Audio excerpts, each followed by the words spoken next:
Right. Hello, chat. Here we are. Sorry for the long delay. For this. Welcome, guys. I did not fall asleep, actually. I had to take care of something that took a bit longer than I thought.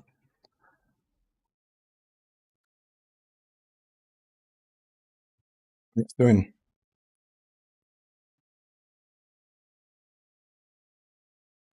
You excited for the patch notes? Maybe today, Copium? When is the patch dropping? The patch is pretty much in 48 hours or something, roughly. The patch notes today or tomorrow, I guess. So could be in the next hour, so it could be tomorrow, basically.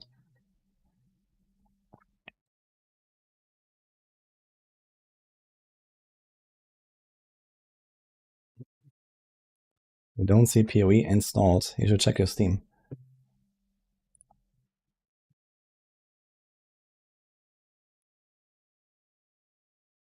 I think one thing that we can do right now, I want to maybe continue my Ranger playthrough a little bit. I'm like somewhere end of Act 5, I think. So I probably need something like an hour or 1.5 to finish a campaign. And then maybe do a bit of like early endgame and stuff, because I was kind of like, you know, trying to get back into PoE 2, especially early game. I didn't really do much of it lately. Last character I leveled was my Sork like 2 months ago. How long will I wait? I don't know. I'm gonna be here for some hours and hopefully the patch notes drop, otherwise tomorrow.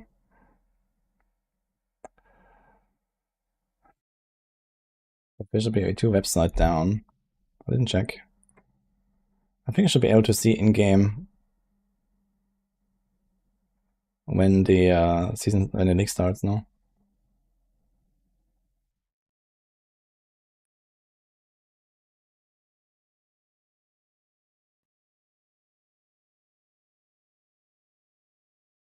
Let's see.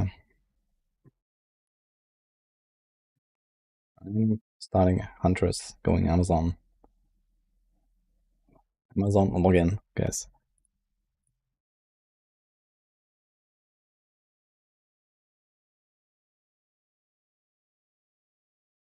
It actually does not say the league start. Looks like I can click on it, but nothing happens. So I don't know. Not sure if the PoE site is down. I know there was like some maintenance the other day. Yeah. This one works. This works. Seems fine. Here it says trade servers are in the maintenance. So okay, maybe there's something going on.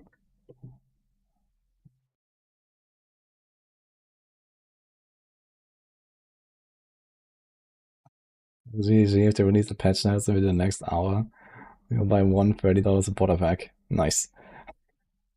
Okay, let me just send a message to Jonathan real quick. Guys, non-Imba made like a fantastic offer here. Okay. Yo, Jonathan. $30. Okay, he actually replied right now. He's saying he will see what he can do. Because that offer is too good to refuse.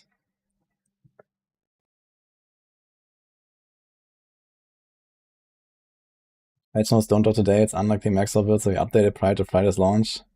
Yeah, maybe like a few of the like most important ones they probably do or so. But I imagine probably not all of them. How many builds do they actually have? I never really checked them, to be honest. Okay. Not bad. But there's also plenty of people, right, in game. 2, 4, 6, 8, 10, 12, 14, 16, 18, 20, 24. Okay. Plus, you know, whatever comes new, that is gonna be OP. Do we have gym information at least?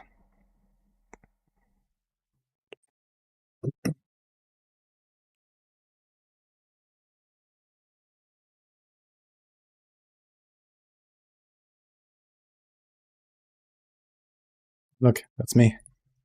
How many people do they have? 4, 8, 12. 16, 21. Holy shit. It's a lot of people.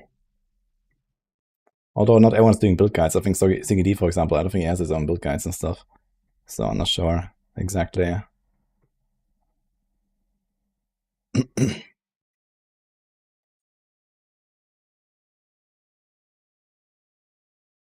It's crazy. Patch notes at this last minute. There has to be a major bug or something they're crunching on. Yeah, not really. They said that they're just like doing a lot of like last minute changes, you know, they're trying to like put as much as possible into this patch. But really, especially if it's like things that we don't even know that they're doing and that are not really like like a huge problem or whatever, right? I don't think they should delay the patch notes and like finalizing the patch so much. You know, they can just like work on the update, do like a hotfix later if it's like something small or whatever, right? Or they just put it into the next patch and, you know, that's it. So it sounds like they're working on a lot of like kind of like random stuff all over the place. Yeah.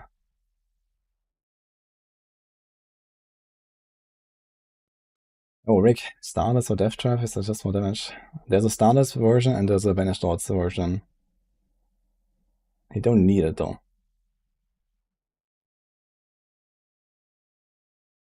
You don't have a time, guys, on patch notes. And I'm not sure if like GG usually drops them around the same time when they do. I guess this is probably like a case where they're just gonna like drop them as soon as they're ready kind of deal. So even if it's like later in the evening or whatever. It's doing an assignment due at 12 at 11:59. I've been there, done that, not just once. It is what it is. But the thing is that there is actually a bit of like value overall in dropping the patch notes early, right? If the patch notes come, let's say 5 days in advance or a week in advance or something like that. You know, if the patch notes are on Monday and then the season starts on Friday, you know, there will be like, you know, a huge like wave of interest already like building up from earlier, right? And everyone starts making their builds and their videos and discussing and whatever. But right now, everything is just like, yeah, okay, you know, I don't really know. You know, as I know one of the hunters, but I can't really check out what the skills do exactly. And, you know, I don't know about the passive nodes they're gonna change. I don't know about the supports they're gonna introduce. Like, how the hell am I really gonna, like, you know, finalize a build or something?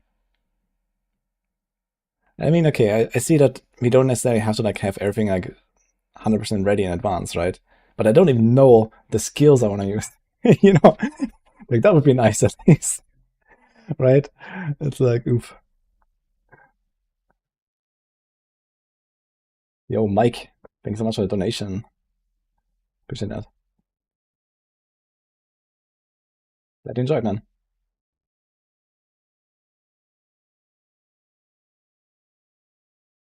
The patch is on Friday. The patch notes today or tomorrow. I'm hoping today. If people had patch notes, it would equate to them not playing as long as season start. I mean, there is a possibility. Now, I don't say that is necessarily true, but there is the possibility that GG believes dropping the patch notes as close as possible to the league start is gonna, like, you know, create an overall bigger moment of hype, right? So this is usually what companies go for, especially something like GG, right? They want to have like a big peak, you know, and they actually said this, right? They know that people will quit over the league and then they will come back next league, or at least that's what they're aiming to achieve. So they always try to go for like a bigger peak. And in that case, you could say that rationally it would probably make sense for them to, you know, on purpose delay it as much as possible, you know, to make sure that the kind of this one big hype moment appears even stronger. Now, I don't know if they're actually doing this.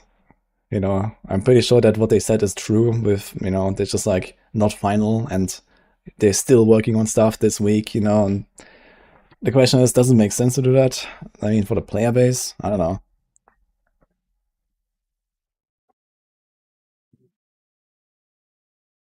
Surprised my viewers are 39% German according to the thing in the Twitch bio. Yeah, I don't think this is actually true, actually.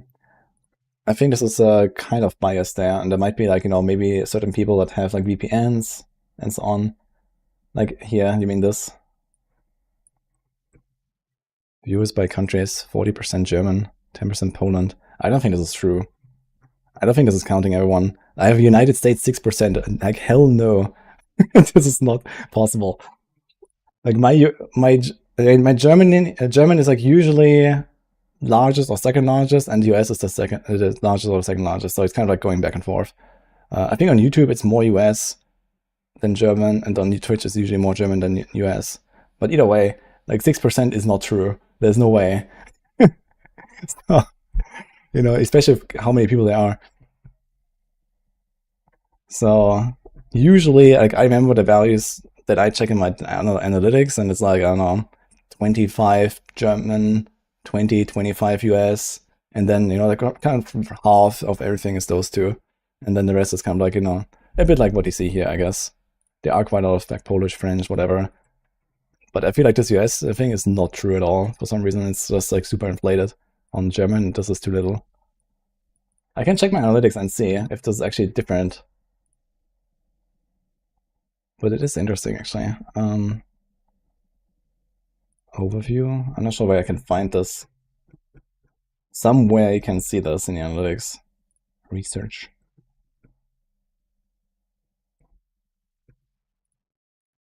No.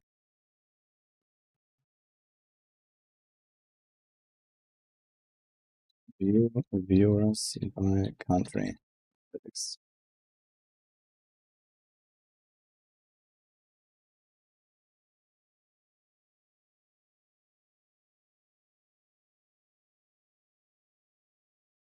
Can't find it. I don't know. Anyway, on YouTube it's easier to find the analytics. I know that it exists somewhere on Twitch as well. But yeah. Ah, here. Okay, so what is this? This is for the last month, okay? So here you can see it. Viewers by location, 19% United States, 14 Germany, 5% Russia. So I trust these numbers a lot more than this widget. I'm not sure why this is showing so much German. It's kind of odd. It might be that maybe there is like, certain browser extensions. Like, I don't know, maybe if people like use AdBlock a lot, maybe it blocks that widget from tracking it or whatever. Who knows? There could be some stuff like that. And maybe like Germans don't really have it that often as other people or whatever. But yeah.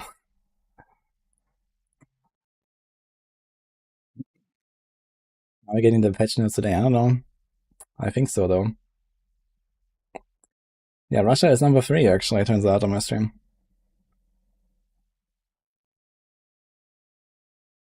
Carl drops. What? Not heard about that person.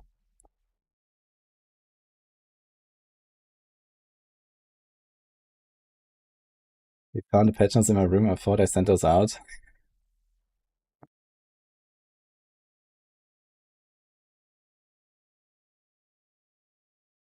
If I'm scripting more people, so I might lose some viewers. Oof. Yeah, it sucks what's going on with Russia, to be honest. But it is what it is. I just hope that's gonna end at some point. Not because I'm worried that I'll lose some Russian viewers, but because it just sucks.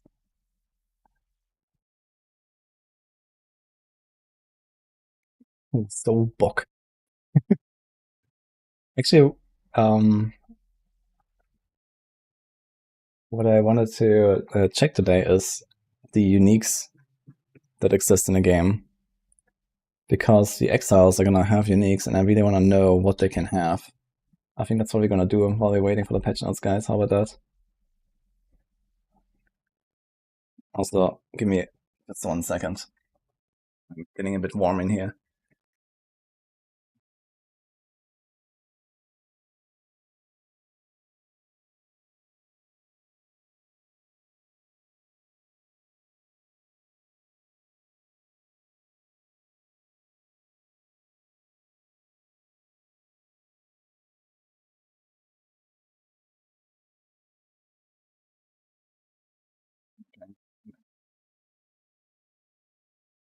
I want to get called by an exile.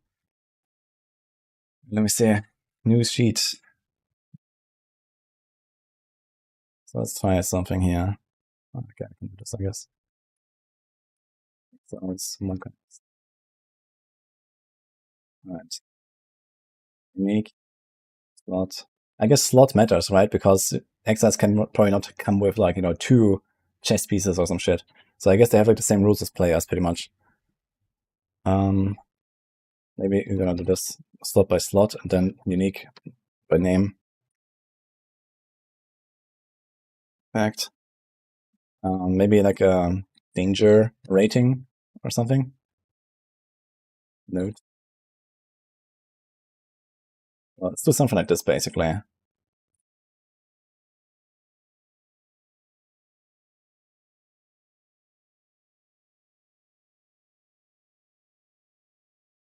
I'll do this again. Okay.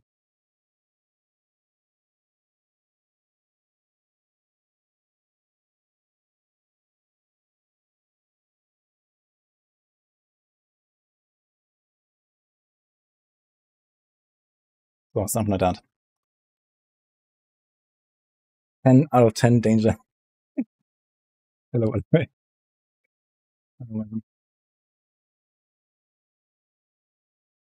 Leroy. I mean, in New Zealand, I have the patch notes already. Yeah, man, pesky New Zealanders living in the future. Fuck. Okay, so we go. Let's just start with Helms. Now the thing is, it doesn't tell us here which of them are boss drops. So I should maybe check the drop tables. Do we have that maybe here? Tools? Let's see. Do we have like a drop table or something? No.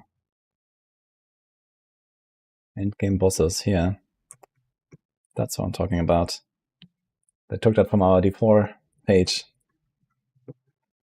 I just realized it's actually literally the same layout. That's smart. Okay. So burden of leadership. Look at this, the relic. Okay, Sekima's resolve.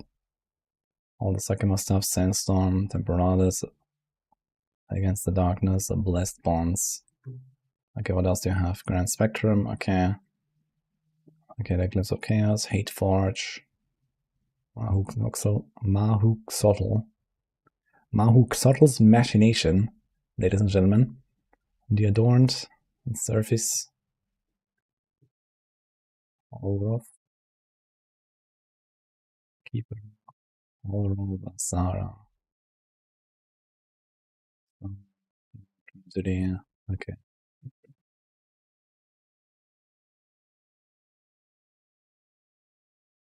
Queen of the Storm.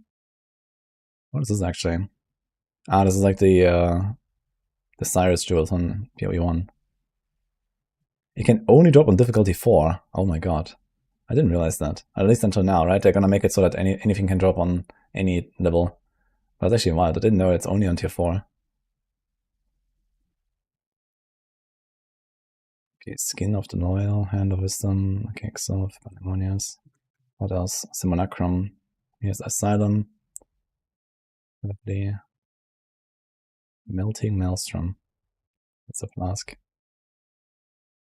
I feel like this is a very weak item. Is it actually good? Struggle, Scream. Like, this is not like in PoE1 where I can like do 4 out of 3 installations and then you can just corrupt it into a rare, right? Like, you can't do this in PoE2. It's just gonna have some instilled stuff and that's it, and I feel like it's kind of weak. You got a Maniac and Collapsing Horizon. There's more. Okay, Beetlebite, Ingenuity, Burden of Shadows, Pragmatism. I actually need to check out some of these items a bit more in detail. Some of them I've actually never seen, because I never actually looked at the drop tables. Okay, but we have a bit of an idea now which items are boss drops, and I guess we'll also be able to kind of tell from... Alright. Presence radius is doubled. Okay. Doesn't really matter though. I wonder if this would matter for anything that Exiles could have. But realistically, probably not. But the funny part is that some of these items actually have like ridiculous defensive attributes, right? Like here, 75 cold res. Like imagine you walk up, there's a cold build to the Exile, and he just has 75 cold res, you know? and then whatever else. So I think that could actually mean. Actually, I should probably write this down. Like these like very defensive pieces, even if they don't kill you. This might be good to know. 100 spirit, yeah. I mean, it doesn't matter for the exile. The exile will have their own skills, already predetermined, I guess, so I don't think they care about the spirit or something. Any tips on theorycrafting character builds? Well, try make sure you understand how damage calculations work, and then get good at napkin math. And if you really don't want to be fancy, you can do a POB. And then, just you have to always weigh choices against another, each support gem against others, and so on. You always have curse and or exposure, to be fair. It can be kind of tough to hit a curse on an exile, I guess. They're gonna be like jumping around and shit. Like imagine if they actually coded to like instantly roll out from any curse ground effect. Like, holy. Oh man, who knows? They said they're gonna be like very tricky and stuff. So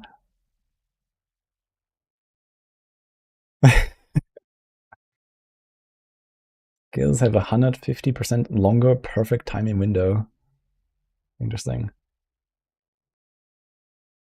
150% longer is a lot. So it is actually like a pretty forgiving item. I never saw Asylum. This is from Delirium, right? It's not really great by itself, but for people that don't hit the perfect timing on snipe all the time, this could be very good. It's like the I'm not good enough helmet. Oof.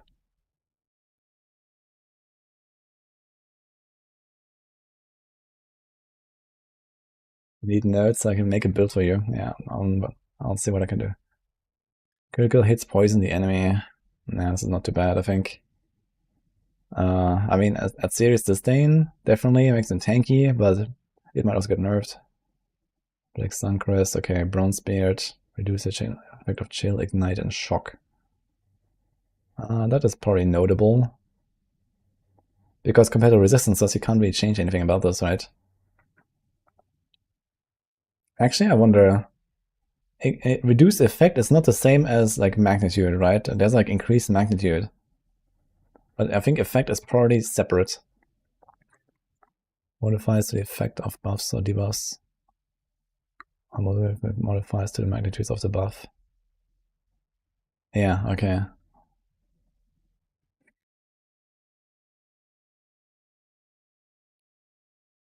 So that something like this will be felt if you're playing like an Ignite build, but on the other hand, I guess Ignite builds don't exist. So let's like ignore this. Yo, Vangal, thank you for the 2 months, by the way. Appreciate this up. You need life for my hit, unless in your presence also need the same amount of life. Dude, imagine like an Exile wearing this. Okay, he's actually not like Exile. Wait, are Exiles allied to monsters? I suppose for the purpose of this item, if an Exile hits you, he might actually heal monsters around him. That'd be funny, but pretty inconsequential, I guess. Fawn's damage is triggered by all hits. I guess it is important to be aware that fawns can exist, actually. But I guess fawns is generally not the problem. And I also would really be surprised if they make an exile that has like a fawns mechanic, or like, fawn spect at least or something. So I don't think that this matters. But we should check if there's like a chess piece or something that has like giga fawns that might be dangerous. Like imagine you walk up to like a exile, he has like 300 fawns, you throw like an Eye of Winter on him and he just instantly dies or some shit. Oh wait, it's only on melee attacks. Never mind, I guess. Really? Right, really? Okay. But yeah, then you have phone damage is triggered by all hits, so in that case, this would actually work. Crown of the Pale King. I'm gonna write this down, actually.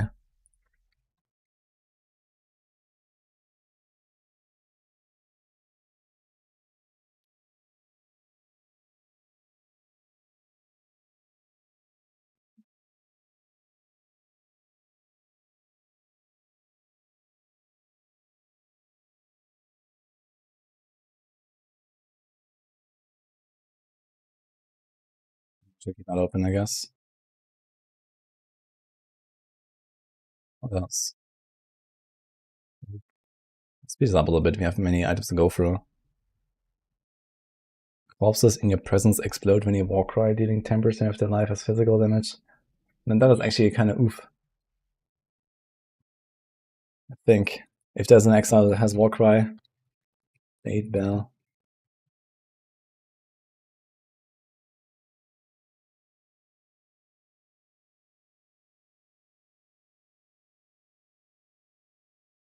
Okay.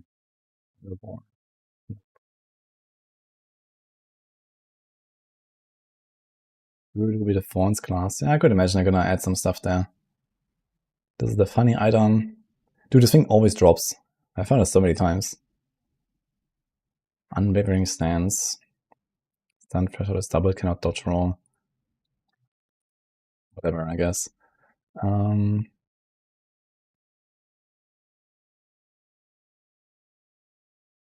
there's like some stuff like this here where you have like a lot of resistances, maximum resistances, and whatnot. But yeah, I'm not gonna write down every single unique that has resistances on them, so fuck it. Chaos resistance is 0. Like, this item is actually unusable, right? Chaos resistance is 0. Like, you can't use this. This is the one from Trial Master, right?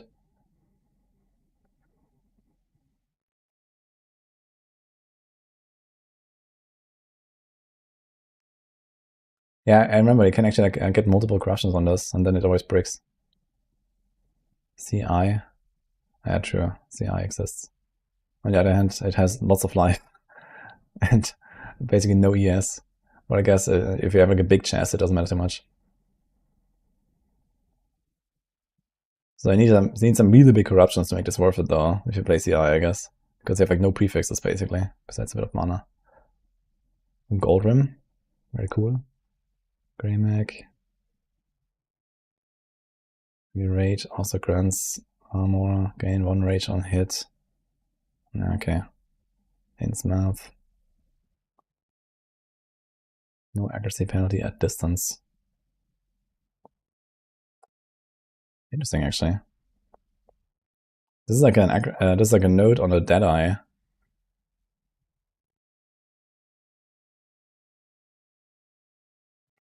Doesn't matter much. Allies in your presence deal 50% increased damage. There's also like another thing to worry about, I guess. If the exiles are allied to monsters, something like this could be really dangerous, actually.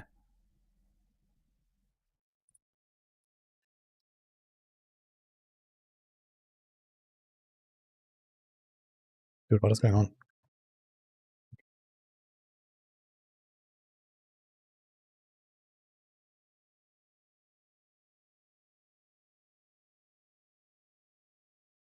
To get 2 good enchants and have it turn into a better unique helm. You mean in the Eclipse of Chaos? Actually, I wonder, what are the corruption outcomes exactly? Let's see. Whatever. Okay. Pretty Spirit is not terrible, I suppose. Minion. 3 max on Coldress. Mana. Yeah, max on Power Charge doesn't really matter, I guess. There might be some builds that care about it, but we don't really have like this kind of like charge stacking like in PoE 1 in this game. You know, maybe you use charges, but you don't necessarily stack them, right? Okay, there's regen, 2% life, regen mana, some cold res, some spirit. It's kind of nice, but you know, nothing really crazy. You need like definitely to hit like 2 or 3 of the good ones to make this kind of worth it, I think. And the thing is, if you get like the +1 minion on this, then you can't get the minion roll, right? There's also a minion roll, I think, on helms. So it's actually a downgrade.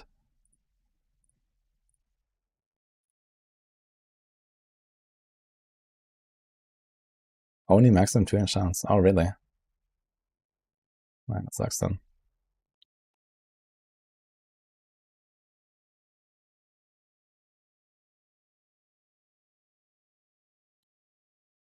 Magic. Doesn't matter, I guess. Cannot have energy shield. Dude, imagine if like an exile walks up with this. He just has no energy shield, and he's like, you know, usually like a very energy shield equipped guy, and he just like dies 1 tap because he's a CI build. That's gonna be hilarious. Is this from a boss? No, it's not. Dude, I really hope there's a CI Exile that wears this.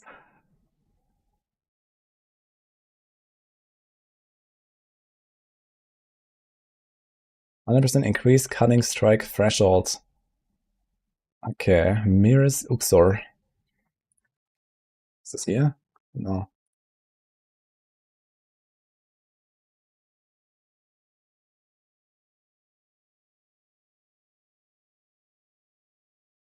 But this is definitely worth noting, I think.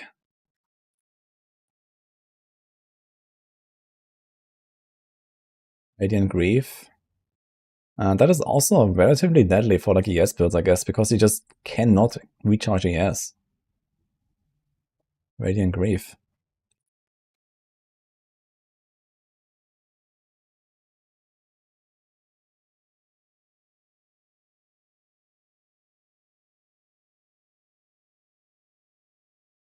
That and Deafening Strike and you're done for. Kind of. I mean, it depends on like what kind of other like offensive choices there are, right? Like, I mean, technically, if they have Cull or if they just have, let's say, 20% extra damage, doesn't really matter that much. When in doubt, with Culling, then he needs at least 2 hits.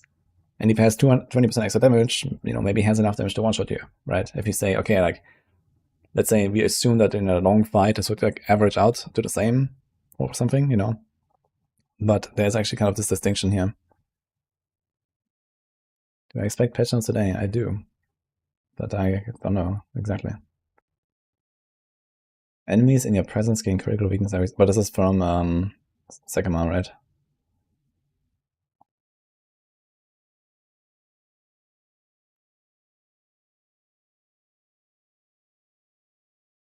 It's like 20 times, man. You have to wait 20 seconds to get 10 base crit. That's a long time, man. Sandstorm Visage. I mean, it has nice decks and okay AS, and that's basically it. Although, wait, the blind is the kind of crit, right? No, this is in last Epoch. They actually just have the PoE 1 blind. Never mind. Oh, zips. You can use 2 copies of the same support in different skills. That's actually... Wait. Where's that from? It's actually from Arbiter. Missing data. Okay. I have not seen this drop. But I kind of suspected it's Arbiter. Didn't realize that's a thing. That's actually a very good item. It also has decent chunk of armor, evasion, ES, mana. 25% light radius, best stat in the game. 25% increased attribute requirements though, Monka.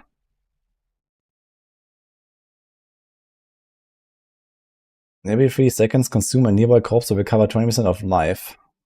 This is actually a random drop, right? Yeah. Oh my god. Wait, is it every 3 seconds? Every 3 seconds.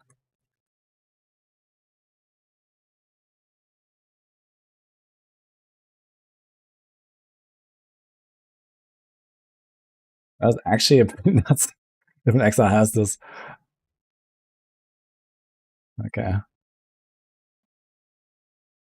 Aggravate bleeding on targets that critically hit with attacks. Nah, okay, this is way too niche, yeah. Now, 3 dragons is probably noteworthy. Although, is it? I guess mostly what you need to worry about here is lighting freezes instead of cold freezes. But do we care? Probably not enough. But it could take it by surprise, perhaps.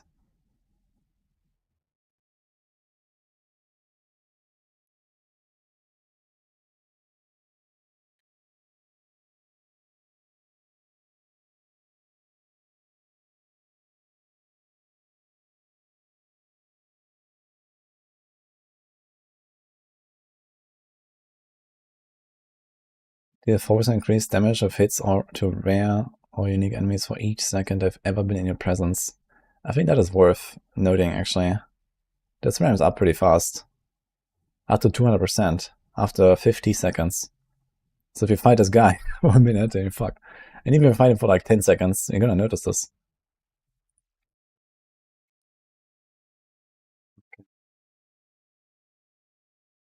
The Vile Knight.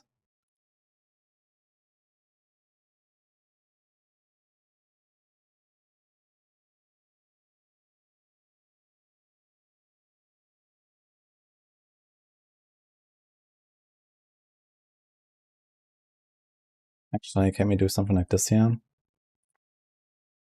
It's easier. Okay. Alignment. What else here? Frail Steel, Onslaught. Okay. You have no elemental resistances. That's kind of cool, actually. Weight of the Night. But okay. Eldritch Battery. That could also be very funny, man. It's like the same thing as the other thing. Where if there's like some ES-based Exile, and he has this, he's gonna die. If there's like a CI guy.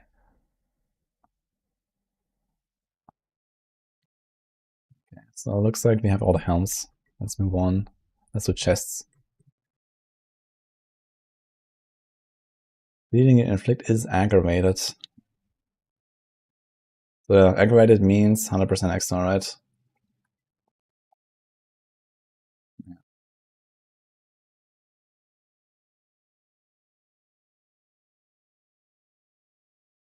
Okay. I mean, 100% extra is noticeable, but we don't even know if like bleed is a thing, or if exiles will have bleed, so I guess. There's no patch notes. They're all 1 exile uniques. Yeah, I'm not really looking at the value here. I'm looking at, will they kill me when I see an exile of them? That's the question I try to answer. Cannot be ignited. I'm gonna write that down, actually.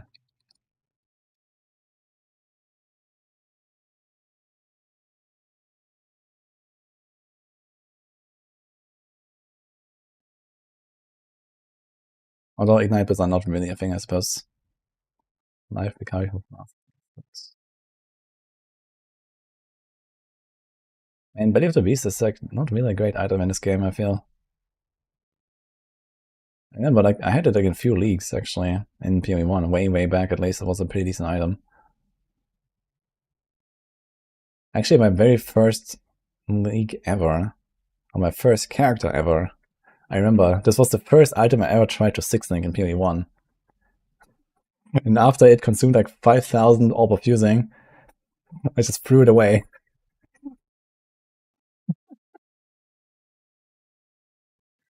Yeah, that was my first experience with Path of Exile. Okay.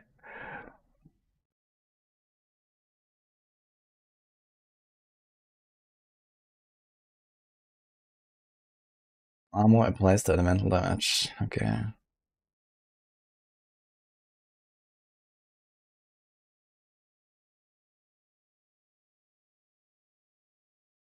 Oh shit. Oh shit, what? 250% of melee.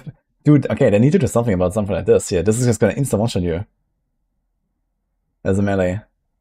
250% of physical damage taken reflected to attacker. And NTS cannot evade, so you guaranteed one-shot yourself. Wait a minute. Actually, can I just make this a bit...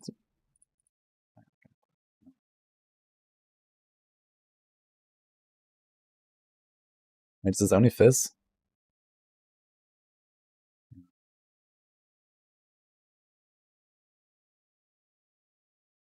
Yeah, this is a giga dangerous. Yeah, actually log out. Yeah, but the thing is, like, you need to see this, right? Like, if you play a melee build, you have to look at this. Before you ever fight an Exile, you have to check if it's a random check. And even then, they might accidentally, like, jump into the pack that you're just fighting or whatever. Gain 5 rage when hit by an enemy. Okay, rage is not that crazy.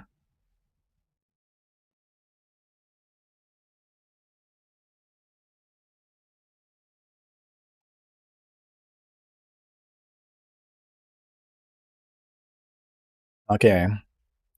Enemies in your presence have lightning resistance equal to yours, huh?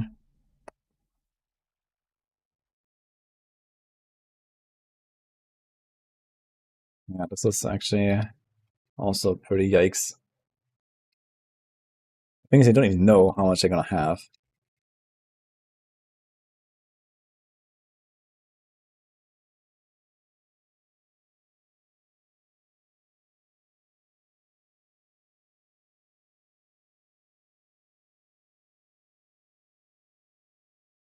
Legit gonna pause before every Exile reaches HP bar.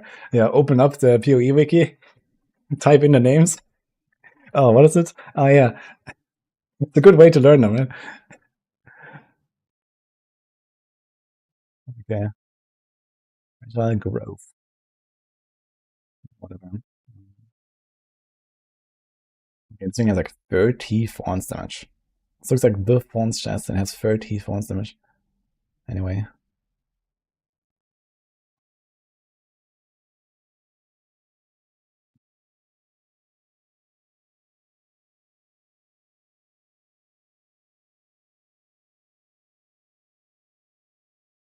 It's actually kind of funny. Freeze as though dealing cold damage equal to 10% of your maximum mana when hit. So you freeze when you get hit. So if they have this, it's gonna randomly frozen. It's gonna be funny. Iron Grasp.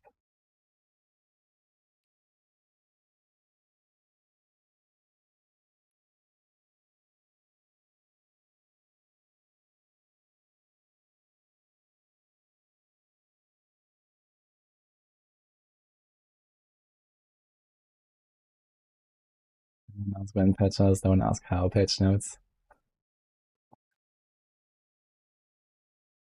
Can Moria Invictus have anything special here? Not really, it's just like res, stats, whatever. Okay. It's also an Arbiter drop anyway. Necromantle.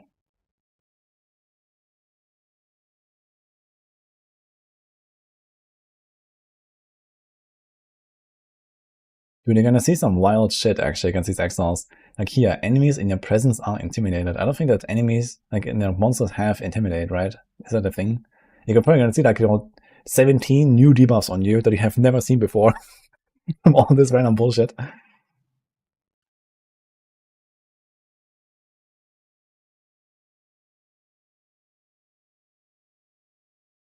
This was a boss drop. Which one was that?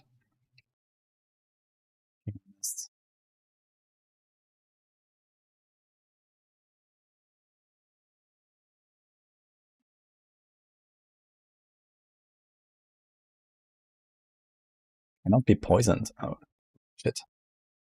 Wapple's Molt.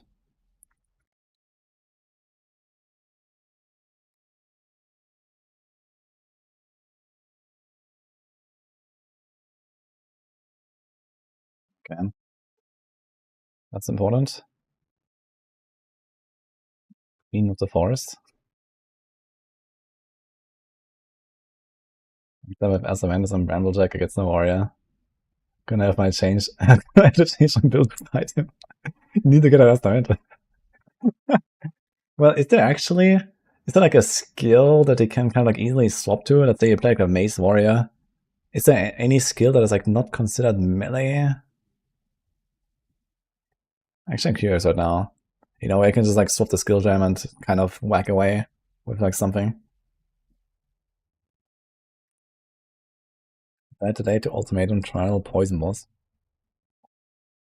Good. Molten Blast, yeah, okay. But I guess Molten Blast is like a huge conversion angle, right?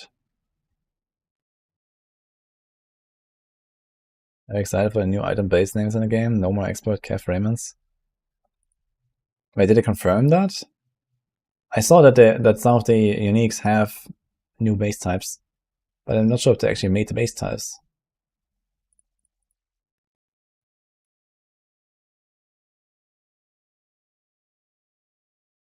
Okay, so anything that's not melee. So only here. So yeah, Molten Blast is projectile. And Shield Wall.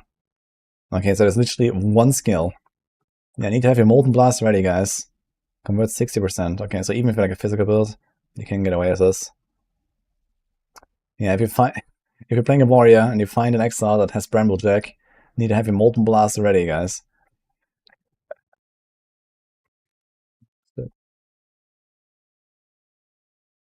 New names for item filters. Read only item filter information you need for launch. Okay, item class. Okay, these are the names only, but you don't know the stats or anything. So.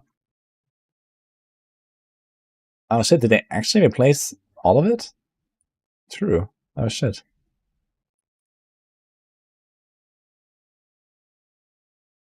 All new omens. Okay.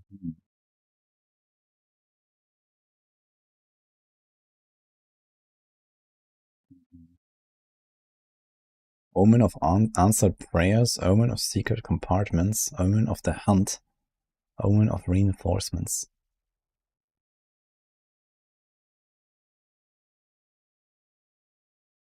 Okay.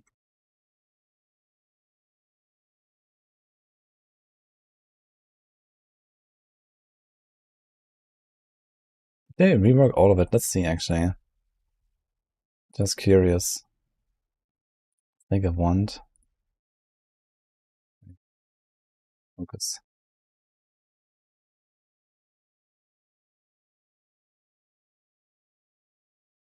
There's 3 of them. And then we worked 3 of them. Okay, let's see. Tower shields. The shields.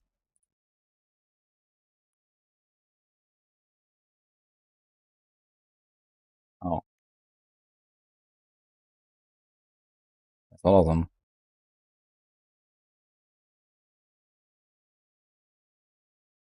They only have 3 shields. So they're not doing all of them at once, it looks like. Although. They did like all of the advanced, but not all of the expert, it looks like. So I guess they're still gonna have some. I know there's here, there's more shields. I don't get it. Here's more. Yeah, also more. Look at shoes.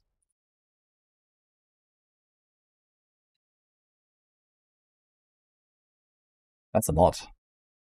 2, 4, 6, 8, 10, 12, 14, 16, 18. It's like 20.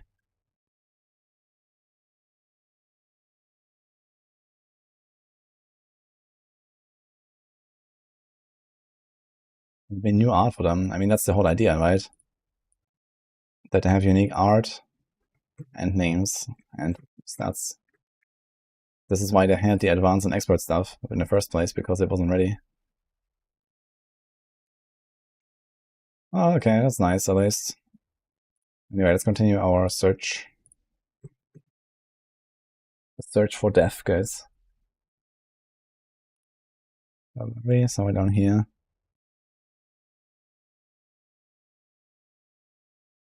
Effect of chill on you is reversed. What does that mean when you're frozen, by the way?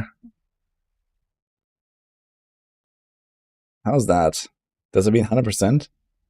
You get 100% speed when you're supposed to be frozen?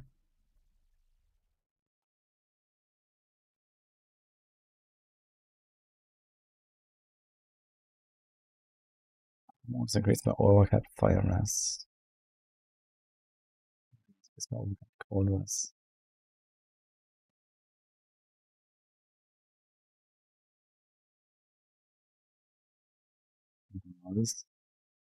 Temporalis is probably worth noting. It also has this insane recoup, actually. And the cooldown. But it's a second mana moment. Life recharges. Is that a thing? What is it called? Tesla? Oh.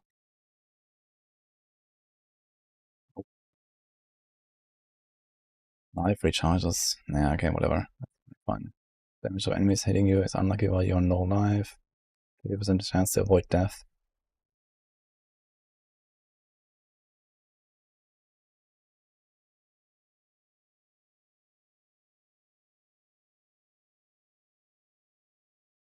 Last turn, take no extra damage from critical hits. I think that is worth noting, I would say.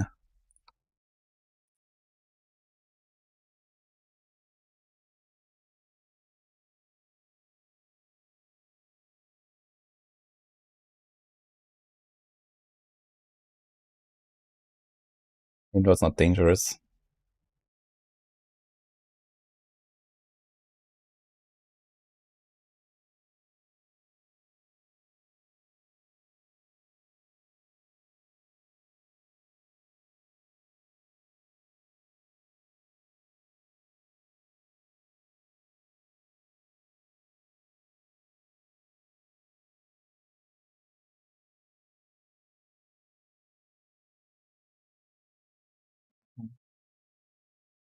Thinking about infusion on the Amazon right now with the power charge on crit. But you also have to spend the power charge somehow, and I'm not sure how a spear can do that, or probably can't actually. It's very old frenzy. Let's see, maybe try some weird stuff. 50% of physical damage prevented recouped as life. Kick. Okay, so this was the body armors, not that many. Let's check Glove. Blacked out versus cast there. Wait, which one was that? Blacked out. Short time bypass the energy shield, while not a full life. Sacrifice 10% of mana per second to cover that much life. I don't think it's really going to be a problem against Exiles. I mean, they're going to have like a lot of life. The mana to life conversion doesn't really do anything. If anything, they're going to run out of mana. Like, actually, it's going to be funny because the Exiles might not be able to cast anything. If you attack them, and then it just like leeches their life like this, their mana. They can't do anything. Unlucky was low life. Yeah, this is also defensively, no? This is like damage against you. Yeah, damage of enemies hitting you is unlucky while you're on low life. Yeah, who cares? It's fine.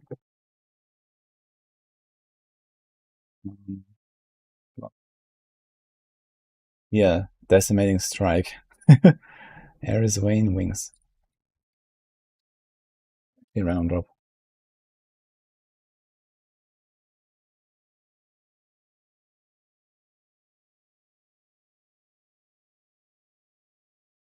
It's 5 to 30%, right?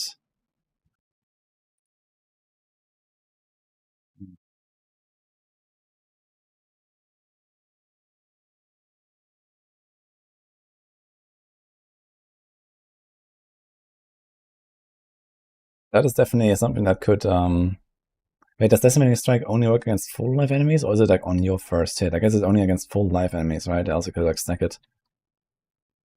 Yeah, against full life, okay.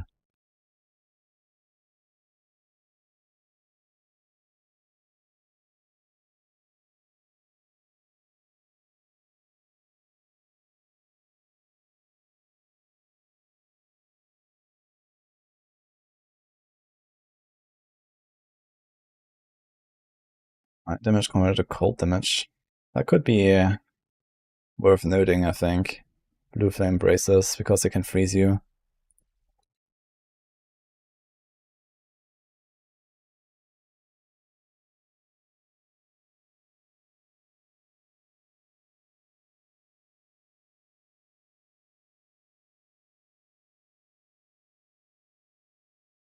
Only a set of a currency test specifically for this league.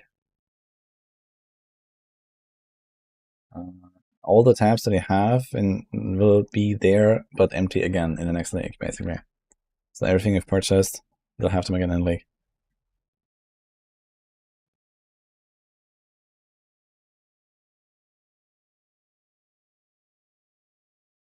Deathblow has Cunning Strike. Right after. Now the thing is that players are considered unique enemies, I suppose, right?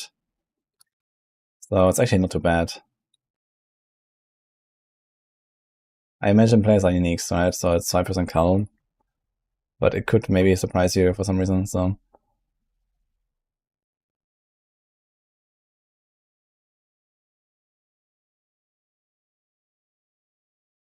It's actually gonna be funny. Sacrifice 50% of life to gain that much energy shield when you cast a spell. Like, you imagine there's like an Exile that doesn't actually have like any energy shield or something. You know, he just randomly gets this thing, does like 5 casts, and he just dies. Oh man.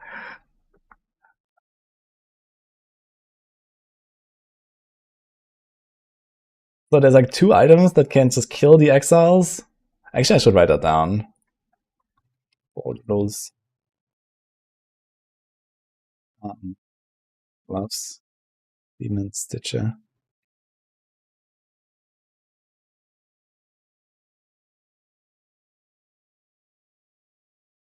What were the other items that we had? Those were like chest pieces, I think. Gonna check them later.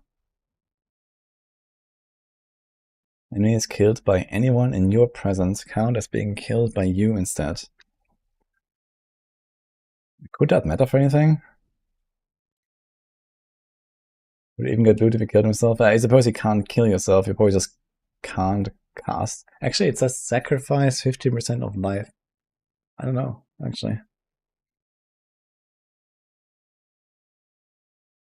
Working on these guys last minute, patch notes not dropping will suck. Yep, that is what it is. It's the same shit in D4 every time as well. We get like the patch notes like 3 days in advance or something. And then we have to update like 60 guides.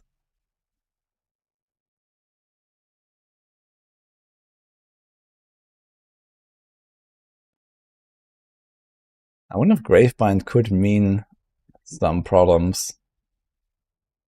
I should write them down for now. We'll see.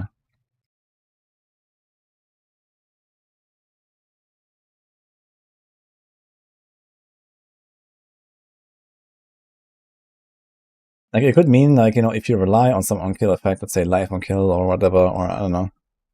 Maybe there's like something else where like the Exile gets something from getting killing blows.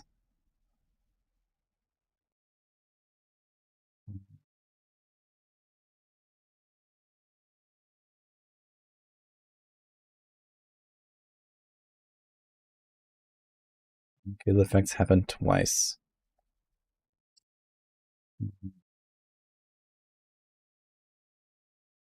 This is also interesting, actually. Kitoko's current lightning damage from hits contributes to execution buildup.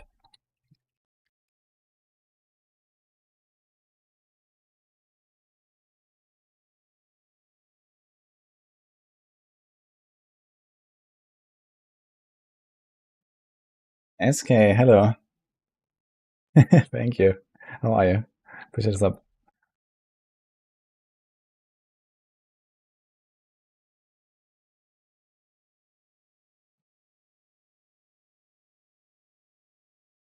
We're going through unique items right now because there's a big patch on Friday for PoE. And we learned that there's going to be a rogue exiles that can wear any of the unique items, almost any of them. So I'm making a list of what will kill me on sight, because I want to avoid that. Well, not all of this does it, but you know, there's some stuff that is like worth noting at least.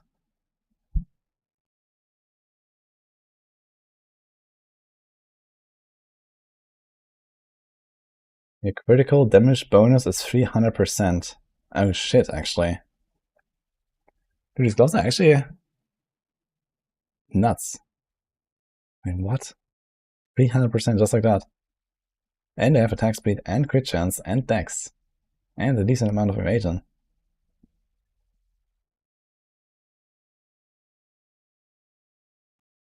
It's definitely worth noting.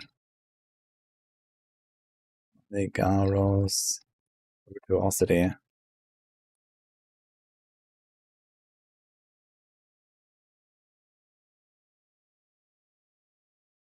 Cloak of Flame. I think Cloak of Flame is not worth mentioning here. Yeah, okay, they're gonna be like more tanky against physical damage, maybe. So this is insane. Maligaris, dude, 300%. They're gonna like destroy you with the crit. Yeah, these slots are actually nuts. I don't think I've found them. They must be really rare. I don't think I've found them. Because that's actually really good.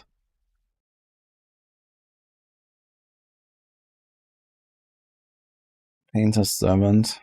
Converted. I mean, this could also mean that they get like unexpectedly frozen and stuff.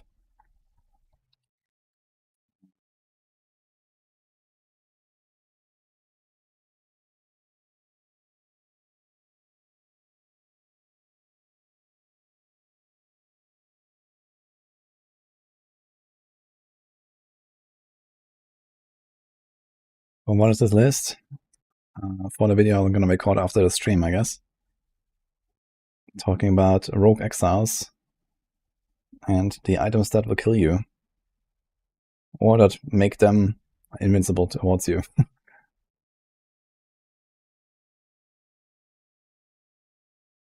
All damage from hits contributes to more poison magnitude. That's not important enough, I think. Heck is also wretched. No, whatever. Immobilize enemies at 50% build up instead of 100. Oh, that is actually something worth noting, but I think there's a boss troll, right? Sine Echo? Is that from Arbiter? Okay, so Snakebite. Whatever. Giant's Blood, also whatever. Dude, wait a minute. What if they randomly roll 3 fingers, get Giant's Blood, and can't actually wear the weapon anymore? Do they care about weapon about like attribute requirements? I have no idea. Okay, this was the gloves, I guess. There was like chess pieces that I wanted to check again real quick. There were like 2 chess pieces that basically just kill them when they're ES.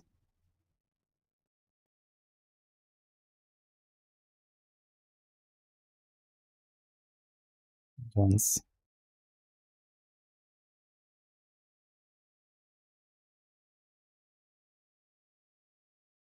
Nice tomb.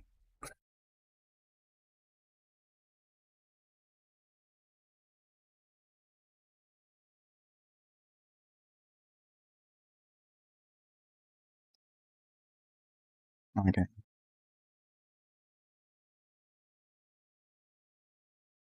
Because Icon hits down.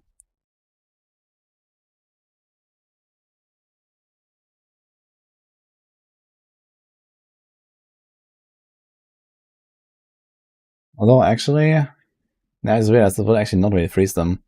Because they will have like very little mana compared to, you know, tens of thousands of life or something like that, right? So actually, Ice Tomb will not really do anything.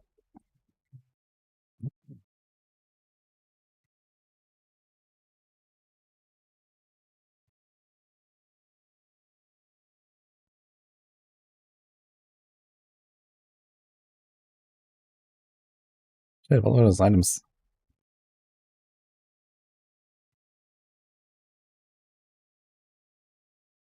Yaron Inheritance. I should probably write that down, actually.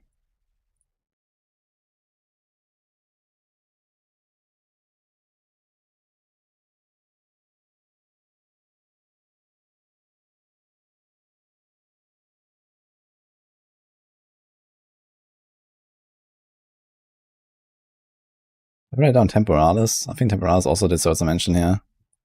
Ah, wait, I can't. Never mind.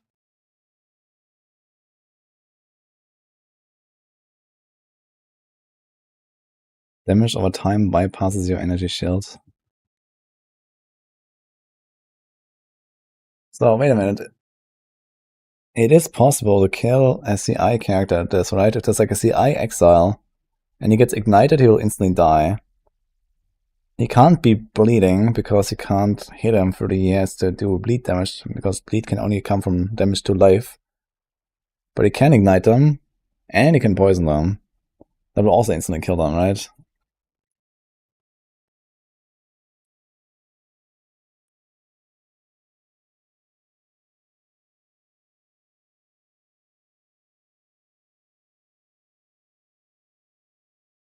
Actually, this goes here.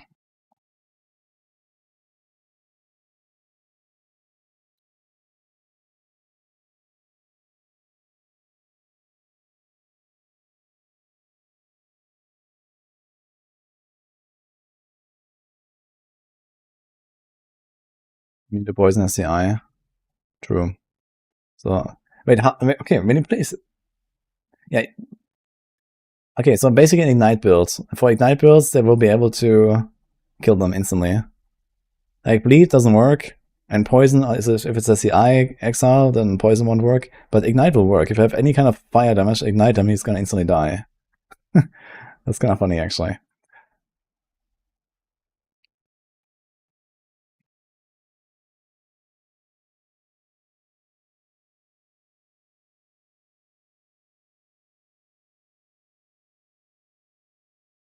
I don't find this other item. I thought there were 2 chest pieces, but maybe it was Helm. Let me check Helm again.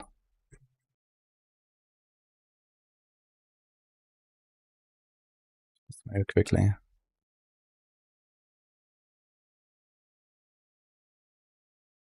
Did I mention this one here? Force damage is triggered by all hits. Yeah, this is actually the first item. Pain attunement. This is like extra damage at low life, right? Crit bonus, actually. Okay.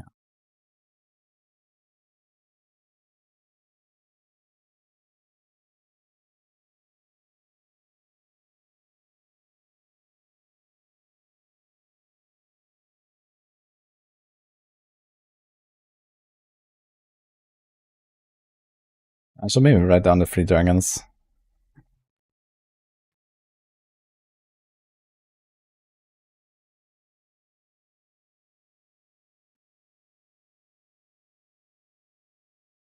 What does this look like? Helm.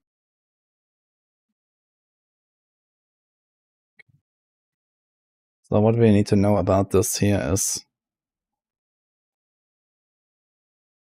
like shock, volt equals ignite, lightning equals freeze. I guess that's the big one. Lightning equals freeze is important there.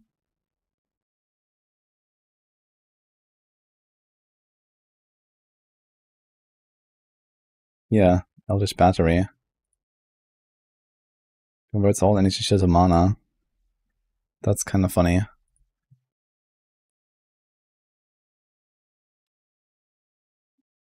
Visage of Ayaya.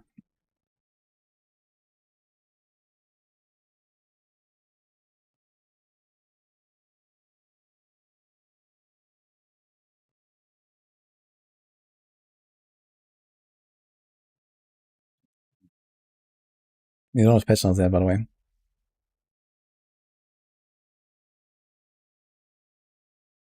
Being a purple health glove, one when affliction goes made, in period 2. Yeah, they said they would look at all the stuff converted before the end of early access, right? So it's like one of the big conditions of ending early access is to like carry over all the MTX. Hi Bassett, by the way. Okay, I think we kind of got these here now. We did the gloves, right? Yeah, okay, let's do boots. What do you have? Accurate blading on enemies when they enter your presence. 100% increased thorns. Holy. Okay. Ignited ground while moving, which lasts 8 seconds, dealing 10%. Oh my god. Oh shit. Wait, how much life are these extras gonna have? Like, how much life does, like, I don't know, like a rare monster in a tier 60 map have, let's say? Does anyone know? Like, roughly?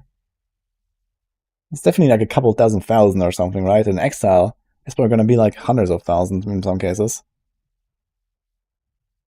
Yeah, GG, dude. Wait, is this a boss drop? It's not.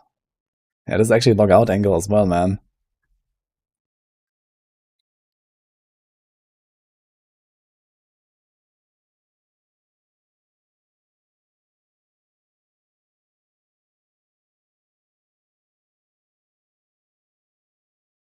It's not hundreds of thousands. I don't know, like tier 15 typical map boss has like, I don't know what, half to 1 million or something on like difficulty 0. I could imagine that exiles are gonna be in the range of like half a map boss or something. I could imagine hundreds of thousands easily, to be honest. At least in a kind of juice up maps, like tier 16 plus, tier 17 or something.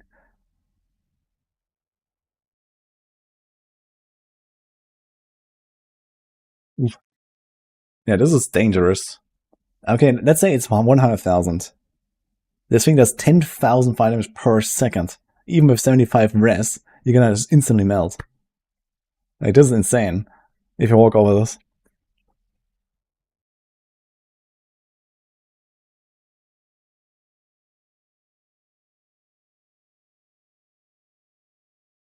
Holy 25% Thorns critical hit chance. Wow. Physical damage is pinning. That might be worth noting, actually. Bushwhack.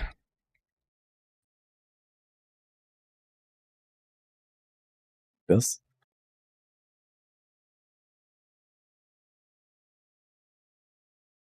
Like a pin can definitely take you by surprise and then you die. There's also corpse weight. That might be worth noting, although it's most likely getting nerfed. Poison enemies are still dealing chaos damage equal to 30% of corpses maximum life. Yeah, this is definitely worth noting, I think. Hey, Dante. Think what time as well.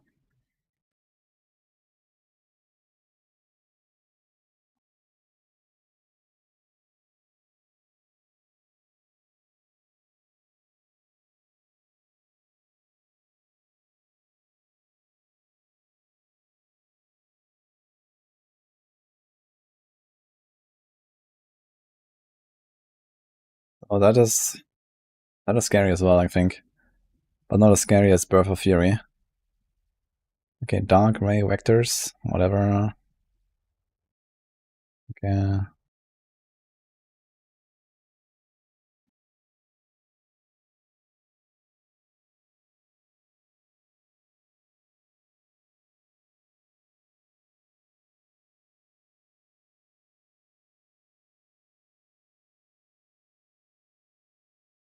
Deal 30% of overkill damage to enemies within 2 meters of the enemy killed. Nah, that doesn't matter, I guess. Drop shock ground, whatever. Your speed is unaffected by slows. Now, this actually includes chill in this game, right?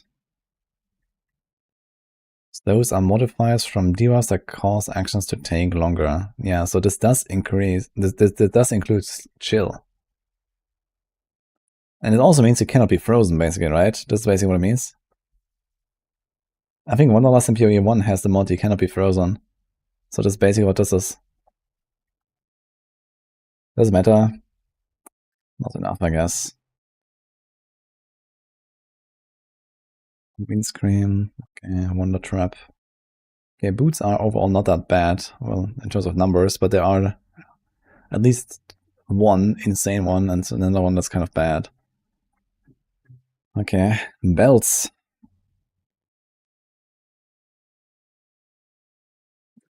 Enjoy, man, by the way. It's funny to think of these dudes starting in Gravelwood. Oof. Well, the thing is, they said that they still respect the unique item level requirement, right? They cannot have uniques equipped that are beyond their level. Actually, we should take a look at that as well, like which items actually have like a high level requirement, just to kind of get an idea.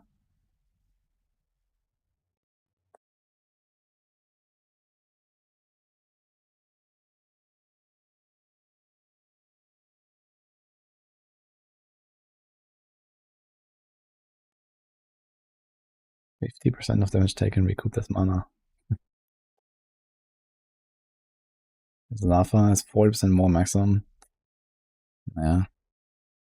Probably not that important to mention here. You lose 5% energy shield per second. It's another good one, actually.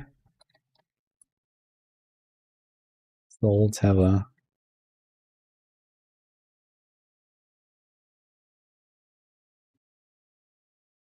Wait, this is a boss drop? No. Dude, there's like all these like Val items on PoE 1. Now I always think, it's like from a temple. So it's probably a boss drop from Ultimatum, but it's not. This Genesis. Corrupted blood cannot be inflicted on you. No, this is a boss drop actually, okay. So this is fine. Wait, can these guys have like unique flasks and charms? I guess not, right? Because they're all from bosses as well. But I guess technically they could also have them.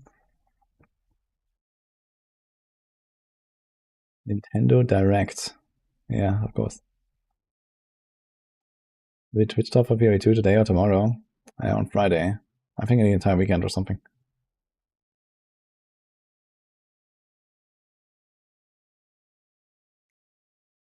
Yes, Azalos, we're looking for uniques that will kill you. Okay, let's check rings.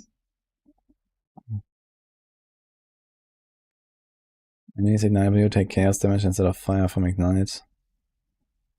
Increase magnitude of ignite, whatever, okay.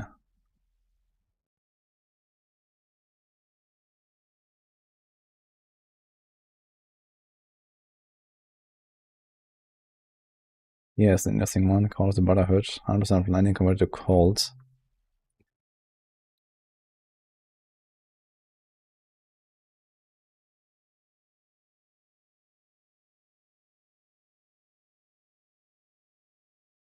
Maybe it's just gonna make like a separate category here of like all these like conversion things.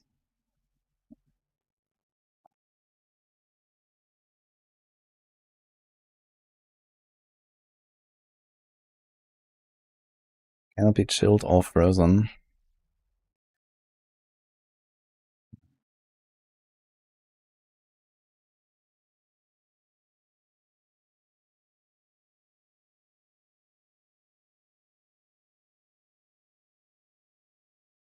Gain 40% of extra damage as chaos. I think that was probably worth mentioning. Especially on the S builds.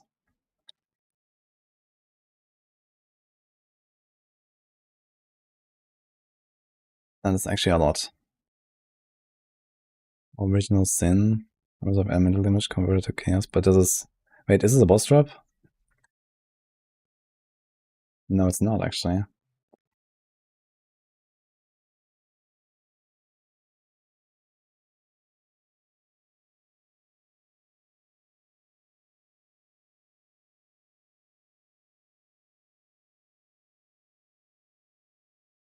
Blue? It's okay.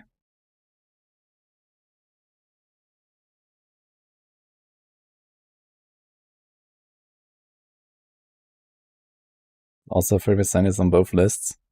I mean, the list down here is, you know, stuff where they will literally insta-die or something. Or very close to that. Like, okay, 20% less life is kind of nice. But it's not such a big deal, I guess.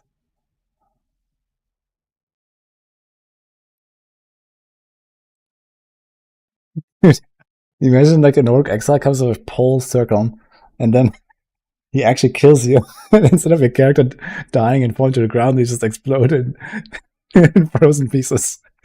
I want to see that.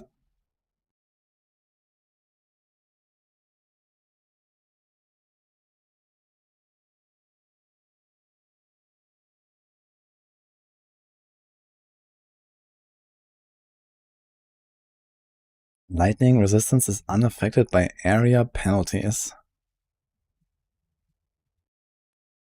Wait, this means the 60% you get from campaign, basically, right?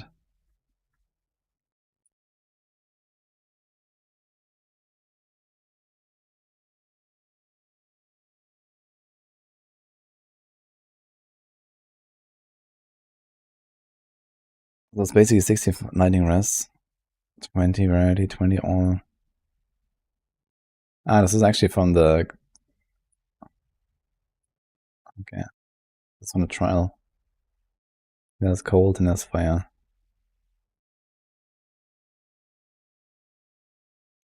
Silksong is officially confirmed for release in 2025. Holy.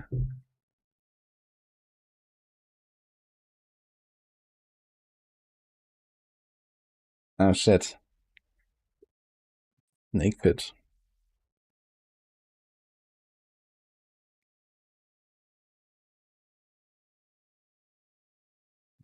I don't think this is really worth noting. 19 damage of enemies hitting you is unlucky. Kick. But actually, I wonder how this will go when you have lucky and they have unlucky. What will happen?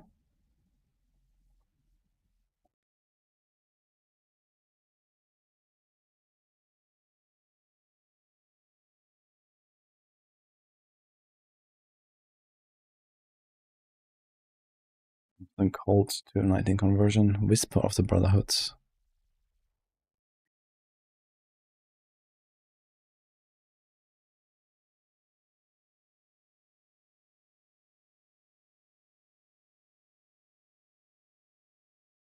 Yeah, so not much on rings, actually. Let's see, amulets. Astamentus, very good. But it has -4 physical damage taken from attack hits. It's actually like nerf for warriors. Like warriors are disproportionately nerfed compared to other builds. Because exiles can have Astamentus equipped.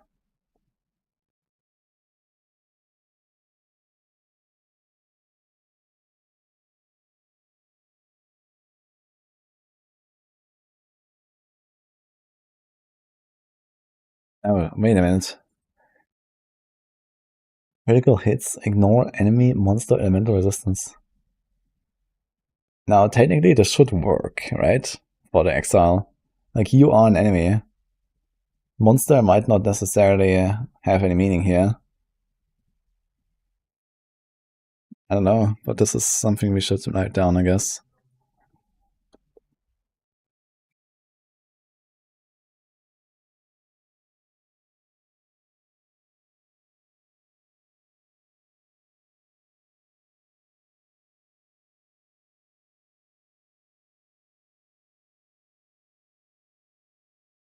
Here's another one, but this is from Breach Boss.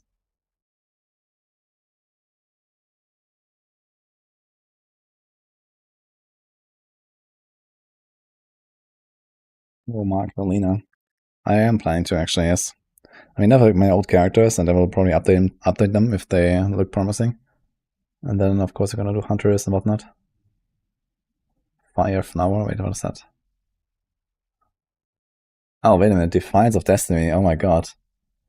Recover 10% of missing life before being hit by an enemy.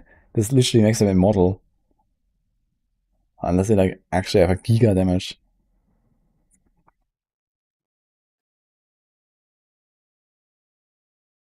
Hey, this is not a boss throw, right? Okay. That is actually insane.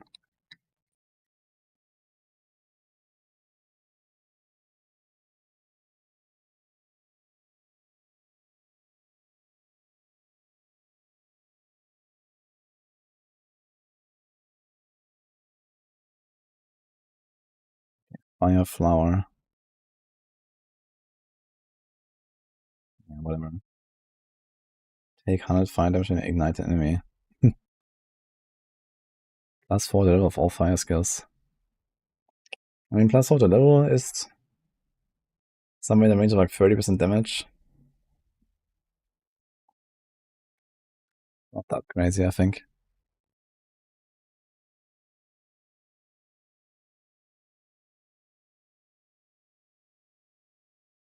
Skills have +1 to limit. Seems like too much of a niche case.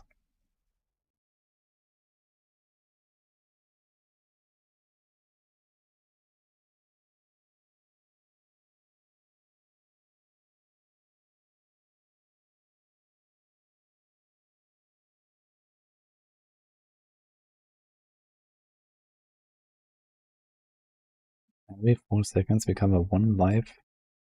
Every 0.2 life recovery per second from any generation. Yikes. So it's effectively like a 25% increase to your life regen over the long term. This is such a bad amulet.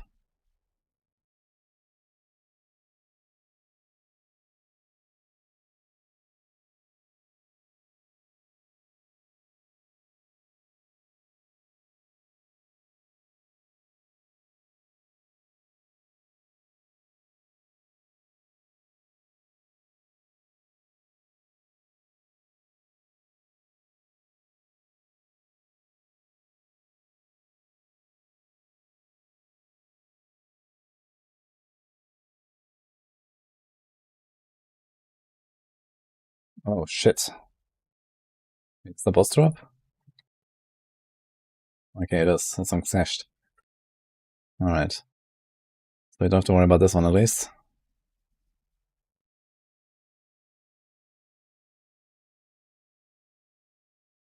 Okay, so Emerald's actually not much. But Defiance of Destiny, I mean, this is also like, if that works, it's gonna be really deadly. Speaking of Aziz. Defiance of Destiny just makes the exiles immortal. So worst case, you walk away. I guess you wouldn't want to walk away from the Defiance of Destiny, though, right? You'd have to find some other way to kill him, like a non-hit approach. Do like Flame Wall or some shit until he's dead. So you get the Defiance of Destiny. What do you think about Tactician Ascendancy? Log out. Okay, let's see some weapons here. Bows. Bow attacks fire 3 additional arrows. Would this matter? In some cases, yes, right? Gas arrow or some shit. Imagine if they actually like a gas arrow combo and then kaboom.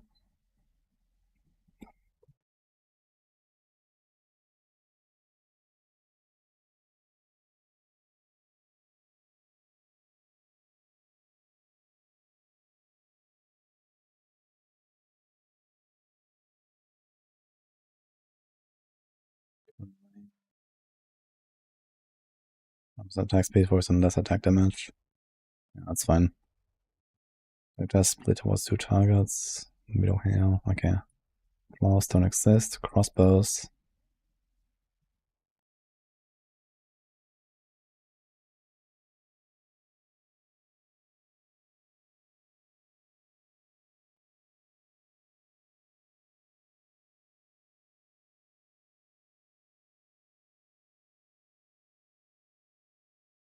All this double stun build up.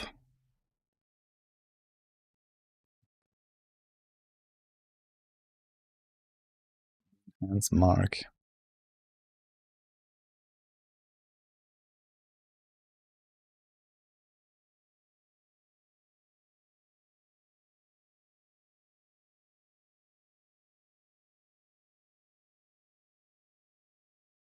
Stunning strike against frozen enemies.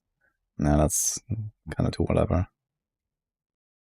Hitting enemy gains maximum added lightning damage equal to the enemy's power for 6 seconds up to 500. Fuck. Wait, this is like an auto drop.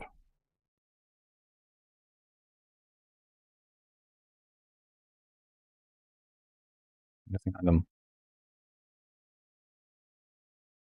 There's daggers in this game. Yeah, there's some in the data mine.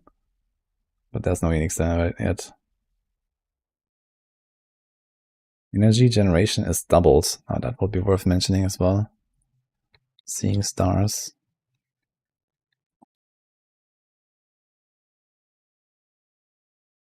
Though not that crazy, I guess. Depends on what kind of builds they have.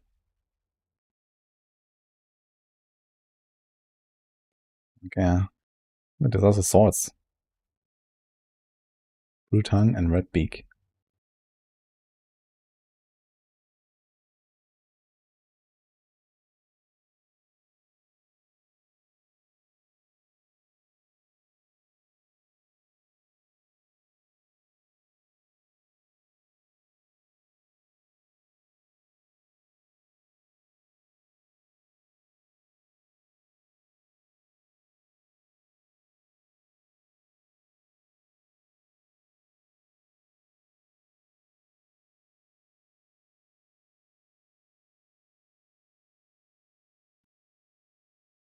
Boss drop anyway. I guess.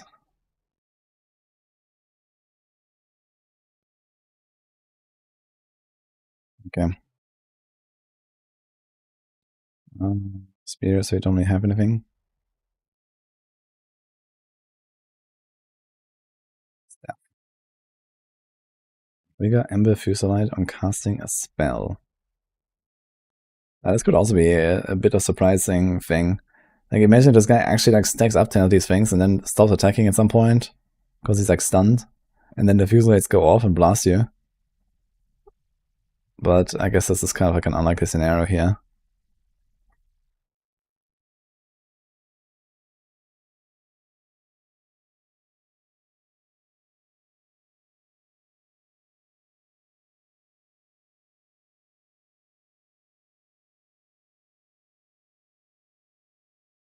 It needs for everybody to take 50% increased damage. This is also Right. Oh no. It looks like an expedition item, but it's not apparently.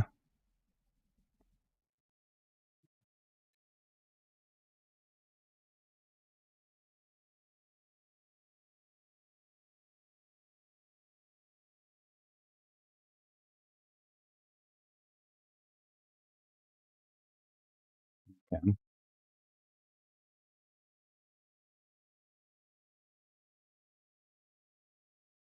Scale mana cost converted to life cost. Skills gain 1% of damage as chaos damage per free life cost.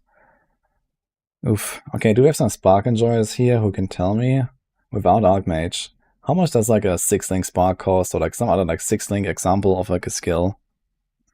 I guess I can look into my Fireball guy and see.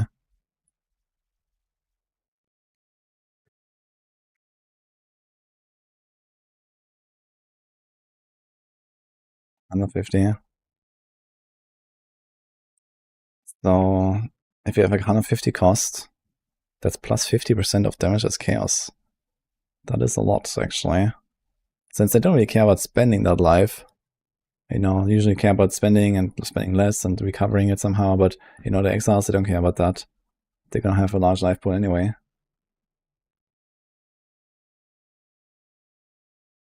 Okay.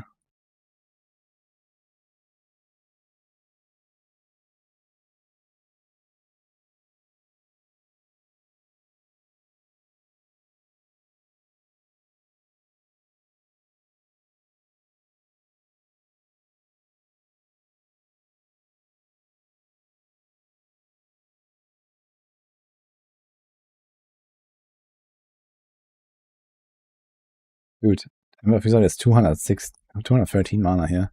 My Fireball is 496 mana. And this is 6-link actually, okay.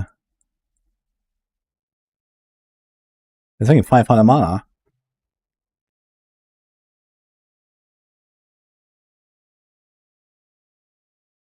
Okay.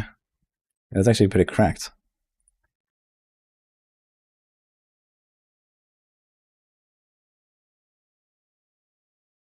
The Burden of Shadows.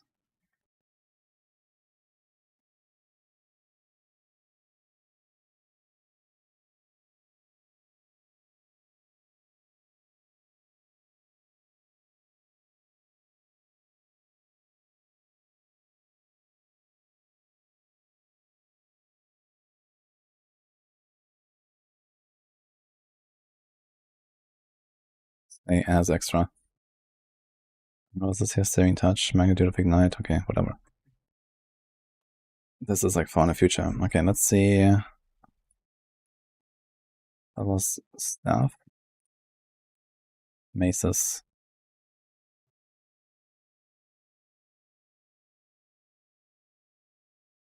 All damage with hits cause execution build up. I think that's worth putting here.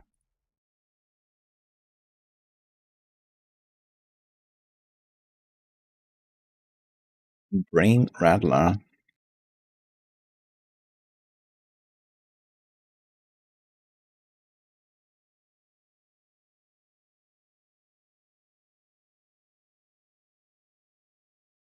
Increases and reductions to minion damage also affect you. I think it could also be actually pretty deadly. If there's like an Exile that has... Do they have like a passive tree basically as well? I wonder if they actually have like, you know, lots of increases. Maybe it's not that bad. Maim on critical hits. Okay. Sam skills you use yourself cast aftershocks. That was actually a big one. Nor him. This can actually kind of take you by surprise as well. That's like a slamming guy.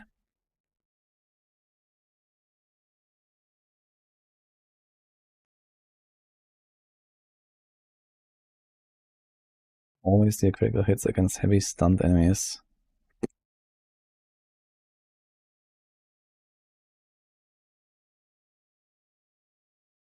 Mina.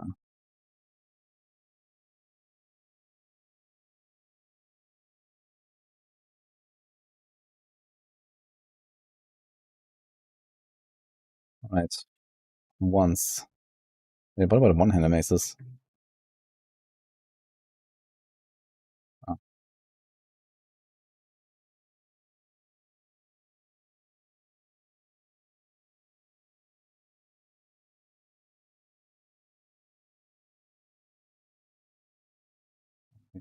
yeah. Trigger skills refund half of energy spent. Interesting.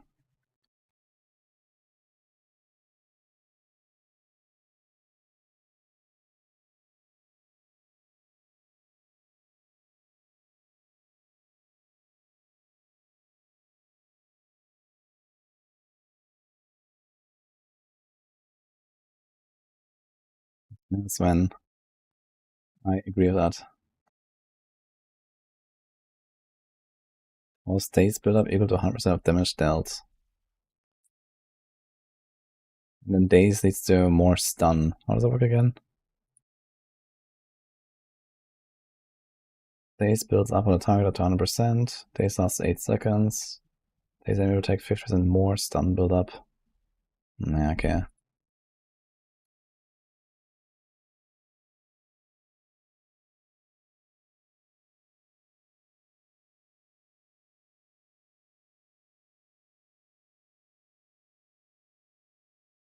Yeah, it's gonna be very interesting. I wonder how it's gonna work. So you're gonna run into a rogue Exile, and he's somehow a monster, but he's also somehow a player. So I wonder, does he have, let's say, a passive trait that gives him like tons of like, you know, increased damage or something? Because if not, but he also has attributes, then suddenly he's gonna do like giga damage from having Pillar of the Cage God equipped, right? Even if he has like 50 strength, he does 100% extra. So that's kind of like a question mark, I guess. If he does have a passive tree, it's not a big deal. Because the Rogue Exile is almost like you're not gonna be like any kind of like stat stacking or whatever. This is not a new unique now. But it's, I don't know.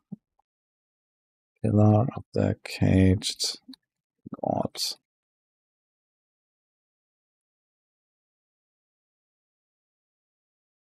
10% damage, speed. That could be potentially insane. Especially the damage part. Would Call Uniques and Decimate be dangerous in Kill CI? Let me see how the wording is exactly. I think it does X% of the maximum life. I mean, Cull certainly doesn't work because I think there are effects, and again, like Cull and CI people don't die from that. Because when you're in CI, you're always considered full life. Now, it could be pretty deadly actually for. Okay, let's say that it counts as you are in full life when you have CI, you have 1 life, and it ignores the energy shield. What would happen? I don't know what would happen. Since you're always at least 1 life with CI, you're always going to be at full life, which means Decimate Strike will always trigger. The question is, how much would a Decimating Strike do? If anything. Maybe it just does nothing because your life is 1. Or maybe the Decimating Strike triggers because of your 1 life, but then it scales of your total pool, which is including the ES. But that would be weird. Anyway, looks like this is fine. Any other weapon types? No. Any offense? Quiver. Oh shit, enemies chill by hits increase damage taken by chill magnitude.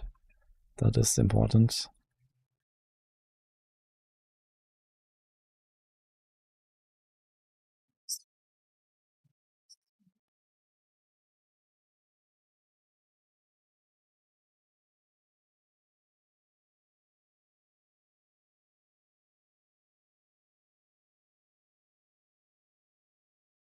And that must have extra damage too. And then we have Beyond Reach, but as a boss drop. Electrocution and freeze build up. Okay, that's whatever. Shields. I guess there could be some really wacky shit with shields actually. Damage blocked is recouped as mana. Okay.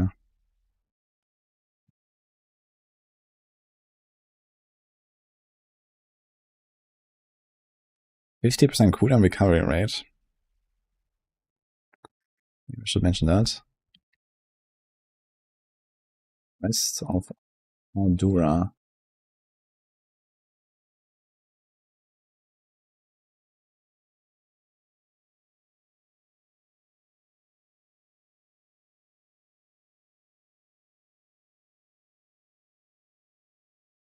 Enemies are culled on block. Heck.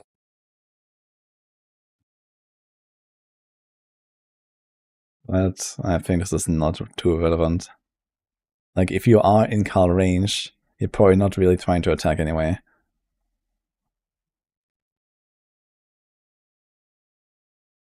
I wonder if these guys are actually gonna like actively block and raise their shield and shit.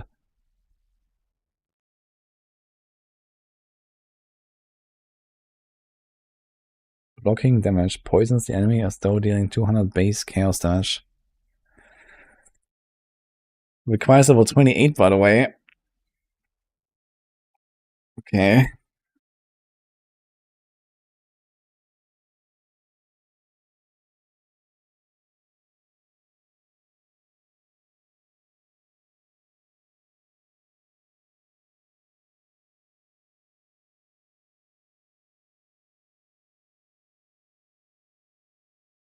That could be pretty dangerous, actually.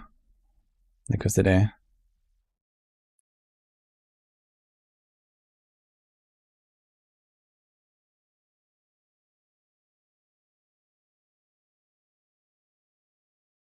Let's rating is doubled. I wonder if I would actually like to try this on like a Huntress with Amazon. You have like this accuracy thing.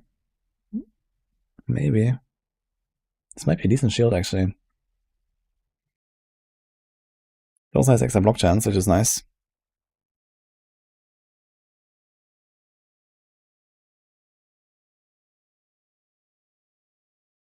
What if they got the AI to raise shield against big hits would be sweet. I'm not sure if many people would agree with that being sweet. But imagine if they actually had like some real, like, you know, neural network for rogue exiles, and they just like become smarter and better over time and start outplaying everyone, dodge everything.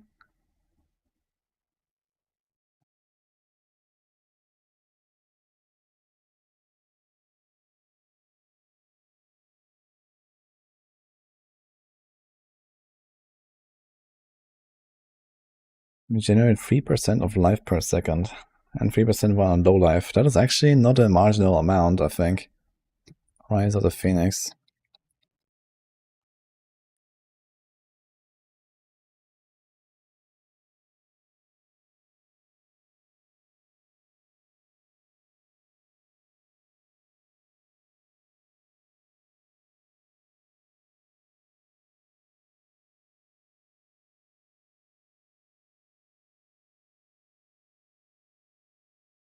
That's the maximum block chance instead applied to maximum resistances.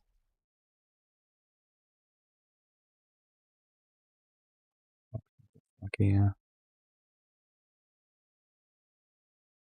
Recover 4% of life when you block. Isn't that a thing like that? That's the rent. Wait, this is a breach item, right?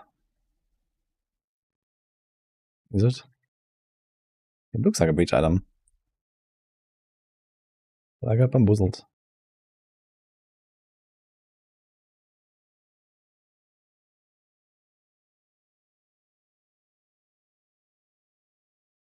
Okay.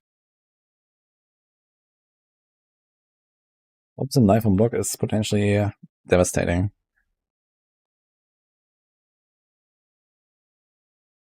You can block damage from all hits, can use shield skills. The Wailing Wall. Okay.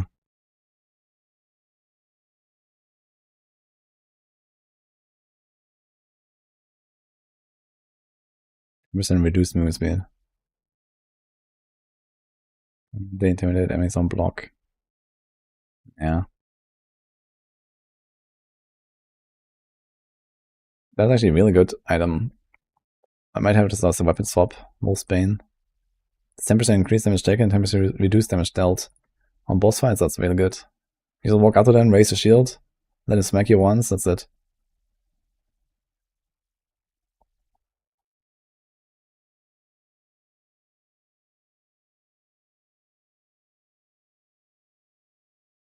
Yeah, 3 stashes sort of unidentified jewels and half full of major and rare time lost unidentified jewels. Why nobody wants them? Well, maybe you should try to sell good jewels and not unidentified, most likely trash stuff. What do you mean, why nobody wants them? Do you know how many pulls you need to get one good jewel?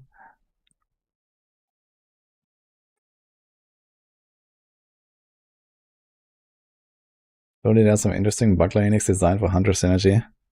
Yeah, I guess so.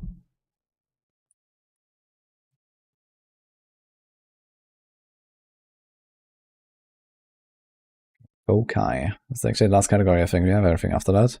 Although, can I have jewels? I wonder if it's gonna be something.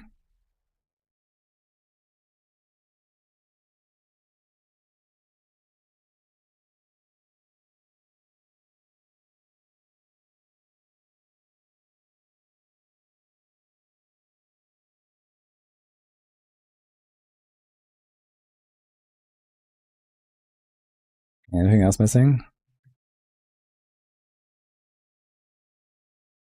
Oh, we did all the equipment stuff.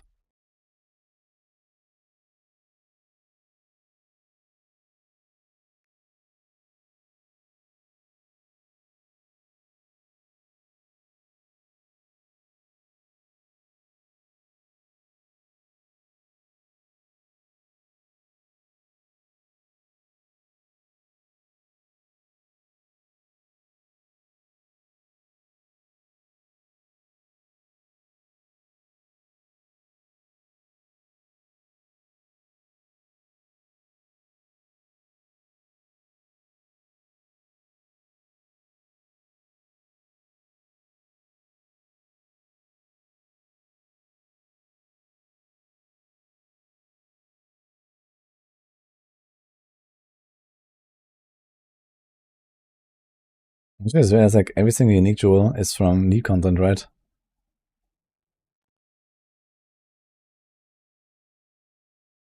Here's Breach.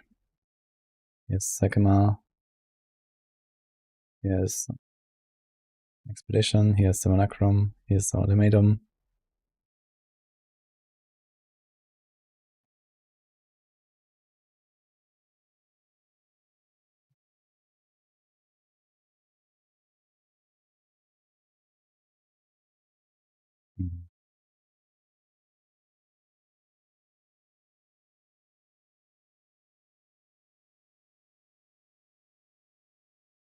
Okay. Yeah, I think we have like all the others that are important here.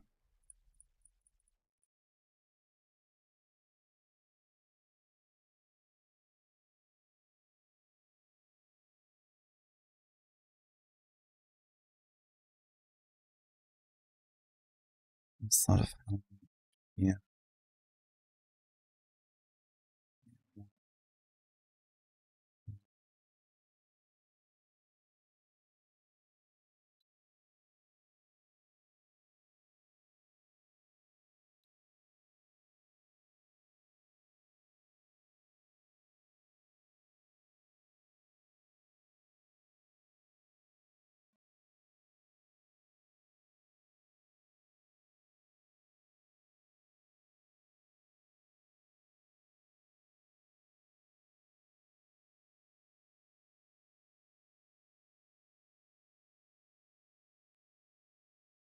All right.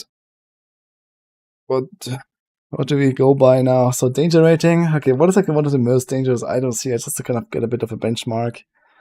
I guess there's stuff like you do not have any resistances, or crits ignore resistances, and all this kind of stuff is like giga deadly, I guess. There's also like number one, I guess, is like Bramble. What is that? Bramblejack. So that is like insane. 10. Let's see. Thorns is triggered by all hits. That's like probably like nearby calls that explode on Warcry. I mean, you have to be aware of it. Nearby allies plus 50% damage. I think that's pretty strong if it works with monsters. Cunning strike threshold. Not that crazy. Ignites nearby enemies. I mean, it's mostly for ES build, so it's dangerous. Consume nearby cost for plus 20% life. I mean, it's not dangerous, I guess. It's more like makes him tanky. Maybe I should make like a category of where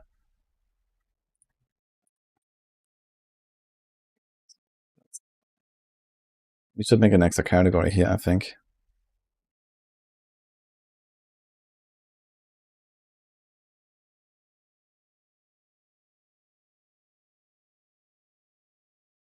Exiles. Yeah. Tanky. How about that?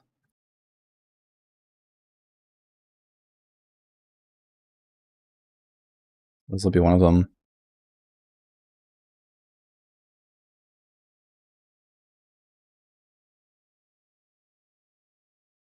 Yeah, cannot be ignited.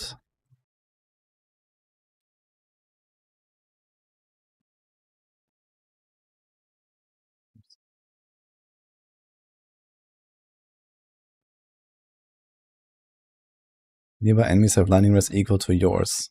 Holy. Let's say 8. Cannot be poisoned.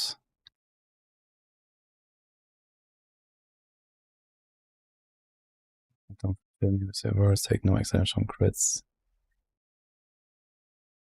It's a bit on build, I suppose, but okay.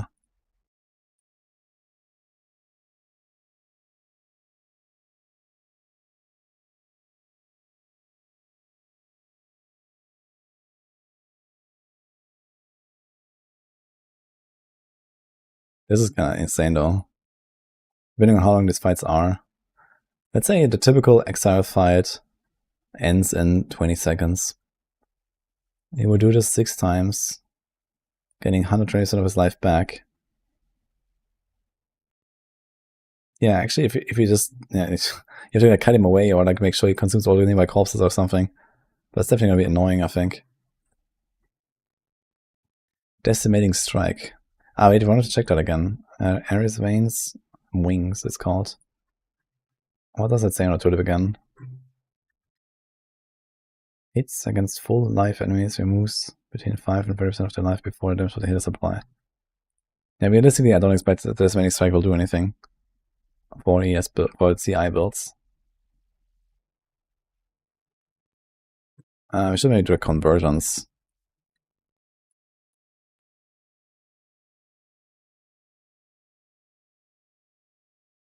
Let's make a category for that as well.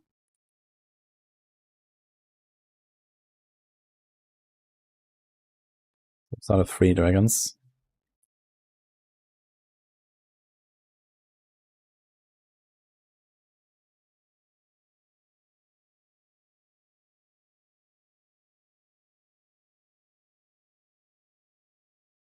Yo, we got a raid from Heisenberg. Hello. I give it a raid. Heisenberg TV.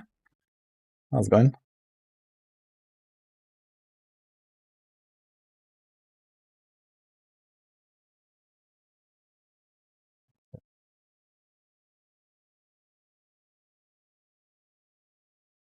Okay. Oh, welcome raiders. We are currently compiling a list of all unique items that are noteworthy when it comes to rogue exiles. So that's what I'm doing right now.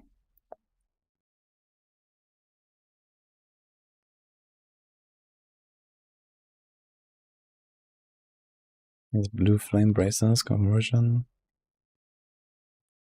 For that.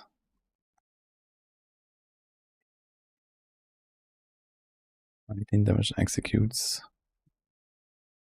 I guess it is something like conversion. Say element.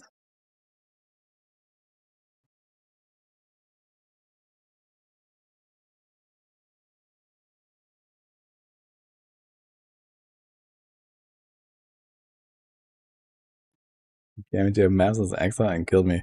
Unlucky. Look to read the patch notes later. Yeah, copium. We'll see. It's 10 PM already, so who knows. What's the time in New Zealand at this point? Let's see. New Zealand. Right now. 8 a.m. Okay. It's actually the start of the day for them. Rogue Exile Surface. We don't have that in list.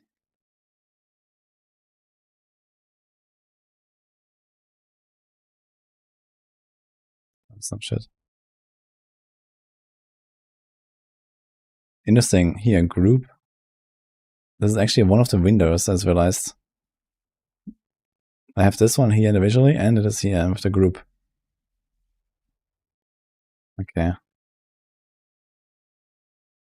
Anyway. Yeah, Surface doesn't exist here. Also, it just has corrupted blood cannot be inflicted on you. It's not really a problem. I don't think that's really a build that relies on corrupted blood. Is corrupted blood even a thing at all? For players, I mean? It's like not really a thing in this game, I feel. Oh wait, there's another surface. Wait, what is this? Soul Eater. Wait, this is new. This was not on the list. Is this coming in the patch or what? Oh, here, Dawn of the Hunt. Now the question is, does Soul Eater work only with like your kills or any like nearby enemy dying? But Soul Eater is nerfed in Perfect Star 2, I think.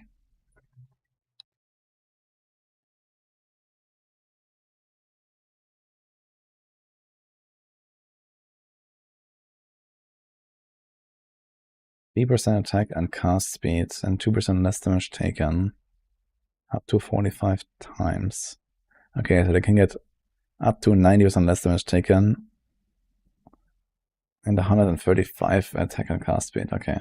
But this means 45 enemies, you need a lot of guys. A stack is lost every 0.5 seconds if one has not been gained. Oh, okay, it's not that bad actually. But I guess you gotta be aware of the surface Serap. How the hell do you say that? What does that even mean?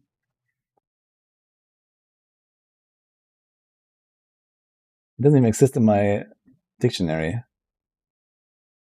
What is that?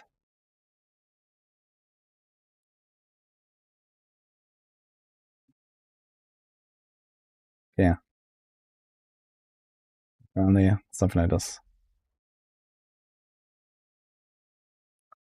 I have no idea how to pronounce it though.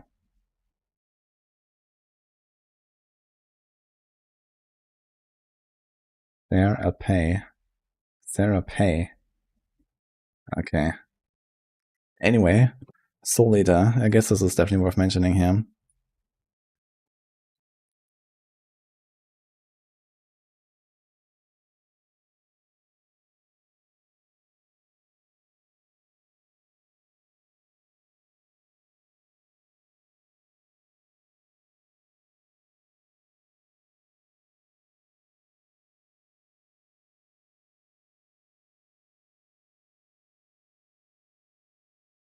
Honcho. Yeah, this is what it says here in this forum post on the dictionary site.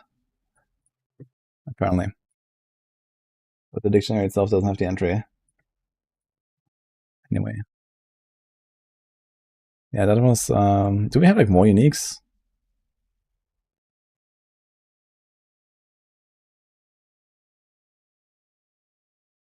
Items.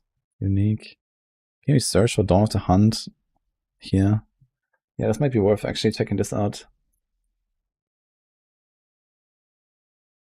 But we don't have that much yet. And the thing is, it doesn't say what kind of... Oh no, here, Giant Horn. Okay, let's check this out. Gain a random shrine buff every 10 seconds. Doesn't matter, right?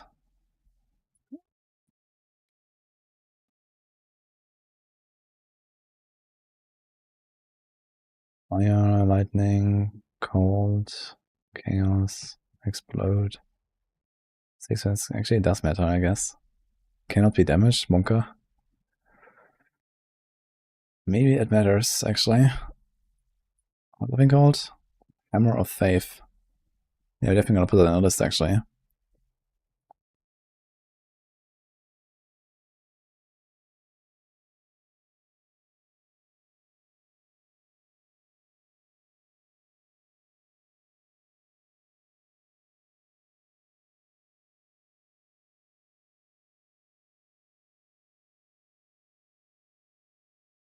Wait a minute. So this means you'll actually have multiple shrine buffs going, overlapping, right? They last like 20 or 30 seconds in most cases, I think. I think they have like different durations, actually, I'm not sure.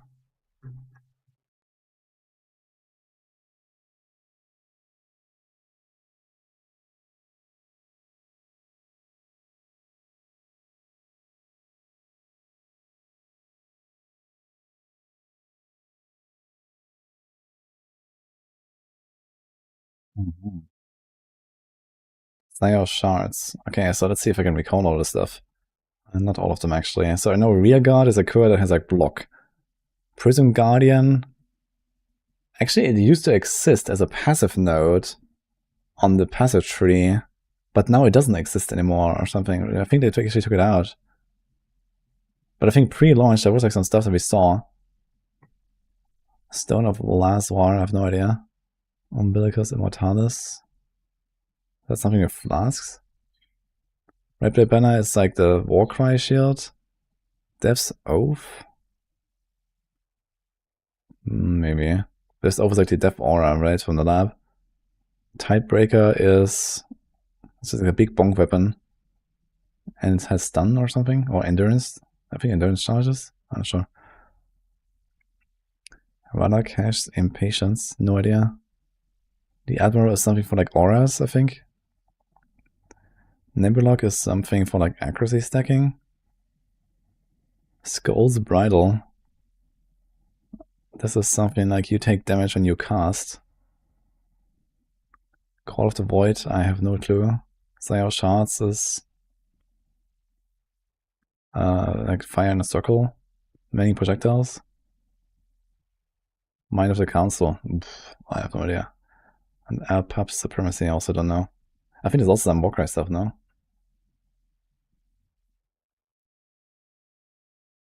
Well, like I see, they always have minimum charges. Ah, that's that one, yeah, true. Yeah, it's very strong, actually. At least in PvE1.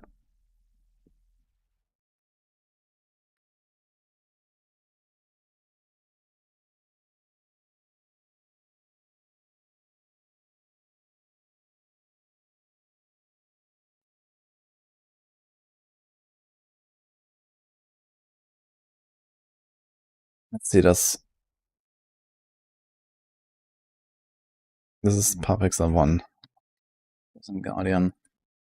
Then it's on the start, I guess.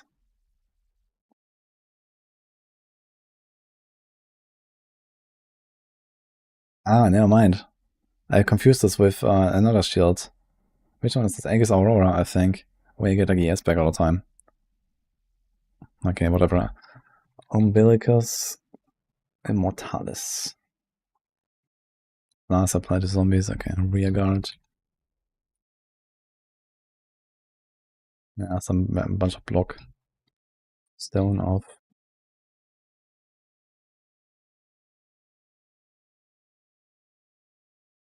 Block spell damage cast. Okay. Council. Doomblade has like percent fizz as Exile Elemental. It's also pretty strong. In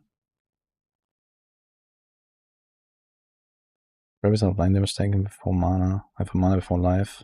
Attacks have added blind damage equal to 6% of maximum mana. Lose 3% of mana when you use an attack skill. So it's basically Archmage, but as an item for attacks. That's basically what it is. Kinda interesting actually if they'd introduce something like that.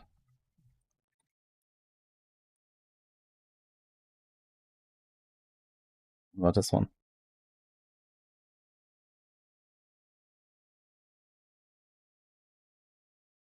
This is basically what you have as Pulse Circle in the game right now, right? Wait a minute, can you technically also do the same stuff in PoE1 with like the heralds just shattering the entire map? I guess it's not so relevant in PoE1 because everything already like explodes.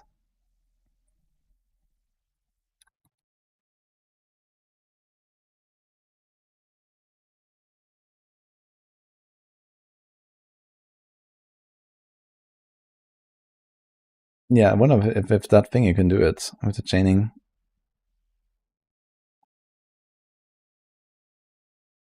You take chaos damage instead of physical damage from bleeding. 50% maximum resistance while poisoned. 20% chance to be poisoned. Okay.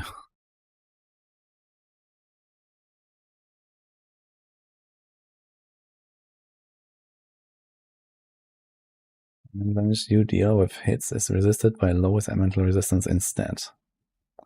That is actually a really nice item.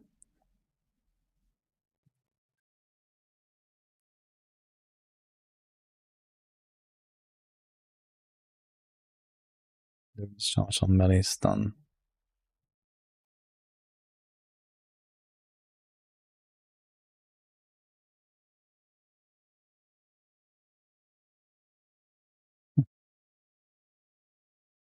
No movement speed on them. Yikes.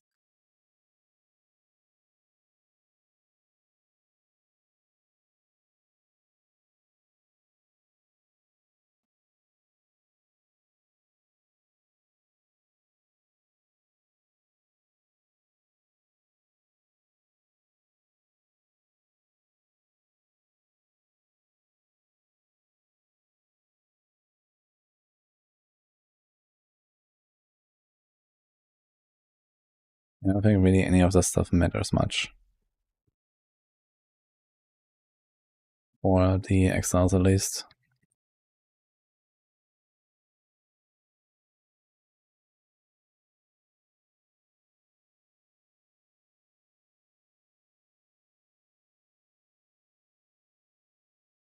Okay. But that was interesting. Thank you. Let's see what else we have here. Dowsing Charm. Ignite enemies in prison and start dealing fire damage equal to 25% of your maximum life when used. Oh my god.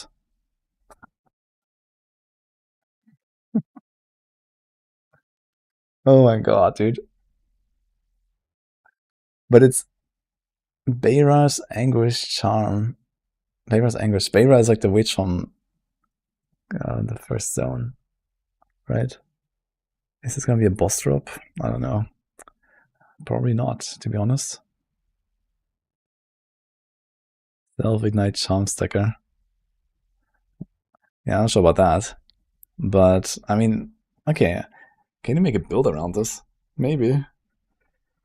With the ritual list, you could, I guess, but you somehow need to ignite yourself all the time. And have Giga life and mana recovery and maximum life. So this is like basically the objective, and then you can make something out of this. RF from Wish. Yeah, this sounds like Giga scuffed for something that is supposed to be RF. Anyway, I think if an Exile turns up with that thing, and you accidentally ignite him, you're just gonna like explode. Like if you ignite him, he triggers a charm, and then he does 25% of his life ignite on you. Like you're fucking dead. Let's go again with the example of 100k life on the Exile. 25%, that's 25k. Wait, how much does an ignite take? 40% over 4 seconds? 80% over, I think it's 80% over 4 seconds or something. Fuck, man. I really don't like that this shows like my windows twice here, by the way. This is like really odd.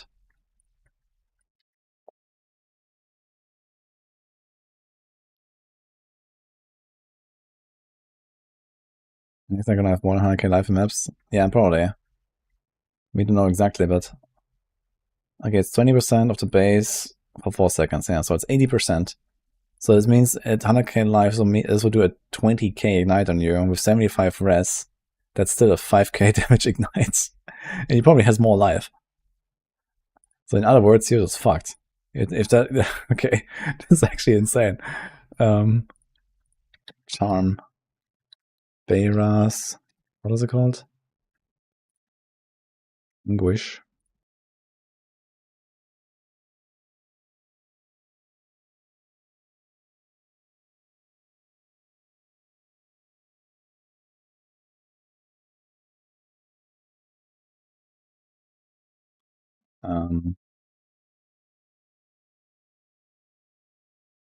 Yeah, Ranger's in a Huntress is in the same area as Ranger.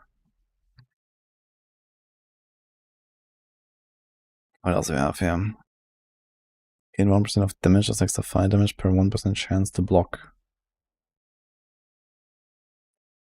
And a box pillar. Might also be worth mentioning, to be honest. That is quite a bit of extra damage.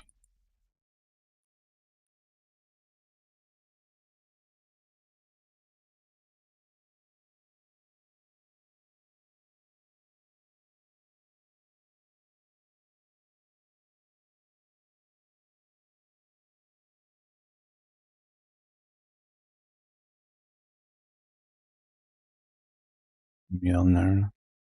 Probably doesn't matter.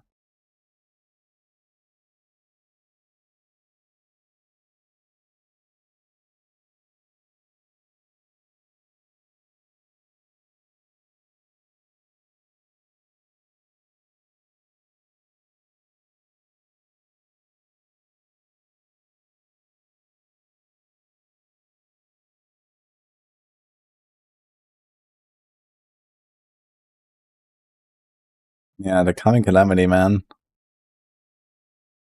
That's like the most deadly item, probably. Enemies in your presence have no elemental resistances. If that is not like a boss drop, then you're fucked.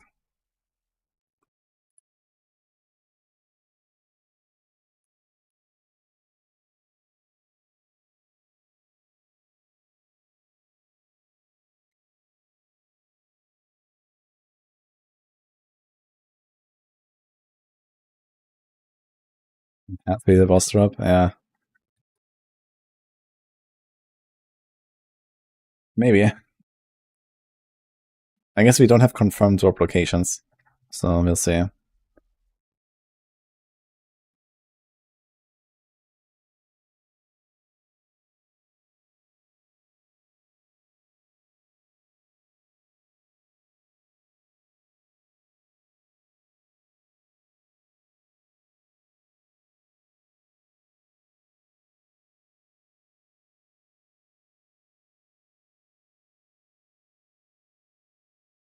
Okay.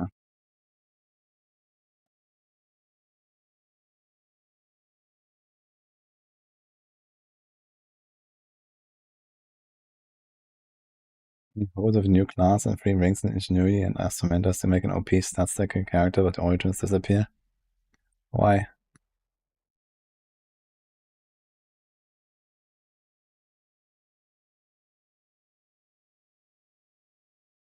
Can you just insta-call stuff if enemies that count as being on low life helm? No, they can't. Like, Carl cares about the actual value of the life. He doesn't care about the low life status.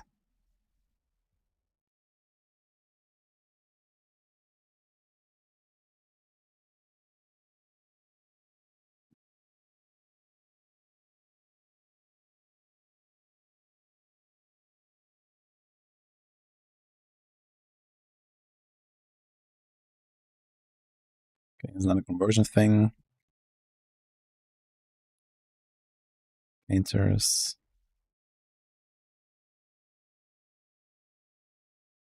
This thing is nuts, man. Both of Fury. Pins. It's fine, I guess. Wait.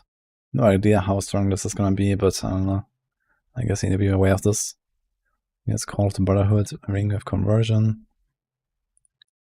And the Whisper of the Brotherhood. And the Original Sin.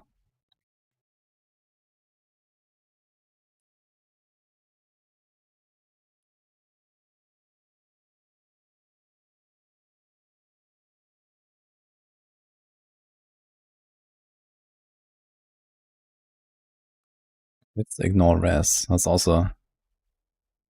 He has a crit bonus is 300% and he has crits Ignore Res. That's also insane.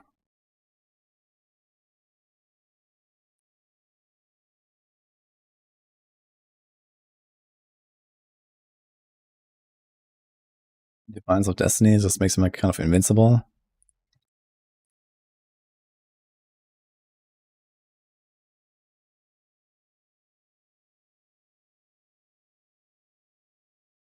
Double stun build up.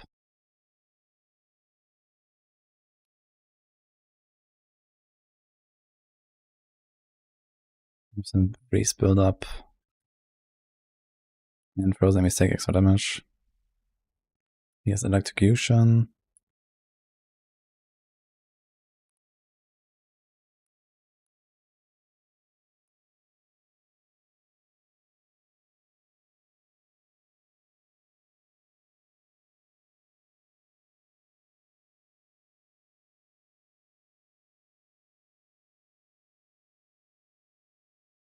Something crit against stunned enemies.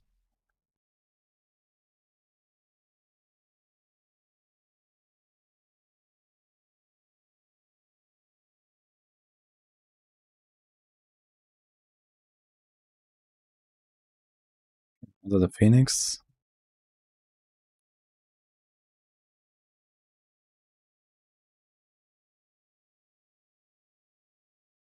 And he's also this.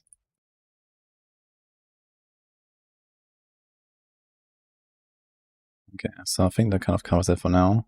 With moving stuff around, just close the gaps.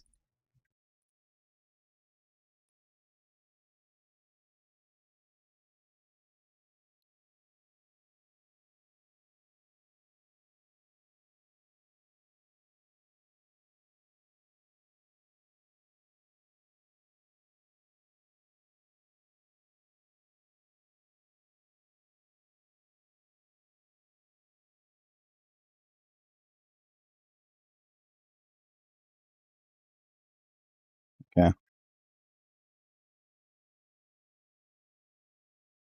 Crazy thinking that surely don't want to balance all uniques for rogue exile purposes. Easy fixes, pull out permanent uniques. Yeah, I mean, this is really what they should do. I don't think they should care about balancing around exiles. It's fine for exiles to sometimes be crazy. But there are some things here, in like, for example, Bramblejack. Like, you walk up to a Bramblejack exile, and you will just instantly one-shot yourself. He doesn't even have to do anything, you know? So, that's, you're just dead. That's it, you know? So, not good, I think. Stuff like that. It's fine for them to not balance it, you know, since like exiles have just like, you know, very different rules from players, right? They have like a lot more HP and whatnot.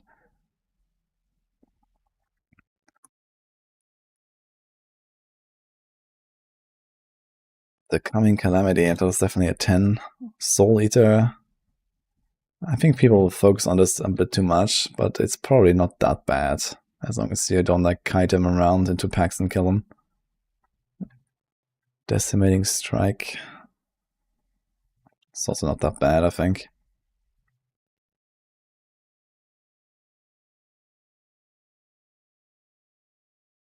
Gain 40% as extra chaos, so that is quite noticeable. Vortex fire plus 3 arrows. Could also be kind of important. Energy generation is doubled, whatever, I guess. Frozen enemies take plus 50% damage. I'm gonna convert to life cost. Gain 1% of chaos. Gain 1% of extra chaos damage per free life cost. Yeah, that could be insane, actually. If you have like a 500 mana cost skill, this is plus 167% extra damage. I think I'm gonna go to the 7. Slams cost aftershocks. Pretty okay, yeah. And the thing is that, you know, some of them kind of like don't matter at all. For example, here, the slam thing, right? If they don't use slams, it doesn't matter. But then if they do have slams, it's actually kind of important, so.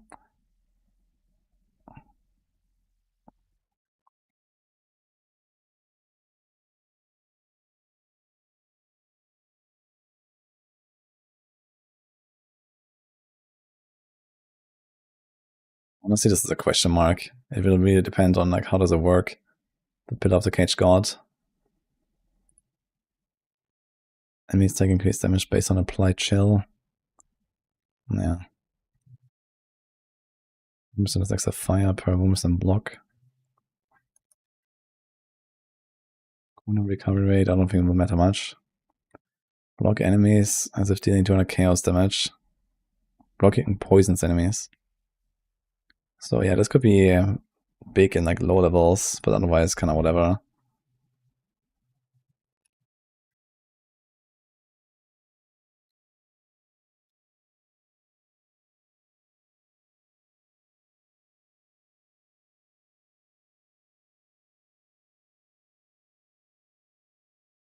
I put this in the wrong place, actually. It's nearby enemies.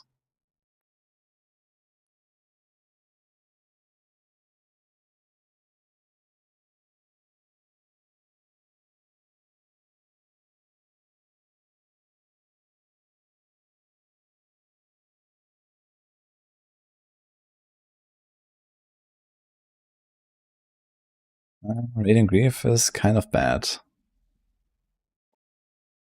It doesn't kill you by itself, but it just makes it so that you can't recharge any years. This is 6.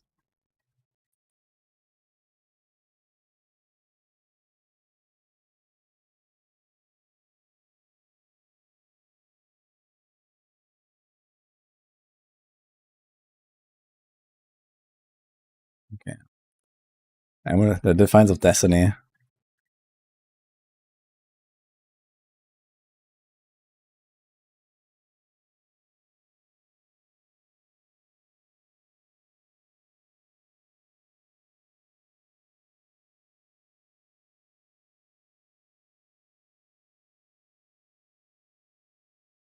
Gives the Night Vision. Not that bad, I guess. That's another card for some Knife on block. This might actually be worse.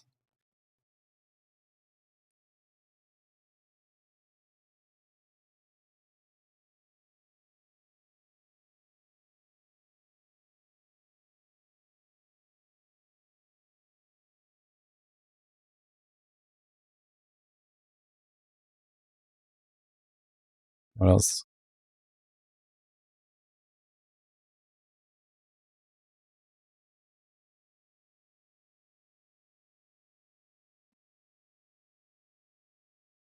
Two. It was on fire to cold.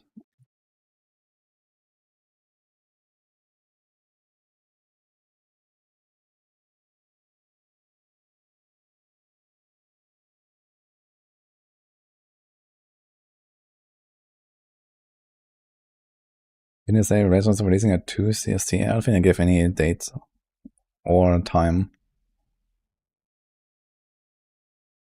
Oh fuck, I'm doing Amazon. Like, I think it's also pretty tempting to go Spear with the Smith. But I want to play the Smith afterwards anyway. Just playing like, a Mace build again or something. So, I don't want to do 2 times Smith. But Smith is pretty OP. I think I was gonna try to play Huntress and get good. Maybe I should play Smith. We'll see.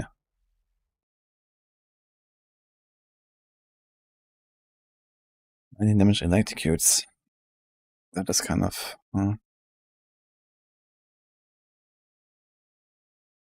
Physical damage pins. Could surprise you.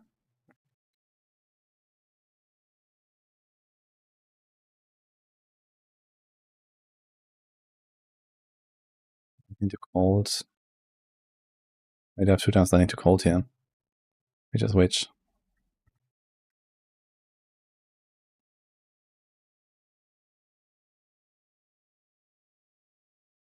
Lightning to cold.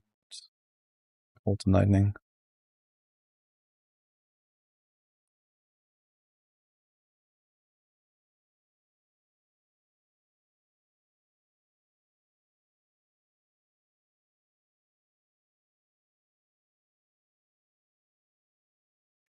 I'm just an elemental to chaos.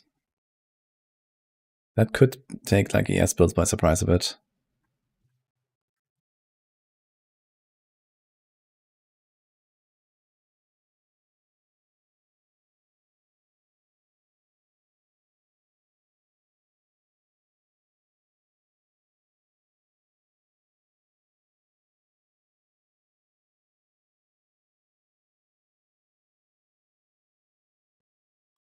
Okay.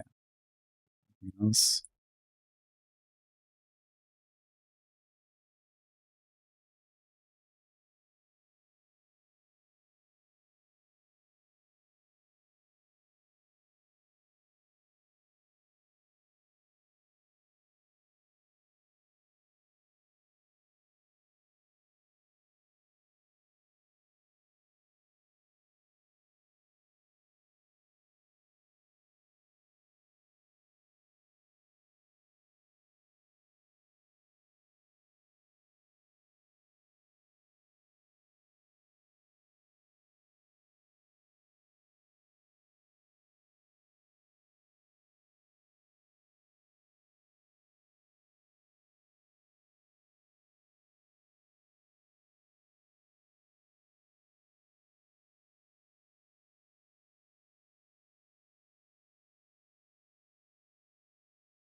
Dude, it's actually insane, man. Crit bonus 300%. It's crazy. Multigun Research Velocity. This is also crazy.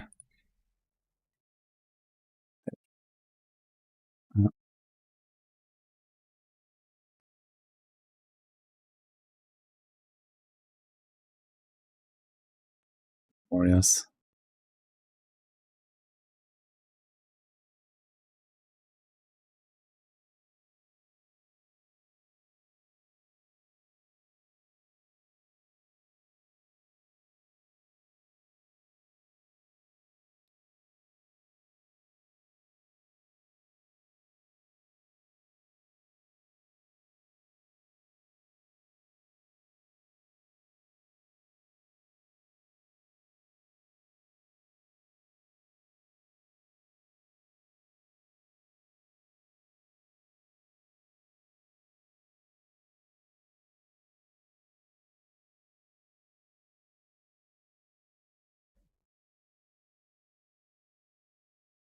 Oh, I didn't actually get this a rating. I think this is at least a 7.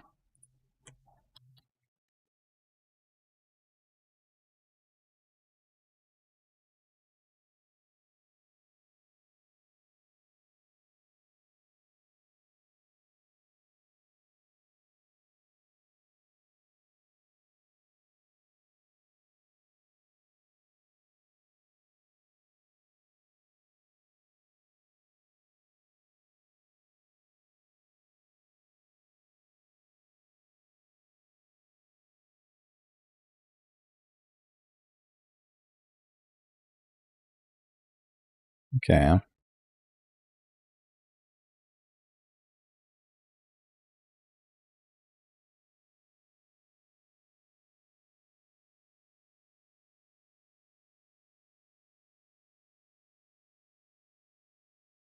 Actually, wait a minute. I wonder if an Exile that has Death's Harp equipped that gets +3 arrows will actually shotgun you with everything, right? Because monsters generally shotgun with everything. It's just the players that generally don't shotgun with everything. So I wonder how the Exile is gonna function. And my guess is they're just gonna shotgun with everything. Because they're monsters. So this might actually be really deadly.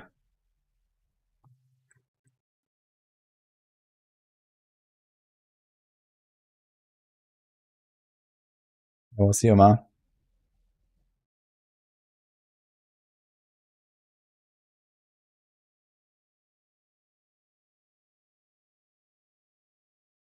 What else do we have here?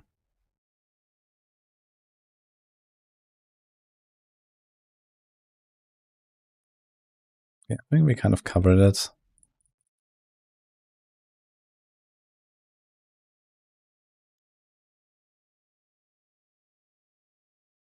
Yeah, poison bolts.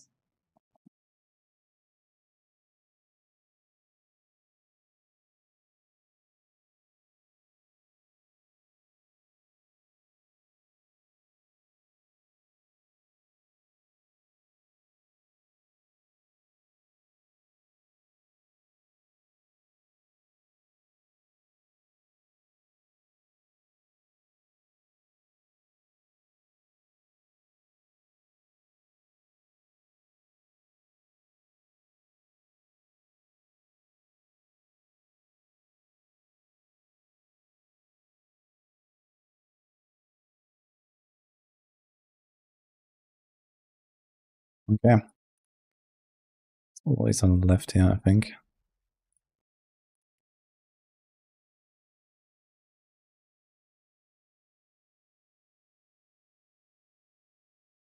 So danger, I guess. It's fine. Danger.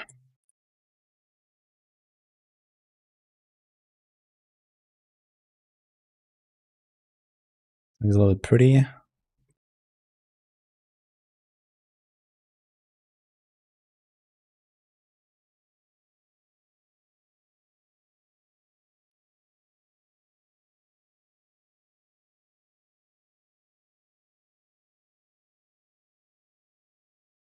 Shit.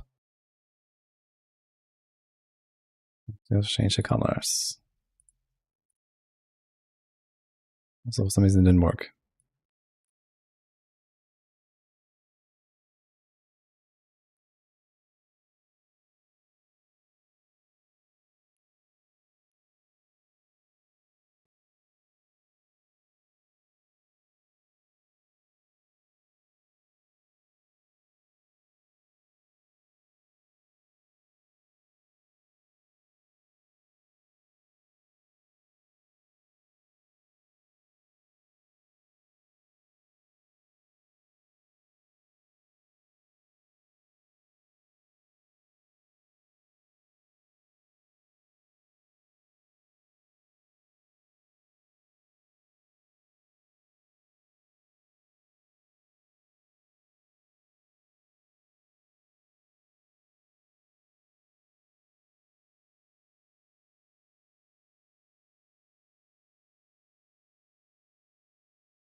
Okay.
Yeah, I think that's the list, guys.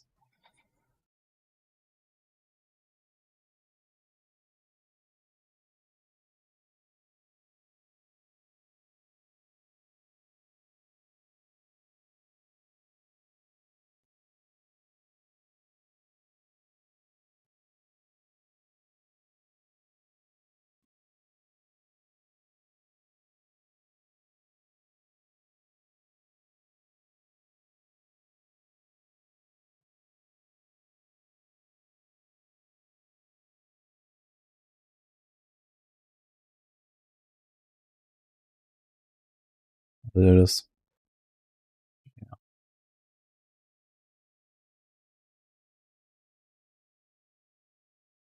Here you go. You want to check it out? Rogues can wear Astamantis and drop it. They can, yeah. But it's not in this list because Astamantis is not a dangerous item by itself. And it's going to be a giga rare, I imagine, right? Like, the Rogue Exiles will not just give you like all the crazy unique rares, like rare uniques, I mean, just by itself. They probably like will have like a Astamantis 1 in 20,000 or whatever. And maybe some of the others are also going to be giga rare, like Defiance of Destiny. But you have to like understand if you actually run into it. Defiance of Destiny, this guy will probably just not die unless you have like insane damage or something.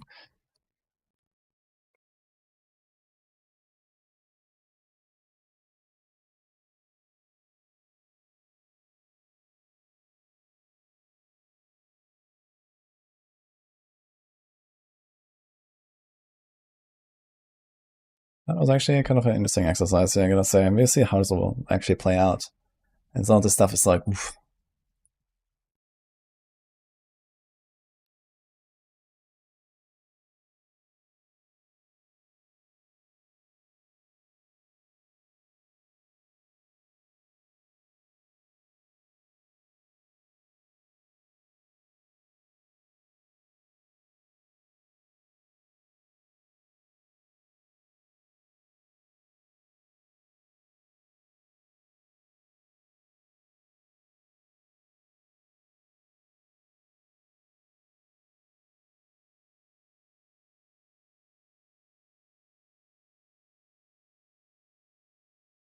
No Winnie.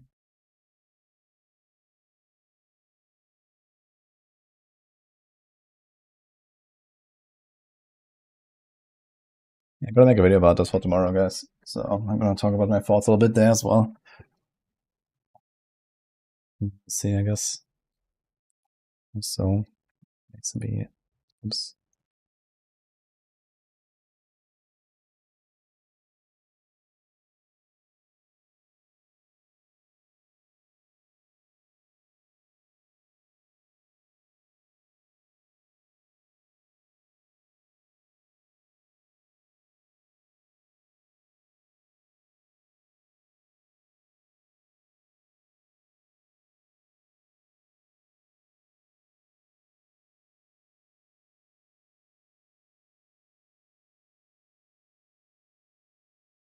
Yeah, we have that as well in case people are asking. You can maybe keep updating this in the future when they introduce more uniques, right? They're gonna introduce 100 uniques anyway. So there's 100 items that we have not seen yet. I've seen 5 of them or something. So there might be more stuff in there that is gonna be kind of cracked. I really hope that they're gonna, do something there.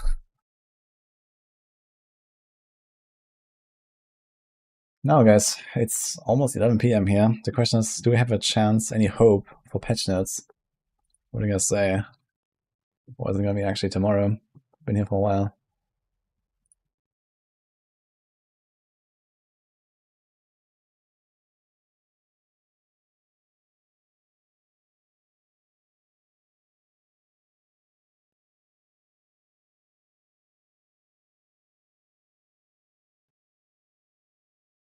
No sleep till patch notes. Ah, shit.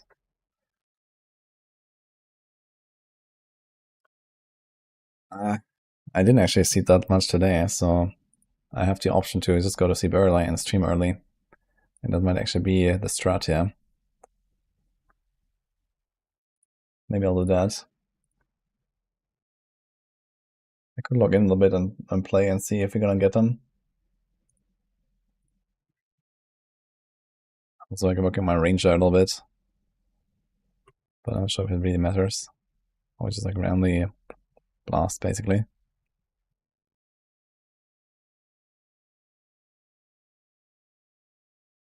In the patch notes in 404. Okay.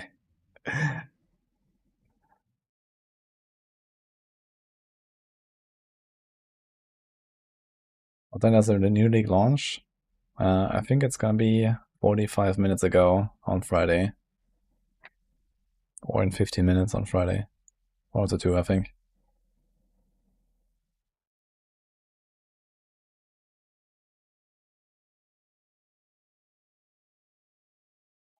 Now, do we have any of the other items I want to check actually?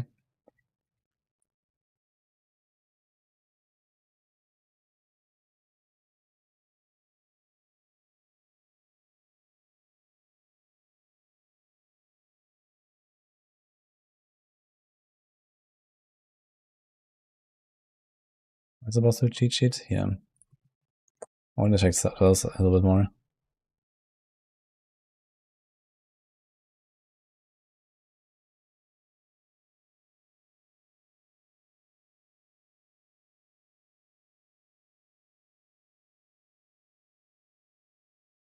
I think of possibly going Ranger in New League and start. You mean as a spear user? Actually, I want to check. What if you do Deadeye as a spear user? The thing is that Deadeye is too ranged base, I guess, right? Let me see.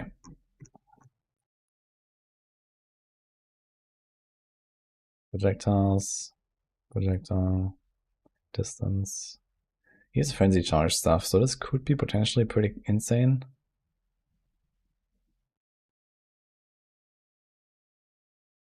I guess this doesn't probably work though with something like infusion, but maybe on other skills.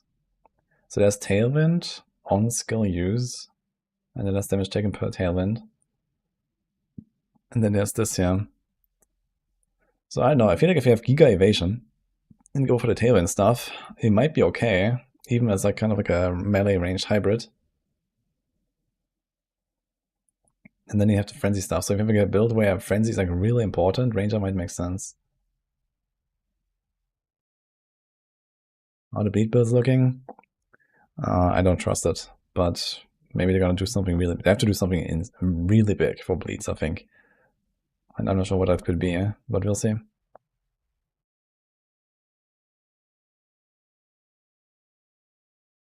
Is Pathfinder potentially a thing, I guess?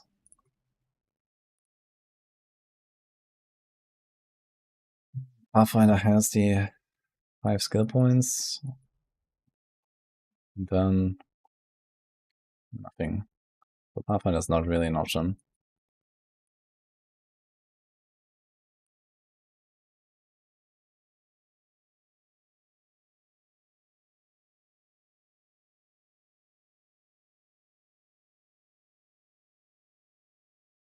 How would it look when you play like a warrior and we do like Huntress shenanigans? Like in general, like it's gonna be kind of tough to scale the stuff probably, right? He's like melee damage, stun build up, so maybe for like early leveling you would take that melee stuff. But then later you would like probably just path like something like this. All the way here. Maybe you have to do area of effects, who knows. A path for this stuff. But it's also, this is just projectile damage, it's not both. That's the problem here. You have a lot of pathing to do to get anywhere.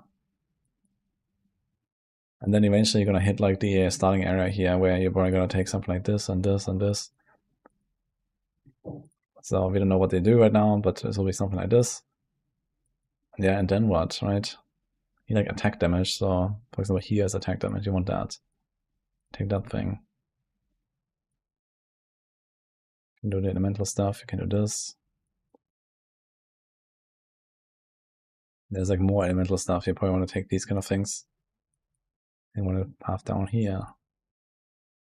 40% increase with attack skills during any flask effect, man, yikes. Let's pin all the block stuff. But it would take stuff like this as well, right? Maybe even the small node. God. But I feel like there's like so much stuff wasted here. How many points is this? 2, 4, 6, 8, 10, 12, 14, 16. 16 plus points just to kind of get over here. With basically nothing on the way. Bit of stats. Strength dex, armor evasion. Stun build up. Threshold. I mean, okay, there's something here, but there's not much. You can take this here if you want to get attack speed. There's a Huntress, you probably gotta take this and this.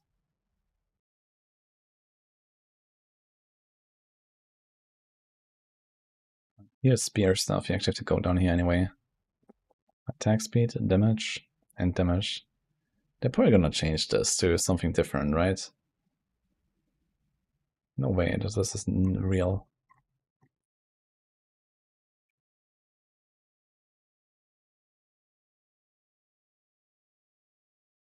There's more block. Increase attack damage per 75 armor or evasion rating on shield. Nice.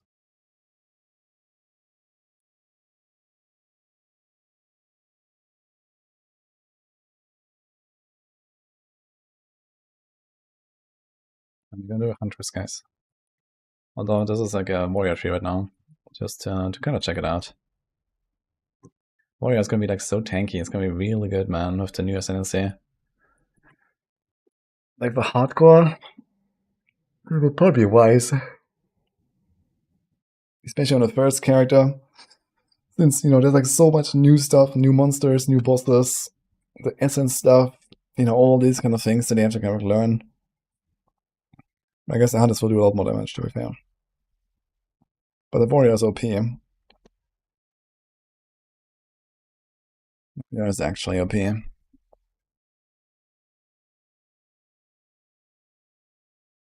might need all those stats to use the dex skill gems. True. But generally, you don't want to path, right? If you can avoid it, you will avoid pathing as much as you can. I guess it's not that bad, so I could start warrior and just go for all the spear stuff.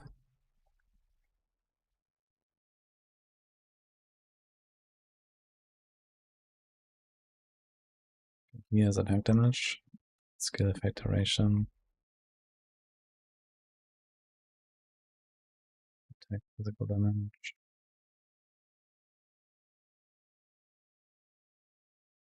Is it a rare and unique enemy stuff? Strike.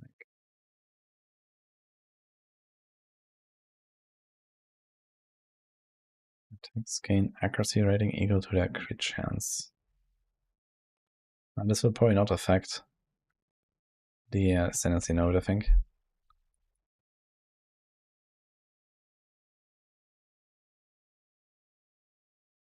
Yeah, like something.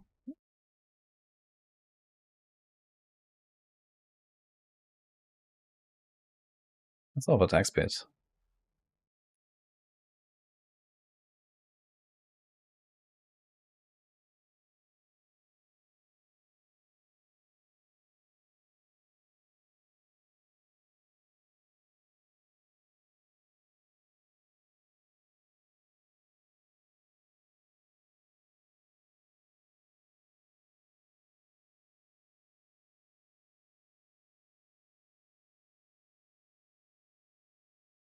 Damage with one-handed weapons.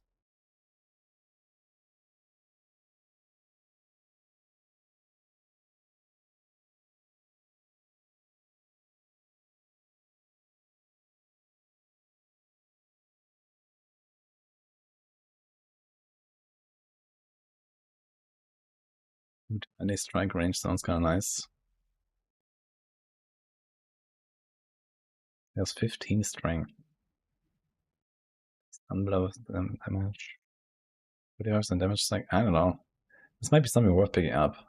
That's like a pretty powerful node, I feel. Yeah.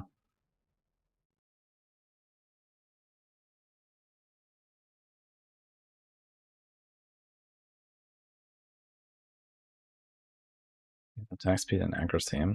It's kind of exactly what you want.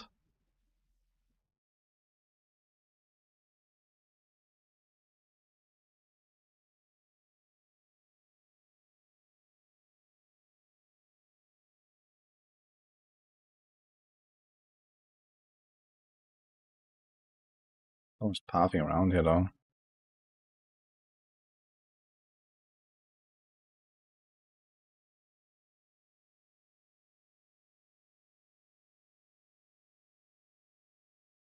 Yeah, well, Almajani, hello.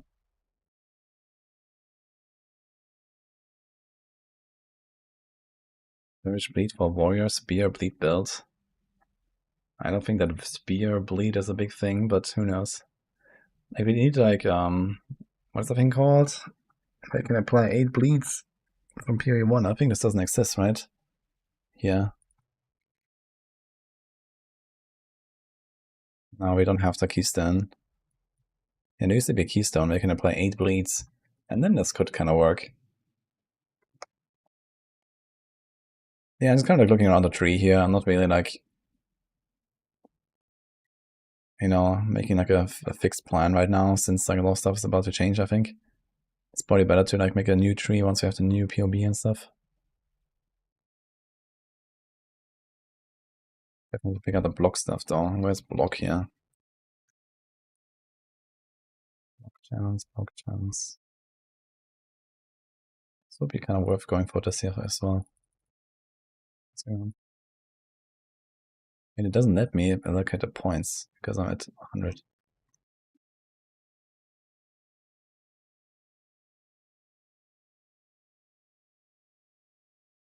Take 10% of damage from blocked hits. That's 30%. That is actually kind of tempting, to be honest. 10% is not too bad. Increase evasion from a good shield. Dude, there's a lot of block chance here. What the fuck, man? These small nodes are triple of the other small nodes, but they take 20%. This is actually a pretty nice wheel here, I think. Interesting.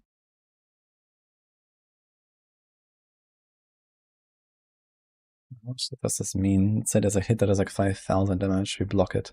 They take 1,000. It's still quite a lot, to be fair. But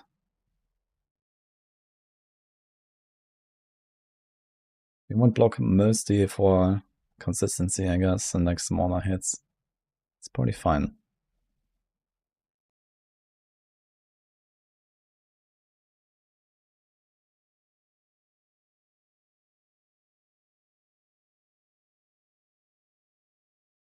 No generic damage for Huntress in the starting area.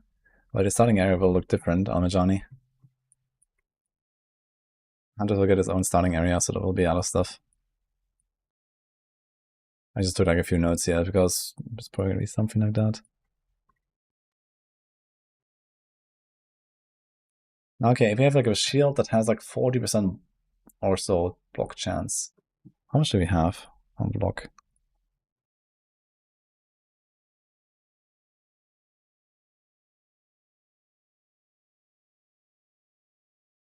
Way to block the bleed build up to burst. I mean, that's like accurate bleeding, which makes it deal the same damage as when the target is moving, which is double, no matter if it's moving or not. And outside of that, I don't know, just has some form of like consume, bleed mechanic or whatever.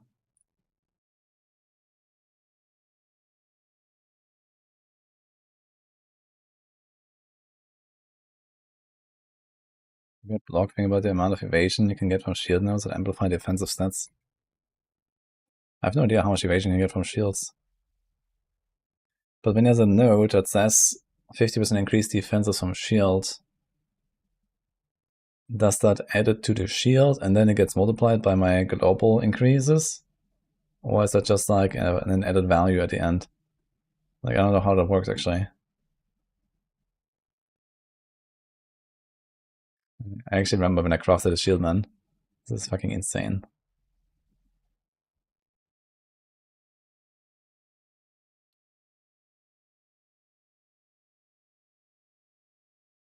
This was like fully vision crafted, this shield. Starting before transmute. But my starter be on max roll. Oh, you'll find it in community builds. I'm not one of the actual team members.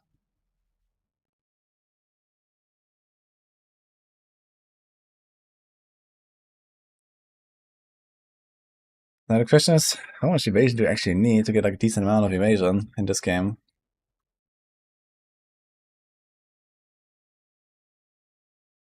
So that's like the closest to an evasion character that I got, so let's see.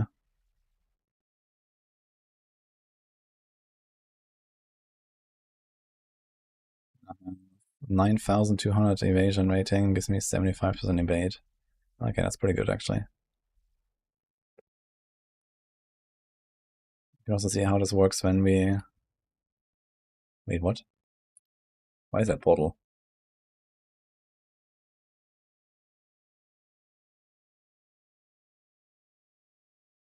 Okay, random portal.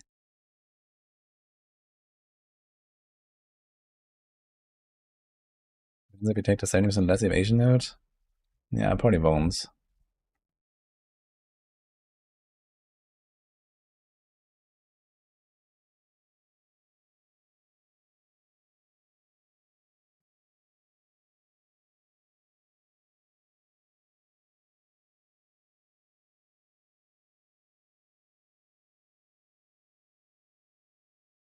Yeah, 12.7k evasion of 81%.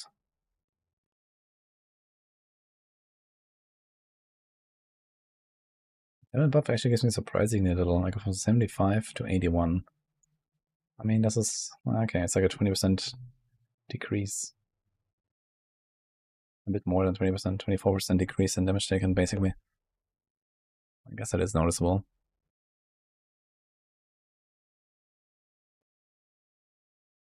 So yeah, you want to hit something like 10 to 15k evasion, I guess. It's kind of the target. In our case, we have none, none, none, and the hybrid chest. And that's apparently it. Really? Okay, there's 190 flat here on the ring. So if we take that off, it does go down. Okay, still 72 though. I guess it might be actually relatively easy to hit like a decent amount of evasion. Just using like a buckler with some evasion on it. Maybe you could even go for acrobatics if you really want.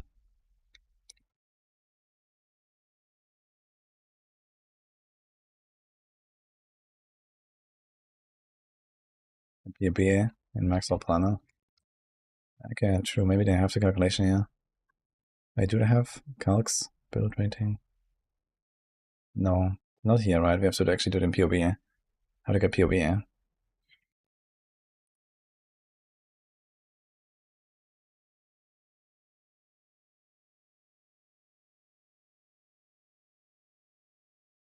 No stats.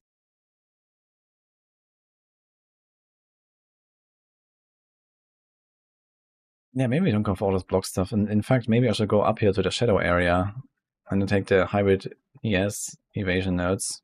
I mean, they are nerfing energy shields. But realistically, I think what they will mostly nerf is Grim Feast and maybe some of the uniques. And maybe the nodes a little bit or something. So TLDR, it shouldn't really affect me. That's what I'm saying.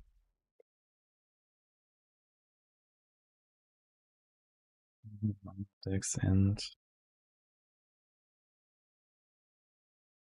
48% speed. Here's attack damage.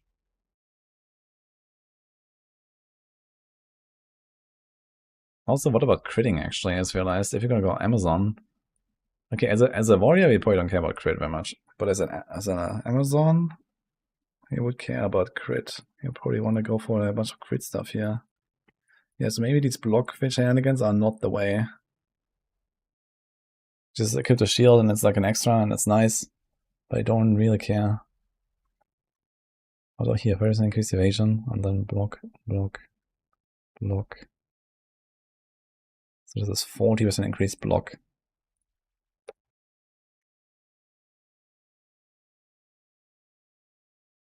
Need 87% to hit 75% chance. So it'd be 56% chance.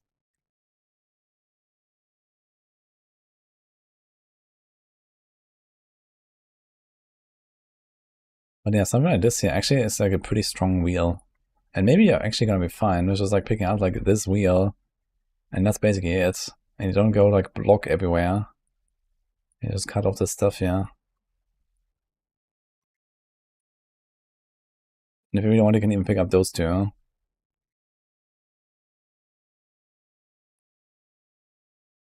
But the question remains, how do we get up here? If you want to do evasion energy shields.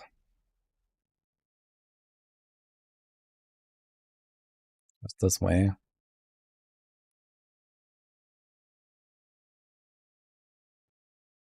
At this point, it's really stretching it thin.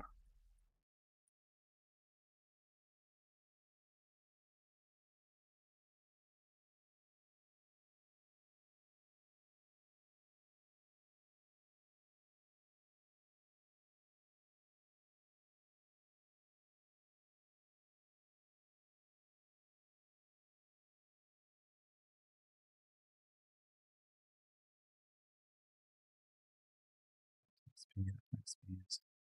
It is a lot of attack speed, but it's also a lot of pathing. Increase defenses from equipped shields. What else do we have? Another. Got this and this.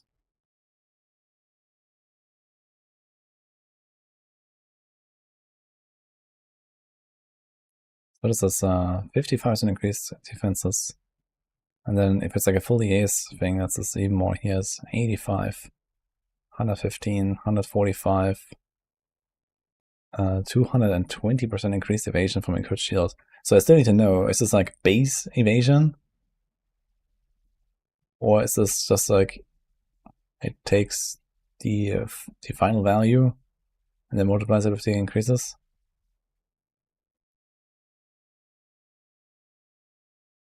Yeah, something like that seems like a good idea, I think. Maybe the other stuff, not so much. Maybe not even gonna go for this here, for example. Hello? Yeah, okay.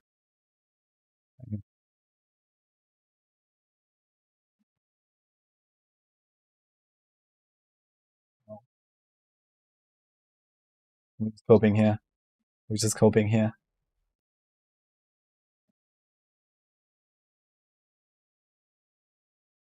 Huntress is gonna be very hype, I agree.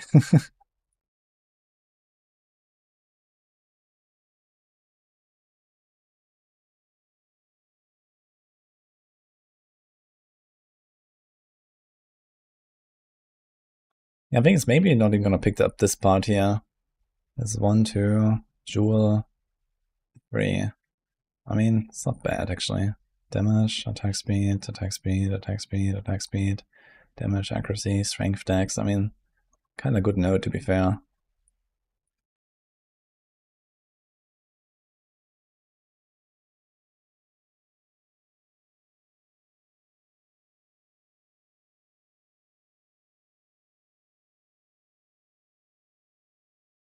Some shields.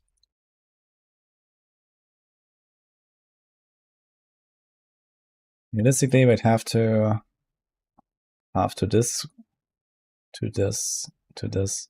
Okay, I mean maybe if we play a warrior, we wouldn't actually do like ES stuff. I just realized. As a warrior, we would not do this. Unallocate. Because we have the body armor with nothing on it. We would not go for ES. You just you have a Giga Life and that's it. And Giga Res. So we're kind of chilling actually. So what would we do?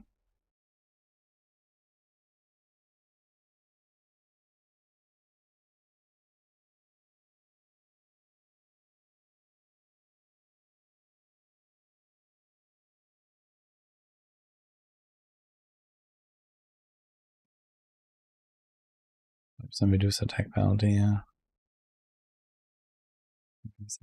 Close. Attack speed per dexterity.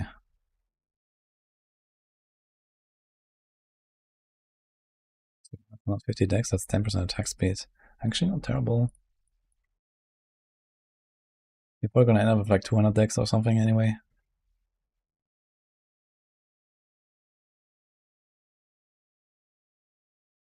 It's kind of hard to find nodes that are generic enough to support both ranged and melee attacks.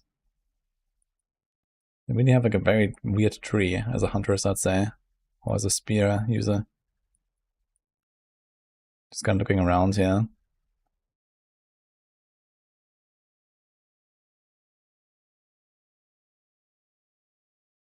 Kind of mental damage.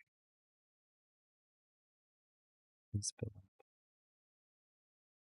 damage.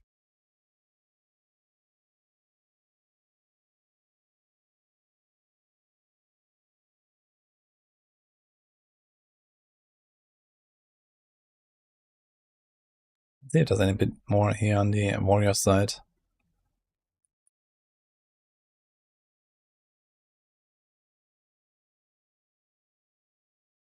Like any elepen and stuff. Yeah, right.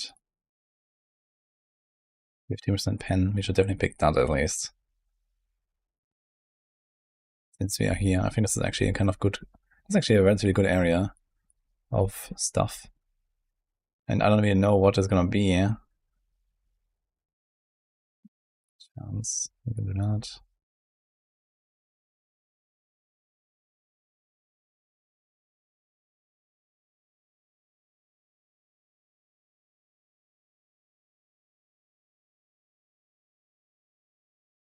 Dude, we saw like this new helm that has like damages. The enemies are considered low life around you. Do we not have any PV2DB? They previewed this somewhere like a long time ago now. The one-handed cluster. I'll check in a sec.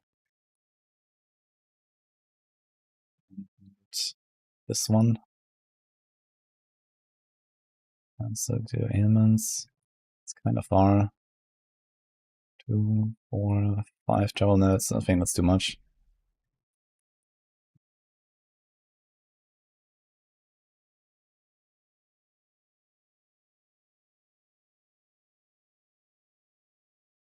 Wait. So why does this Oh. One-handed attack. So he has one-handed weapon with no dash. Yeah. And he has one-handed with a dash. That's kind of funny.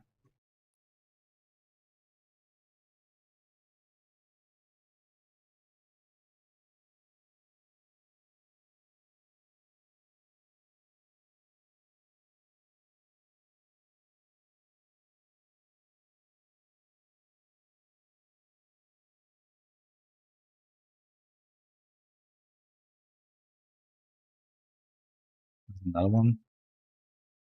This is dual wielding.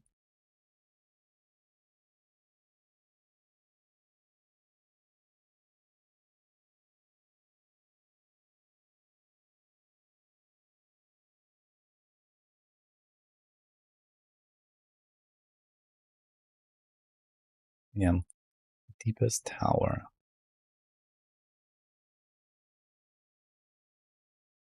That's a strong item. I wonder where I get it.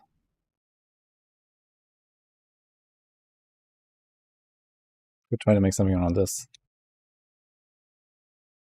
Then take this cluster here.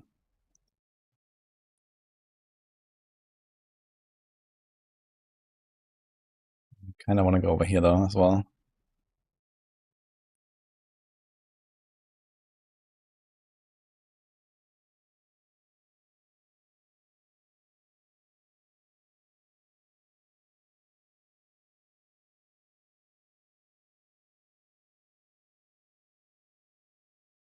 It seems like we don't want like anything on the warrior side. Everything's too far away. That could make some sense. You know, something that could make sense is maybe this here. Cooldown, area of effect. I mean, this could be nice. I don't know. You know, if you don't know where to put the points, you just take that. Here's attack speed of one-handed weapons, damage of one-handed weapons. 1, 2, 3, 4 travel nodes. This wheel is not terrible. But there needs to be something else here, and there's nothing else.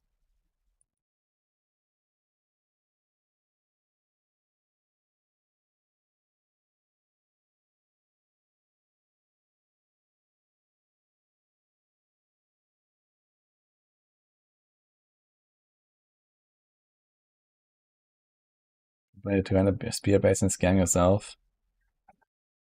I mean, this is in a data mine. We don't know 100% sure if it's actually real, right? But I guess it's likely they're gonna add a 200 spear base.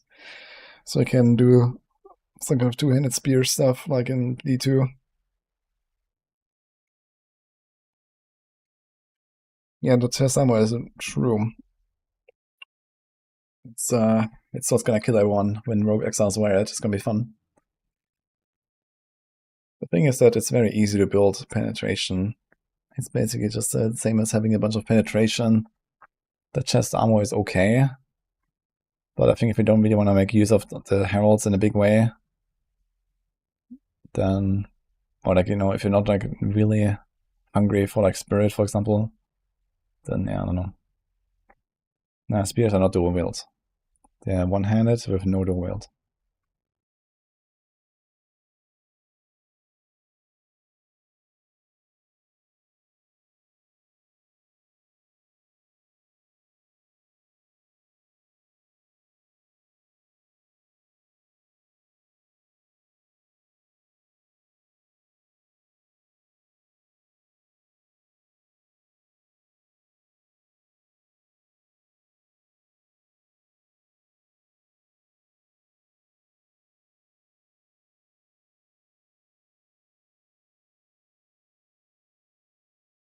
Okay, I think like a tree like this is at least something to work with. You know, it can be tweaked and stuff, but I think this is fine. At least from the warrior side. So if we decide to do like warrior stuff, then we can take this as kind of like a baseline here at least. So that's probably what this would look like. But you have to make another tree for Huntress itself. Can we save this?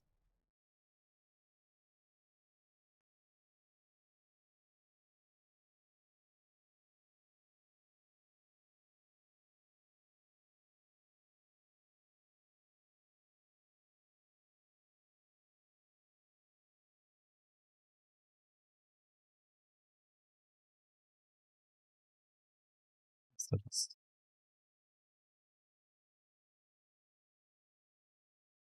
Can I edit this and we'll actually stay?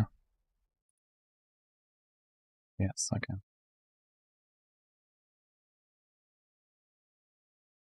Myth of hardcore SSF.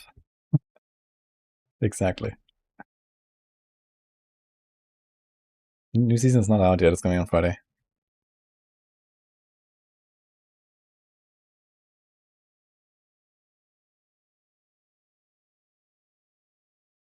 Okay, so we can probably make this faster this time. We already know what we are going for. Well, we don't know here because the starting area will look different. But in general, let's do this. Down here, we take that.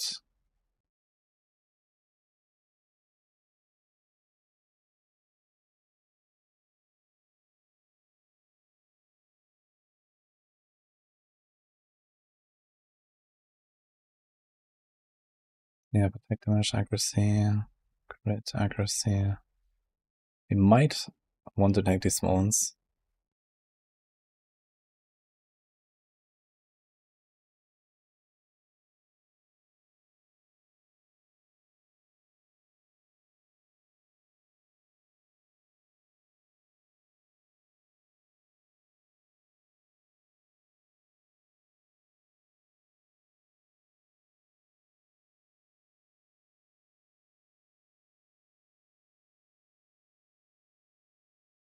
And then I think it will be time to go up here.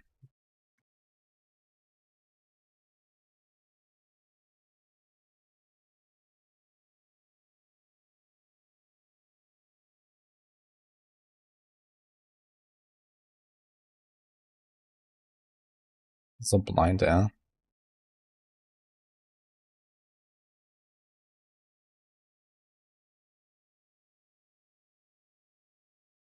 Let's see.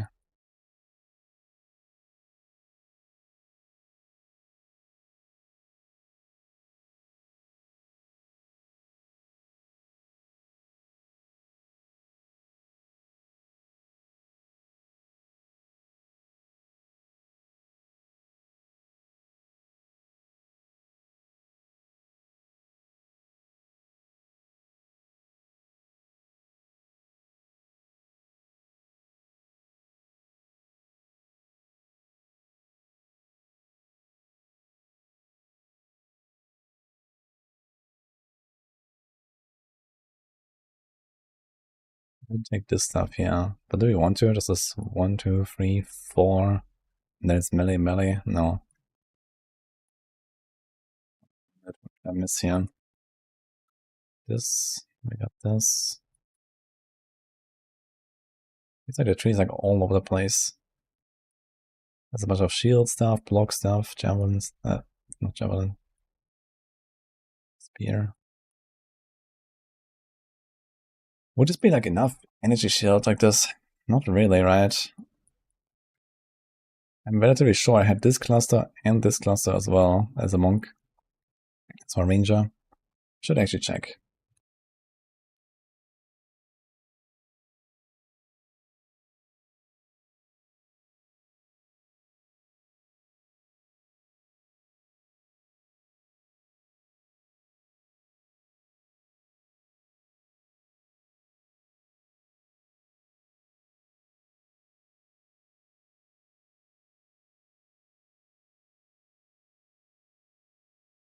We have this, but not those. This.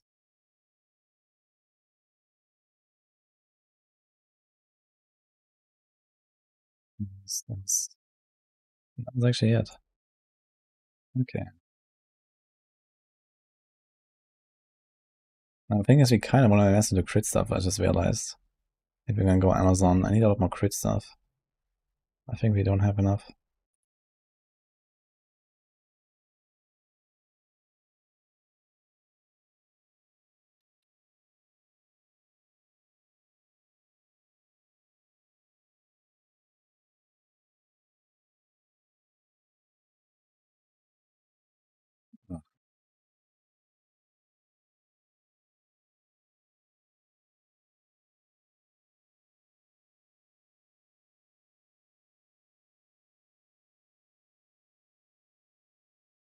So let's cut this off.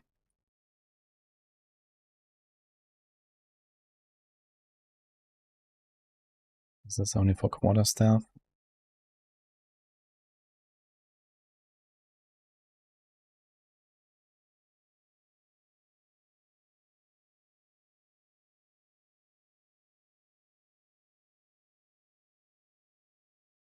Honestly, I can't really move much.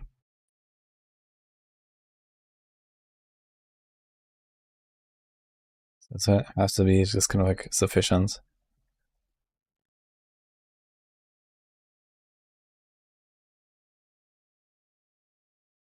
This is a bad cluster here, but we kind of want to get this as well. He's like the big juice. Crit, crit. That's kind of nice.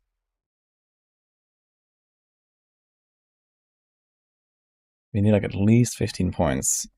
Maybe you kind of want this here as well. And then if I have this here, I also kind of want to get this here. Because this is 20, 12, 12. And reduced curse stuff. So yeah, get all these points. I guess the only realistic option is to cut off this entire part. Boom. Which is kind of sad.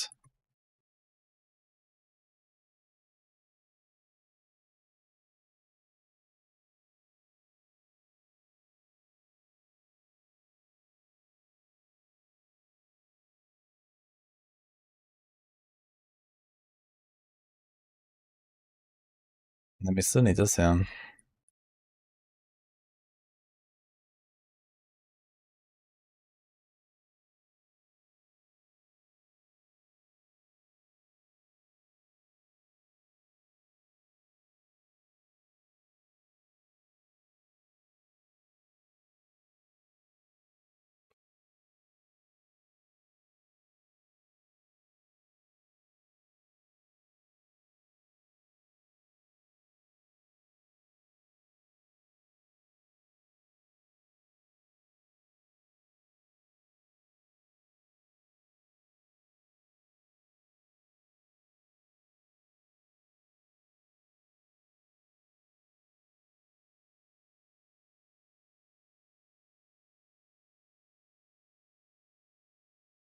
Actually 1 point, huh? I mean, okay, this is like level 100, so we're not gonna reach that. We actually have to like remove 8 points or something, or 6. What though? Could be something like another crit wheel and we take this one instead or something. What about this last part here? But this is actually, for example, 70% damage if you have dealt a crit in the past 8 seconds. That is a lot. This crit wheel here is pretty good, man. Can't argue with that. You also kind of want to get this thing. So yeah, realistically, I would probably like leave out something like this here.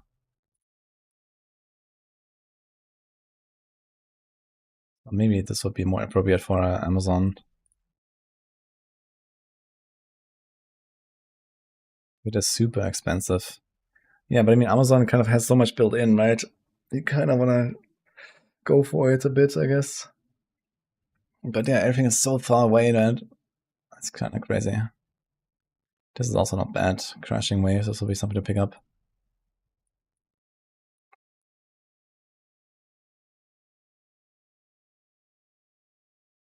Range is still gonna be nuts this week. Likely, I think.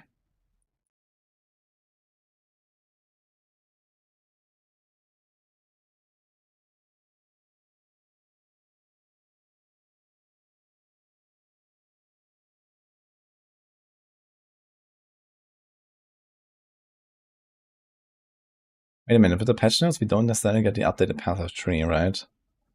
So you actually have like no clue.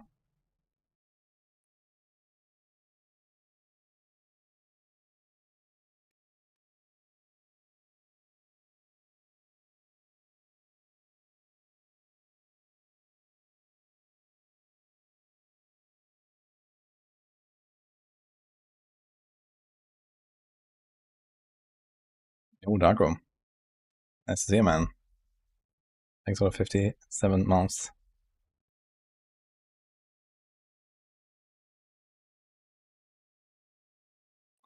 Oh, guys, I'm actually kind of tempted to not do crit shenanigans. But then again, what would you do if not that? On the Huntress, there's the infusion stuff, okay.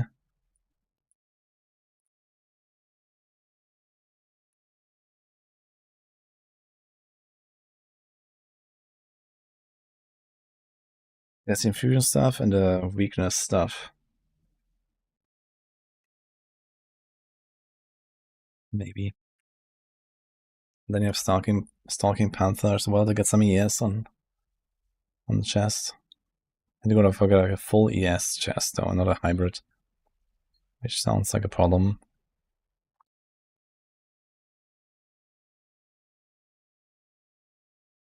New CGD video showing 30 minutes gameplay of Huntress. Oh shit. Can I nick that?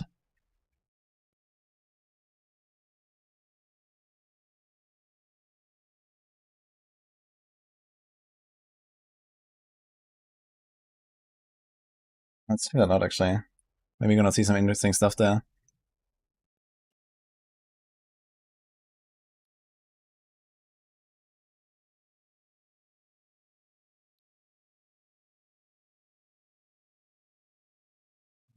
Spear skills, hands-on gameplay, part 1.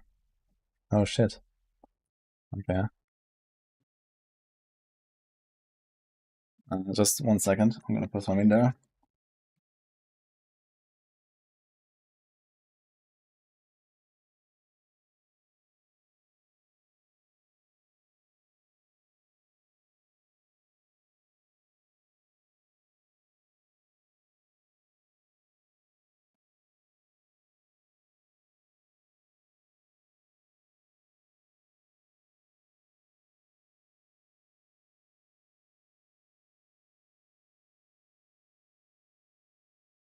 Okay.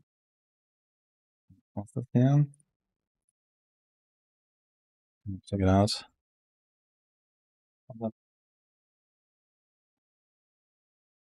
I was just closing a window.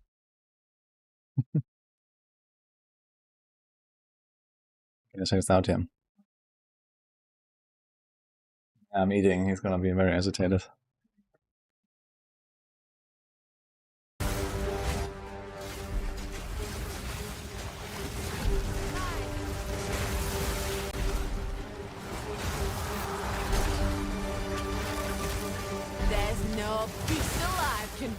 The Huntress, equipped with spear and buckler, seamlessly weaves melee and ranged attacks together using high mobility and powerful counterattacks and skill combinations. It's a playstyle unlike anything that we've had in Path of Exile up to this point. Attempting to make this overview skill guide has proven very challenging. With my previous mercenary hands-on guide, I could simply talk about each skill individually and maybe just note 1 or 2 of the interactions that come up. But for the Huntress, it's not so simple. So many of the skills interact with each other in different ways. You can play some pretty simple and organic feeling skill combinations without being quite so overcomplicated, but it's when you start to consider all of the possible interactions and options that you have available to you, quickly things become really complex and really interesting. I think it's definitely the most dynamic and engaging playstyle that GGG have released thus far. So here's my overview of the Huntress, Spear, and Buckler skills from my hands-on time at the GGG studios. This guide will be in 2 parts. Part 1 has skills up to level 5, and Part 2 has the rest. Spears are one-handed only and cannot be dual-wielded. There's definitely a bit of synergy with bucklers, but technically you can just use a normal shield or even no offhand with the Dance with Death keystone. Spears are fundamentally hybrid melee ranged weapons, and they come pre-packaged with both Spear Stab and Spear Throw basic skills. Both of these are decent single target skills and cost 0 mana, so they're fine choices while leveling for some easy boss poking. The devs actually want these to be on the higher end of raw damage compared to other skills because,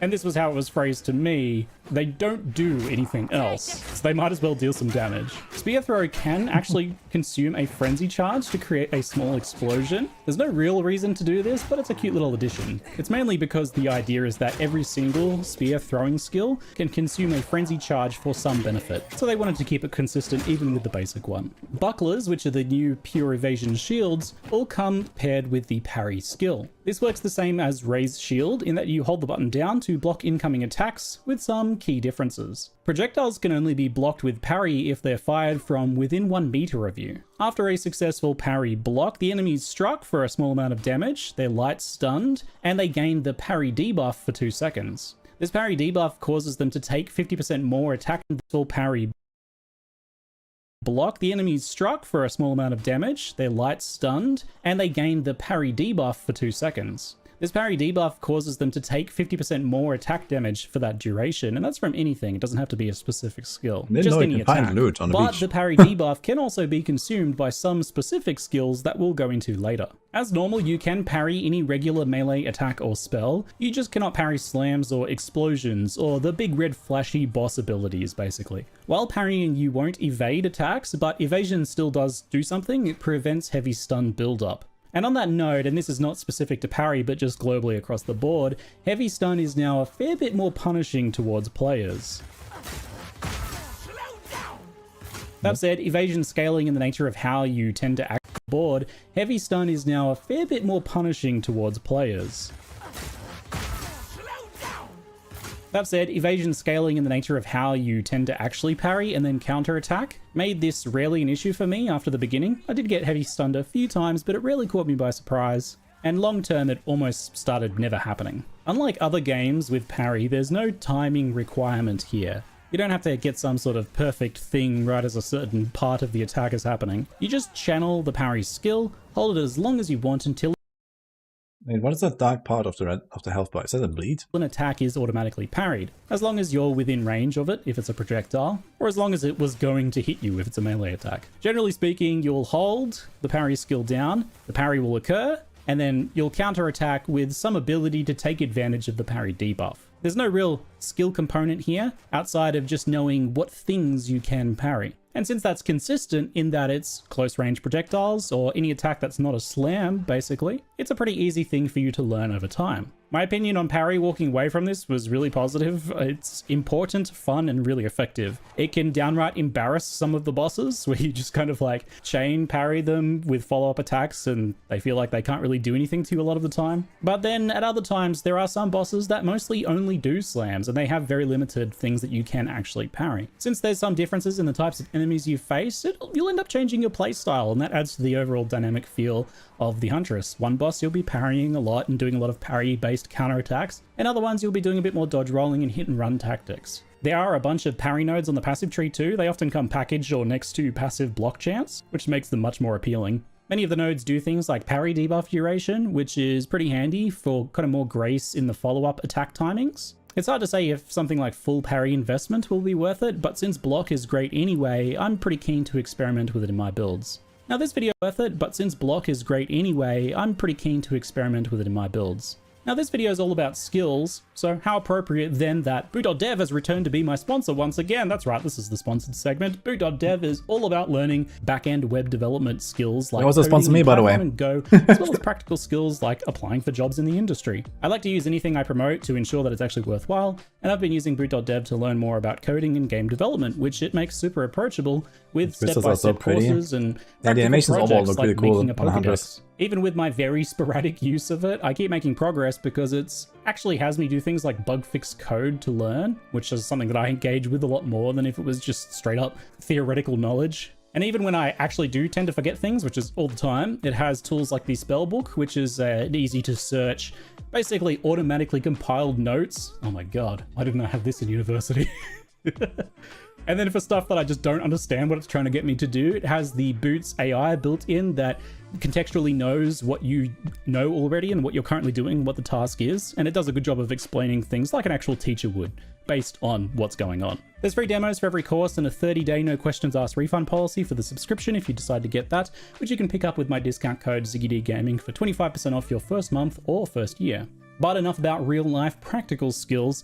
Let's talk about far more important things, the Huntress skills. The first skill you get from the tutorial is actually Whirling Slash, but I wanted to talk about Disengage first, as it's the follow-up to parry that you get access to the earliest. Disengage ended up being the skill I found myself cutting first in my different runs. It's a slashing backflip with a small AoE. It has a short cooldown.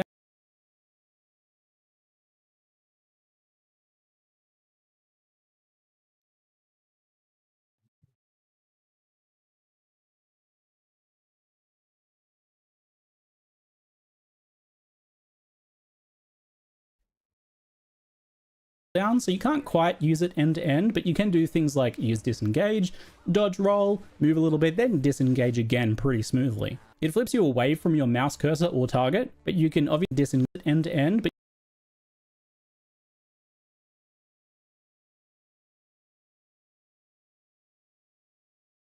you can do things like use disengage, dodge roll, move a little bit, then disengage again pretty smoothly. It flips you away from your mouse cursor or target, but you can obviously use that to flip you forwards or sideways depending on where you aim. It seems to work similarly to dodge overall, and it can be used to animation cancel too from other attacks, could be used while using other attacks. And it also does avoid damage, it guarantees strikes and projectiles miss you while you're flipping. When the attack portion hits a target that has the parry debuff as well, it causes a chunky little explosion and consumes the debuff to give you a frenzy charge. Since quite a few things want frenzy charges for powerful buffs, the early game strategy of parry, disengage, then throw an empowered spear is very good and quite fun. Both this and parry being easy to pull off make the whole thing way more fun too.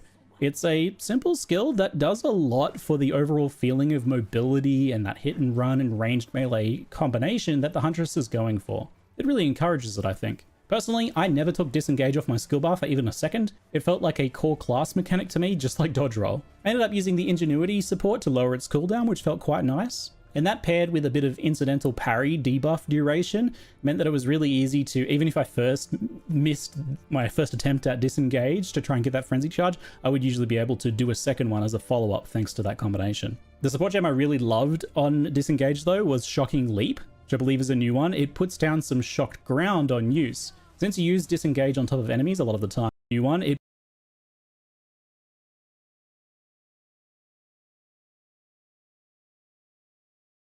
puts down some shocked ground on use. Since you use disengage on top of enemies a lot of the time, that leaves them shocked exactly when you plan to follow up with some sort of empowered spear throw, for example. It's also really great paired with triggering explosions on whirlwinds from our next skill, Whirling Slash. So Whirling Slash is the first of the wind-themed skills. Bit of an archetype here within the Huntress. It's a combo piece for quite a few other skills as well. Quite simply, you slash in a circle for fairly low damage and create a whirlwind. Each whirling slash adds a stage to the whirlwind, increasing its area up to 3 total stages.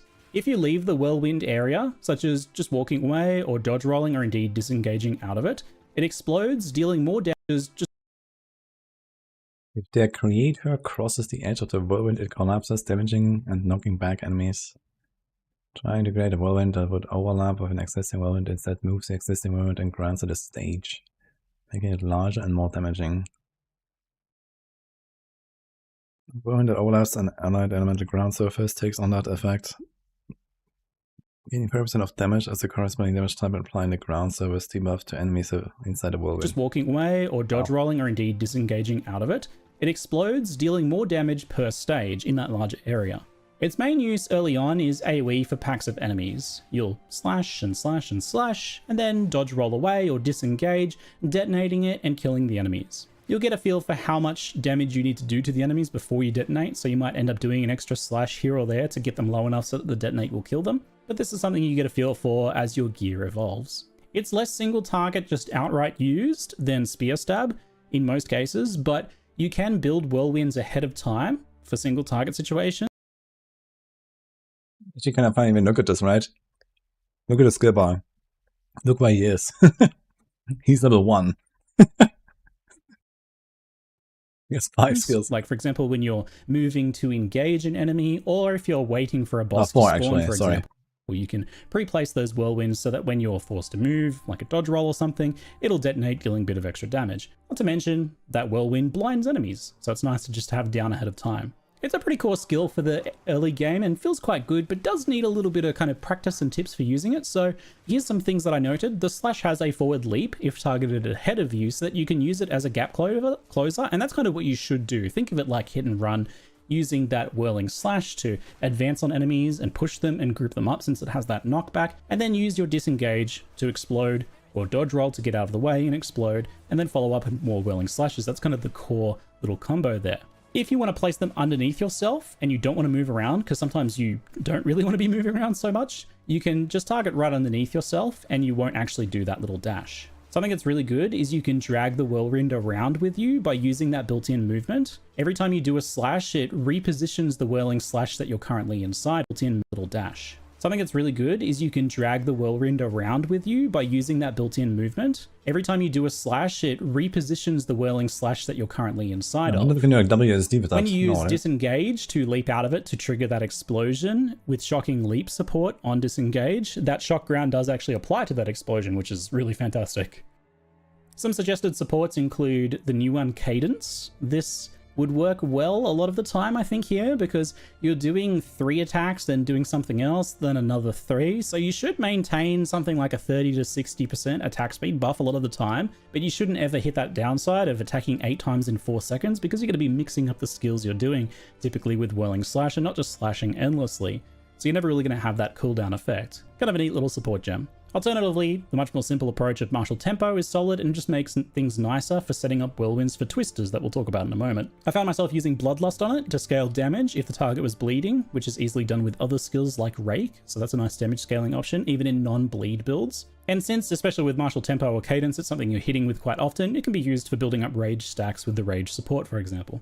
So next up is Twister, and this is the natural pairing with Whirling Slash. It simply sends a projectile that pierces through all targets and bounces off walls until it runs out of duration. The Twister is blind as well, which is a nice defensive buff to be able to apply guaranteed on enemies at a range like this. Like whirlwinds, when twisters travel over ground effects, they actually gain that element and deal 30% added elemental damage of that type. When they collide with a whirlwind from skills such as Whirling Slash, they consume the whirlwind to deal more damage and create more projectiles. Just note this doesn't cause the whirlwind to explode like it normally would. It consumes it to do this alternate effect with twisters specifically. So if you fire a whirlwind into a stage 3 twister, that means 180% more damage and 4 whirlwinds instead of 1. So that's pretty substantial payoff. As a base, consume the whirlwind.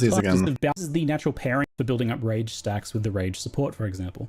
So next up is Twister, and this is the natural pairing with Whirling Slash. It simply sends a projectile that pierces through. Whip up a Twister with a flick of your spear. The Twister moves forward erratically, blinding, repeatedly hitting enemies within.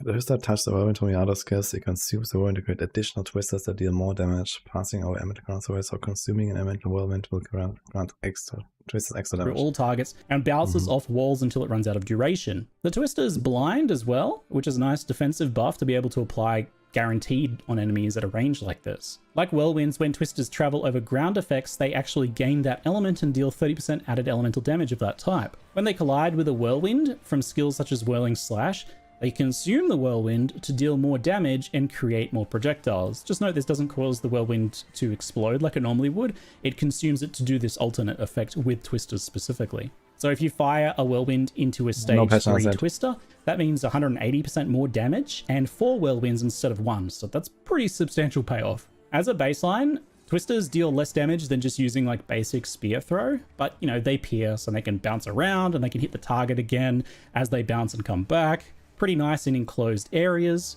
and when they're fully buffed with added elemental damage, they do tend to deal quite a bit more damage overall. They cannot shotgun with multiple projectiles though, even if it's created from the whirlwind, but more projectiles can make it more likely for extra hits after bouncing, so you can still end up getting more single target damage with extra projectile. I did test with and without scattershot, so you can still... I don't really get it.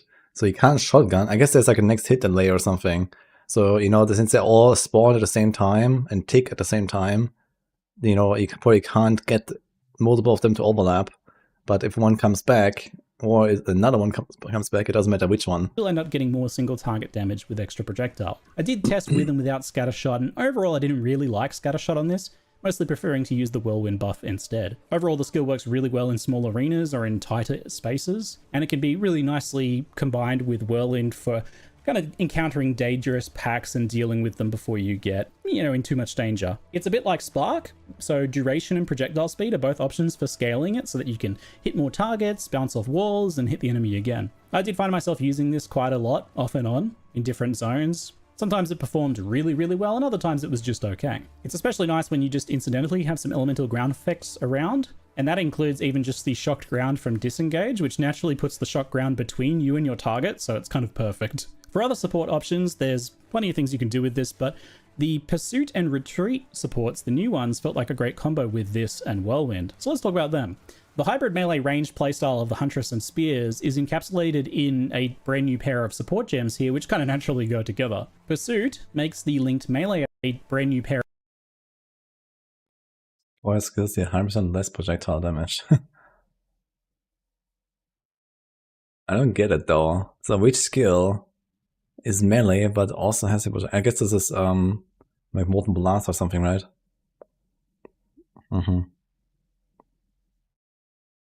Support skills deal no melee damage, the turret has more projectile damage if you have damaged enemy if a melee hit in the last 8 seconds. Okay, so basically the same. Gems here, which kind of naturally go together. Pursuit makes the linked melee attack deal 30% more melee damage if you damage an enemy with a projectile attack in the last 8 seconds. And conversely, Retreat is the opposite. 25% more projectile damage if you've damaged an enemy with a melee hit in the last 8 seconds. You get what they're going for here, it's pretty obvious.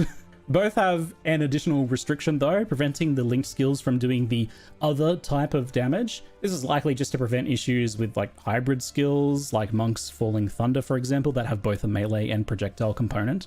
I didn't run into this at all playing on an actual Huntress. The simplest and most obvious pairing here is just Whirling Slash and Twister, right? They combo together nicely, they're melee and ranged.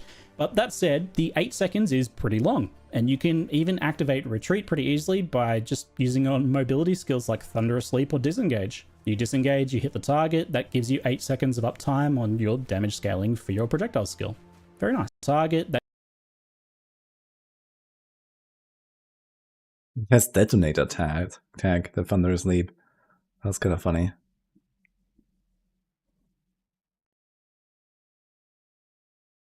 No cooldown on the leap. that gives you 8 seconds of uptime on your damage scaling for your projectile skill. Very nice. The next skill in that first tier of those level 1 gems is Explosive Spear, and this is one of my favorites. It throws a low damage spear that detonates after 2.5 seconds to deal a and this is one.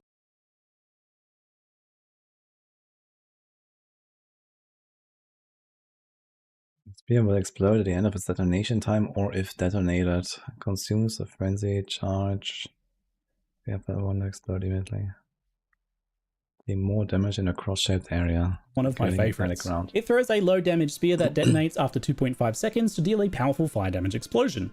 Now you can only have one active spear at a time, and you have to wait for it to detonate before you throw another one, otherwise you'll override it and it'll never detonate.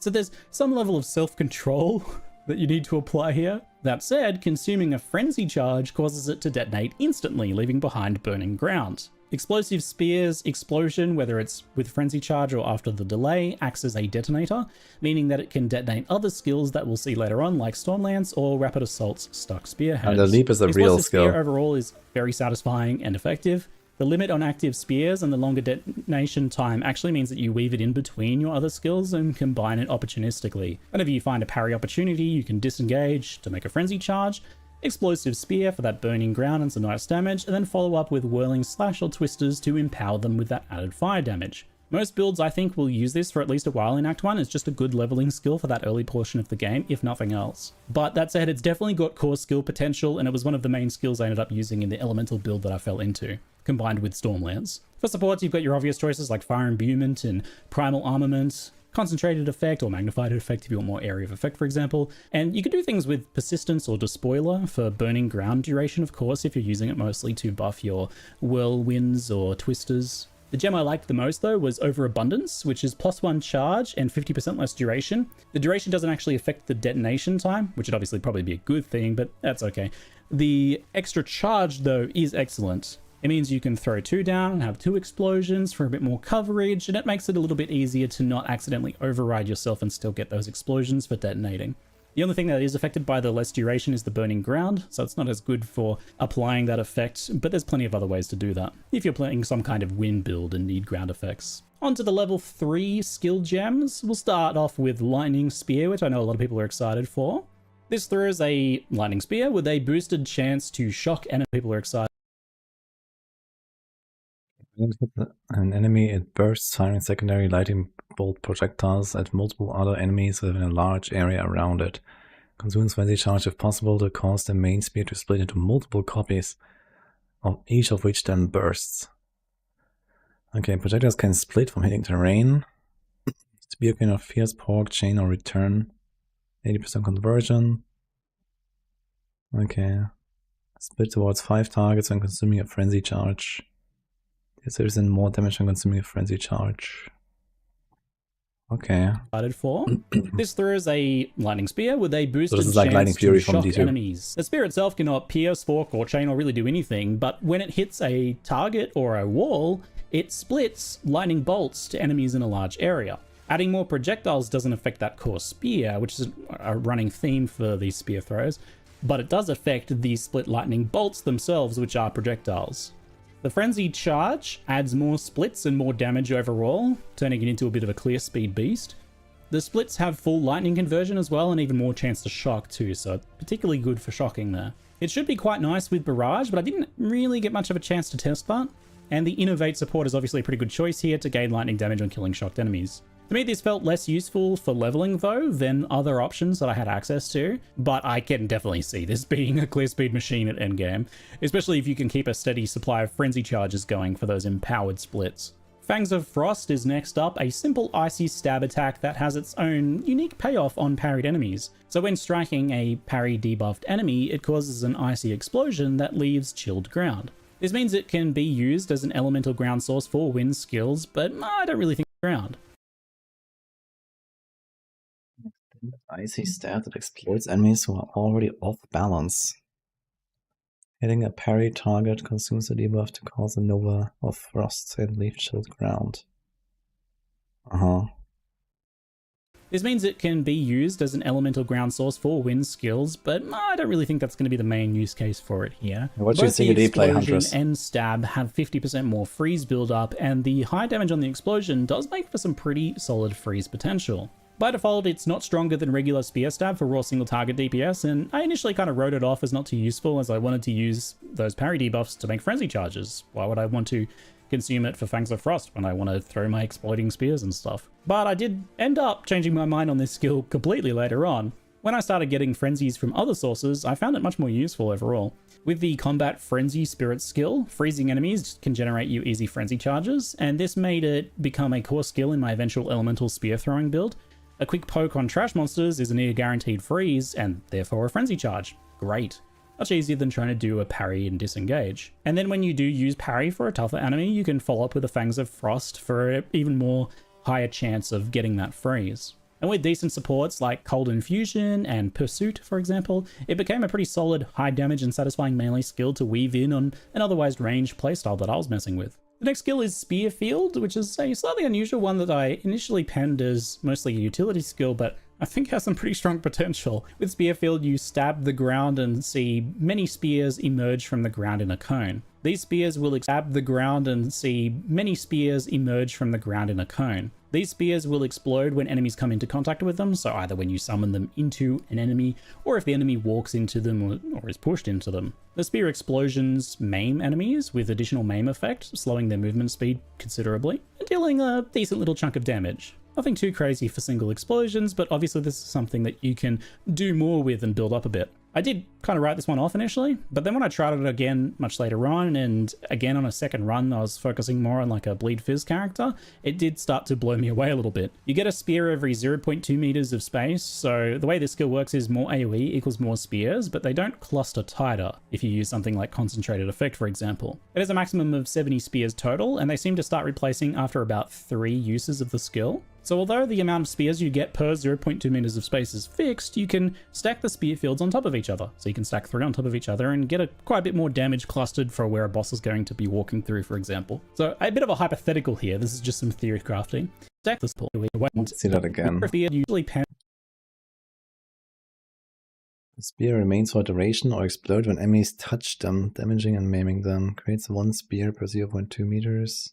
Spears emerge within 4.3 meter length cone. Spear duration is 5 seconds. 70% damage. This seems like a lot of damage actually. If there's actually like an enemy approaching you through this, like, you know, it's just like the boss walking up to you from here, right? 1, 2, 3, 4, 5. You would get hit by this like 5 times. Interesting. And is mostly a utility skill, but I think has some pretty strong potential. With damage and again, big spears, but they don't cluster tight together and get a here. This is just some theme location. With concentrated effect, you may be able to stack more and deal more damage in the same location, because maybe you are getting less AoE, which means less spears are being kind of put down per use of the skill. So that means maybe you could do 4 or 5 spear fields on top of each other for single target, you know, or you just spam them into the boss, deleting them as they spawn. Still, concentrated effect would be very good there for that. Quality is quite interesting in this as well. It has a chance for hazards to rearm, and I did see this kind of hazard keyword elsewhere on the passive skill tree, for example, which it's basically any like damage dealing effect that's left behind from a skill. So basically this and Frost Wall.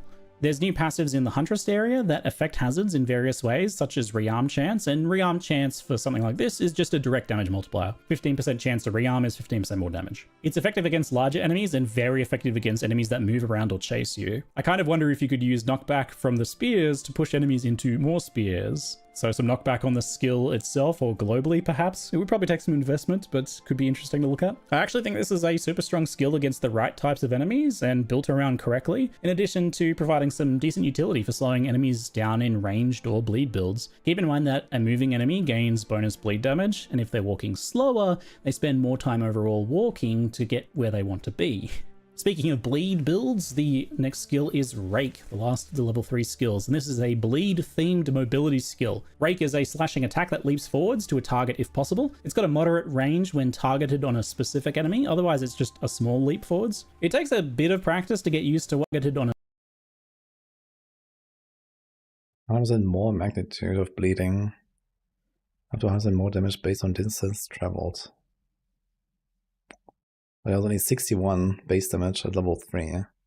A specific enemy, otherwise it's just a small leap forwards. It takes a bit of practice to get used to what enemies you can reach to max range with it, but it's really zippy overall, and it can dash you around enemies, and it kind of path finds around obstacles really well too, to travel you really fast sometimes. And Wait, that's good because again? it does up to 100% more damage based on the distance traveled. You're incentivized to use it to hit and run or as a gap closer after you like flip away with disengage, for example. Now it has a 100% chance to inflict a bleed and 100% more magnitude of bleed, in addition to that up to 100% more damage based on distance, so there's some decent bleed scaling going on here. It's got a somewhat low base attack damage, but all of those kind of multipliers put together mean that it ends up being a pretty good skill, if nothing else for clear, and surprisingly actually good for single target as like a hit and run combined with some other skills. It's really fast and fun skill. I liked it a lot. A useful mobility even on non-bleed builds too. The combo of Rake, Whirlwind, Parry, Disengage, and then Rake again, just kind of like that dash in, flip back combo. It was really fun. Obviously, brutality, heft, and deep cuts are going to be there for bleed damage. Cadence and martial tempo if you want to use it more for speed and maneuverability. And I actually stumbled upon Stomping Ground as a support for this, which is really fun.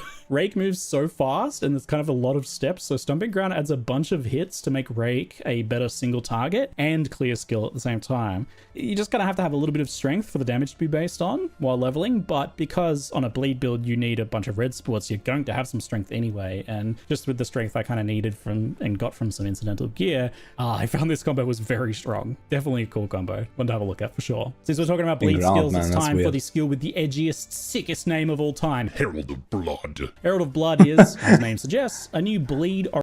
Wait a minute. Okay. While active, killing an enemy with blood loss will cause a bloody explosion that deals physical attack damage to surrounding enemies based off the life of the exploded enemy, destroying the corpse in the process. Explosion also has a chance to aggravate bleeding. Okay. Can't be evaded. 50% of exploded enemies' blood loss as unscalable physical attack damage. Okay, 43% chance to aggravate bleeding.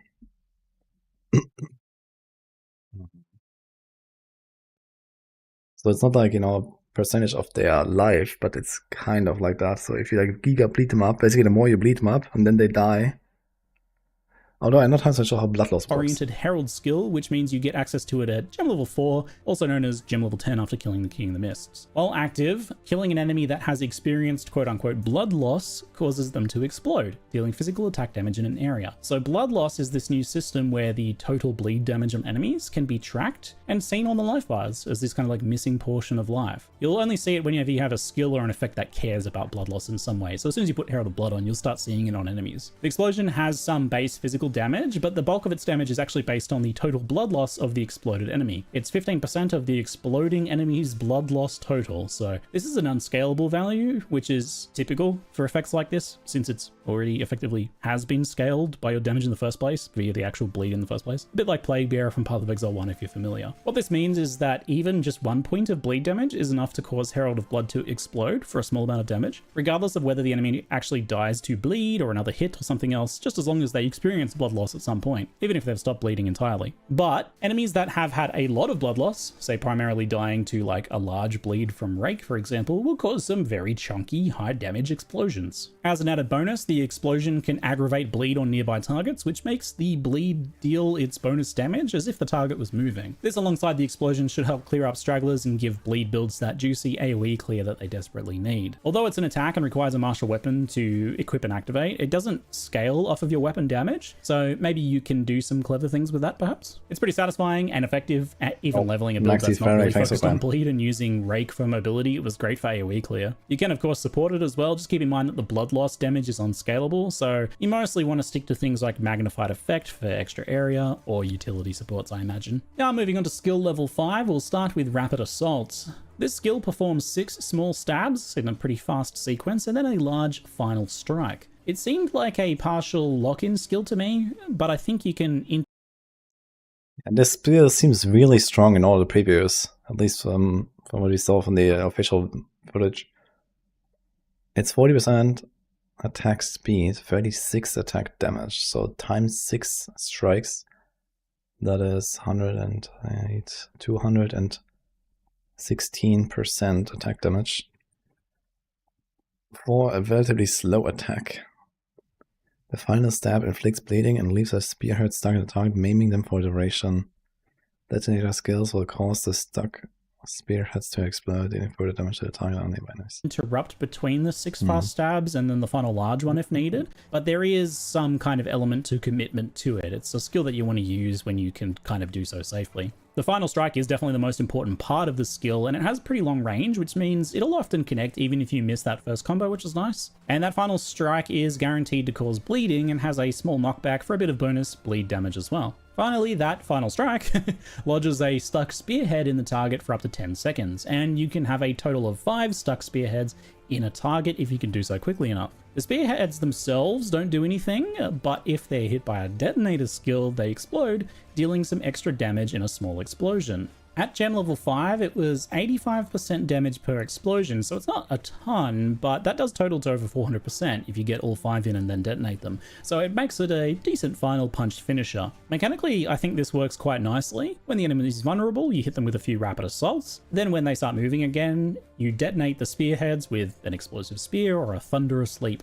Depending on your build, you might be throwing detonators anyway, so that extra damage is just bound to happen as a bonus. When you kind of math out the small rapid hits, the big final hit, and then the potential detonations down the line, it does end up being quite good single target. The bleed does, however, seem kind of supplementary here with no real major bonus or like heavy hit from that final strike to, to give it that extra punch that a bleed really needs. Overall, it's a solid single target skill that'll probably see use in a variety of builds, I expect, especially if they do have a detonator skill kind of already in their gameplay rotation. And of course, don't forget things like detonating arrow, explosive grenades, and explosive shot all exist for weapon swap setups. Next up, Stormlance is another thrown spear skill and one of my other favorites alongside Explosive Spear, which it happens to pair very nicely with. This skill has got a lot going on, so hold on to your butts. Stormlance sees you throw a spear that pierces enemies and lodges in the ground, where it then proceeds to intermittently zap nearby enemies with chaining bolts of lightning. You can have 3 active Stormlances in the ground at any one time zapping away, but you can only throw 1 spear at a time, so Scattershot is out, thankfully I think, but Barrage is an option. The stuck spears are detonatable, but they won't detonate by themselves. If they are hit by a detonator, such as Explosive Spear's explosion, they'll rapidly fire out 16 bolts near instantly in a larger area before expiring. It's pretty chunky damage, especially with 3 of them stacked in one place and then detonated. But of course, all thrown skills have a frenzy charged version, and Stormlance is no different. When consuming a frenzy charge, Stormlance will fire bolts 4 times faster and detonate itself, causing shocked ground. It's basically 3 skills in one: the basic AoE zaps, detonated mega zaps, and frenzy charge machine gun zaps with shocked ground. And they're all a little bit different in how they function. Mega zaps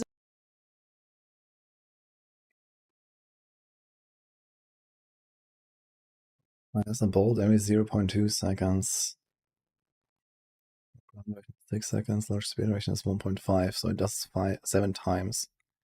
For 44% attacks damage. Damn. Zaps, and Frenzy Charge machine gun zaps with shocked ground. And they're all a little bit different in how they function. I love this skill and I just kept coming back to it. My primary elemental build on my first run through to the mid-50s or so was Stormlance and Explosive Spear, combined with Frenzy Charge generation from Sniper's Mark for single target, and Combat Frenzy otherwise. I used Electrocute support on this skill to convert the damage from Shock Chance to Electrocute to passively feed me Frenzy Charges, which worked quite well. And that's nice because the empowered version still causes shocked ground anyway, so you're not really missing out on anything there. Just the opportunity cost of using the gem, I suppose. I'd throw 1 or 2 Storm Lancers, 1 or 2 explosives with the extra charge support, and then extra Storm Lancers as the explosives started detonating to keep a continuous rumble of storm fire.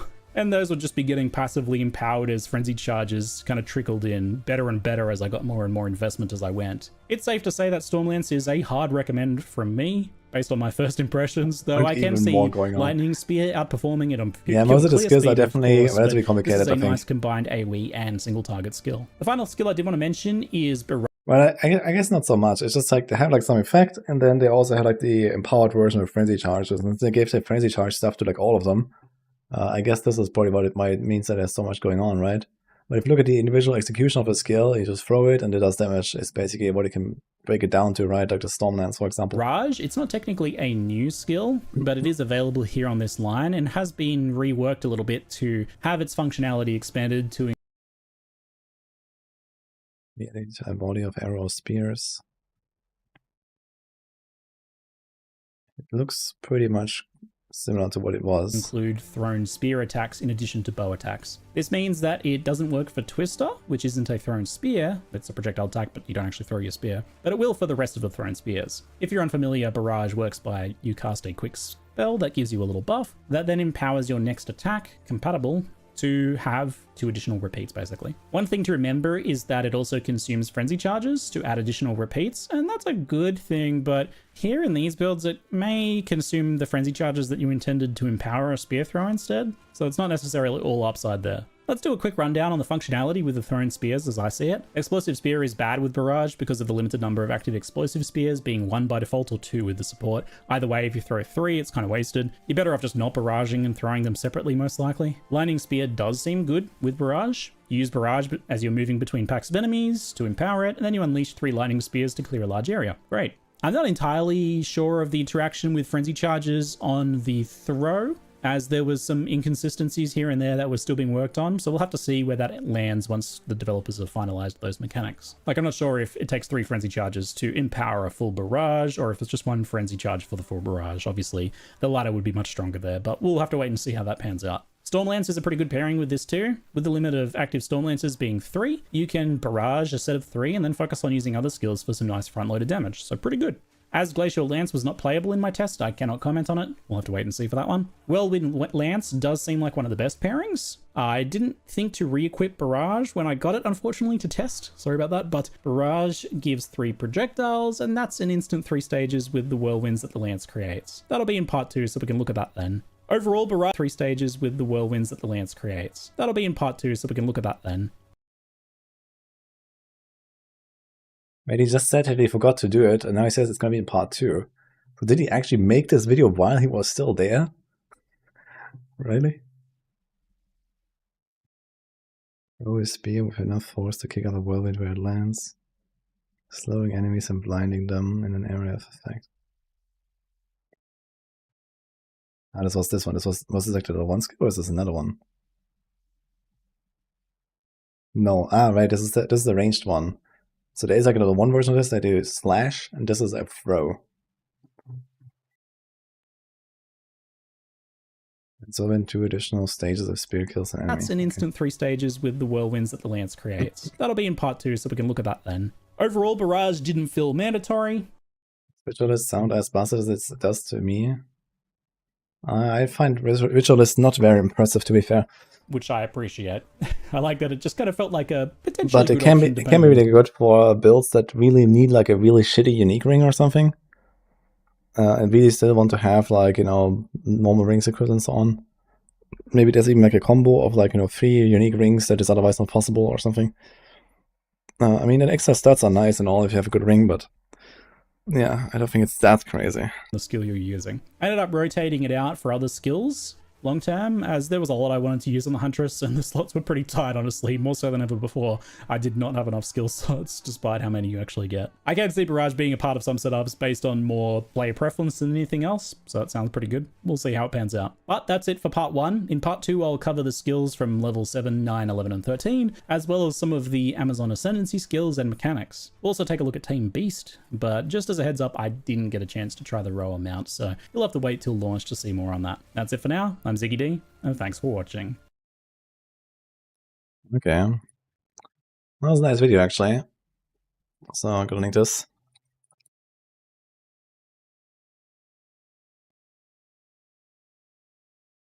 Remember his Merc video on how to not fall in love with every skill. I also remember his Merc video. And then I started Merc.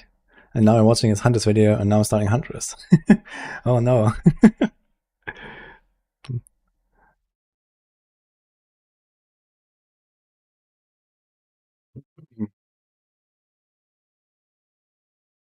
Need 3 years waiting for a similar character in D3 and D4. Yeah. I mean, we'll see like how strong this Lightning Fury skill is going to be. But it's gonna be interesting to see.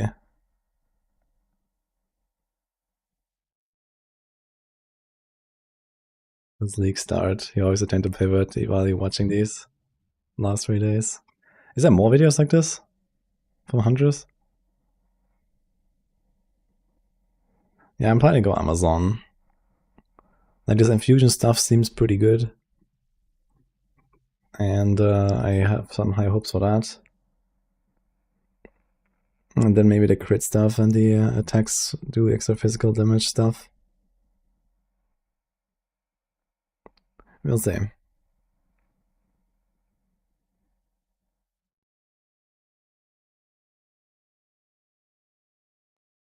Skills that could be supportive of what we know already. Okay, I see. Yeah, I mean, in the end, it's gonna be the discovery anyway. Even with like seeing these tooltips now, it definitely helps to see these tooltips already. Someone said there were leaks, so we should probably check that out as well. And then, you know, we can kind of get an idea of what the support gems are, where can it go, what kind of combo can we make.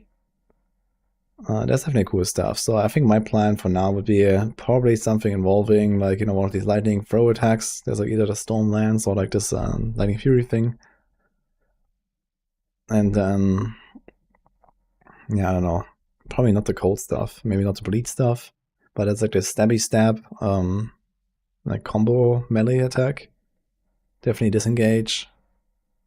So stuff like that is probably what I'm going for. 10-second Twister build. Yeah, I can also try Twister stuff. I'll probably try it and see what happens. Just to see, kind of.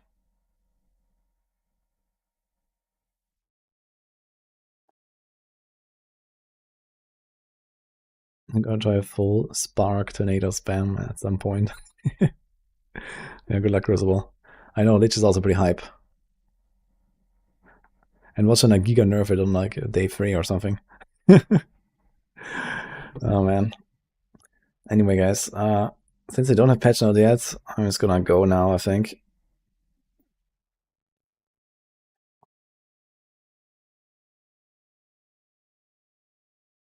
So, how about that, actually? I'm just gonna write this.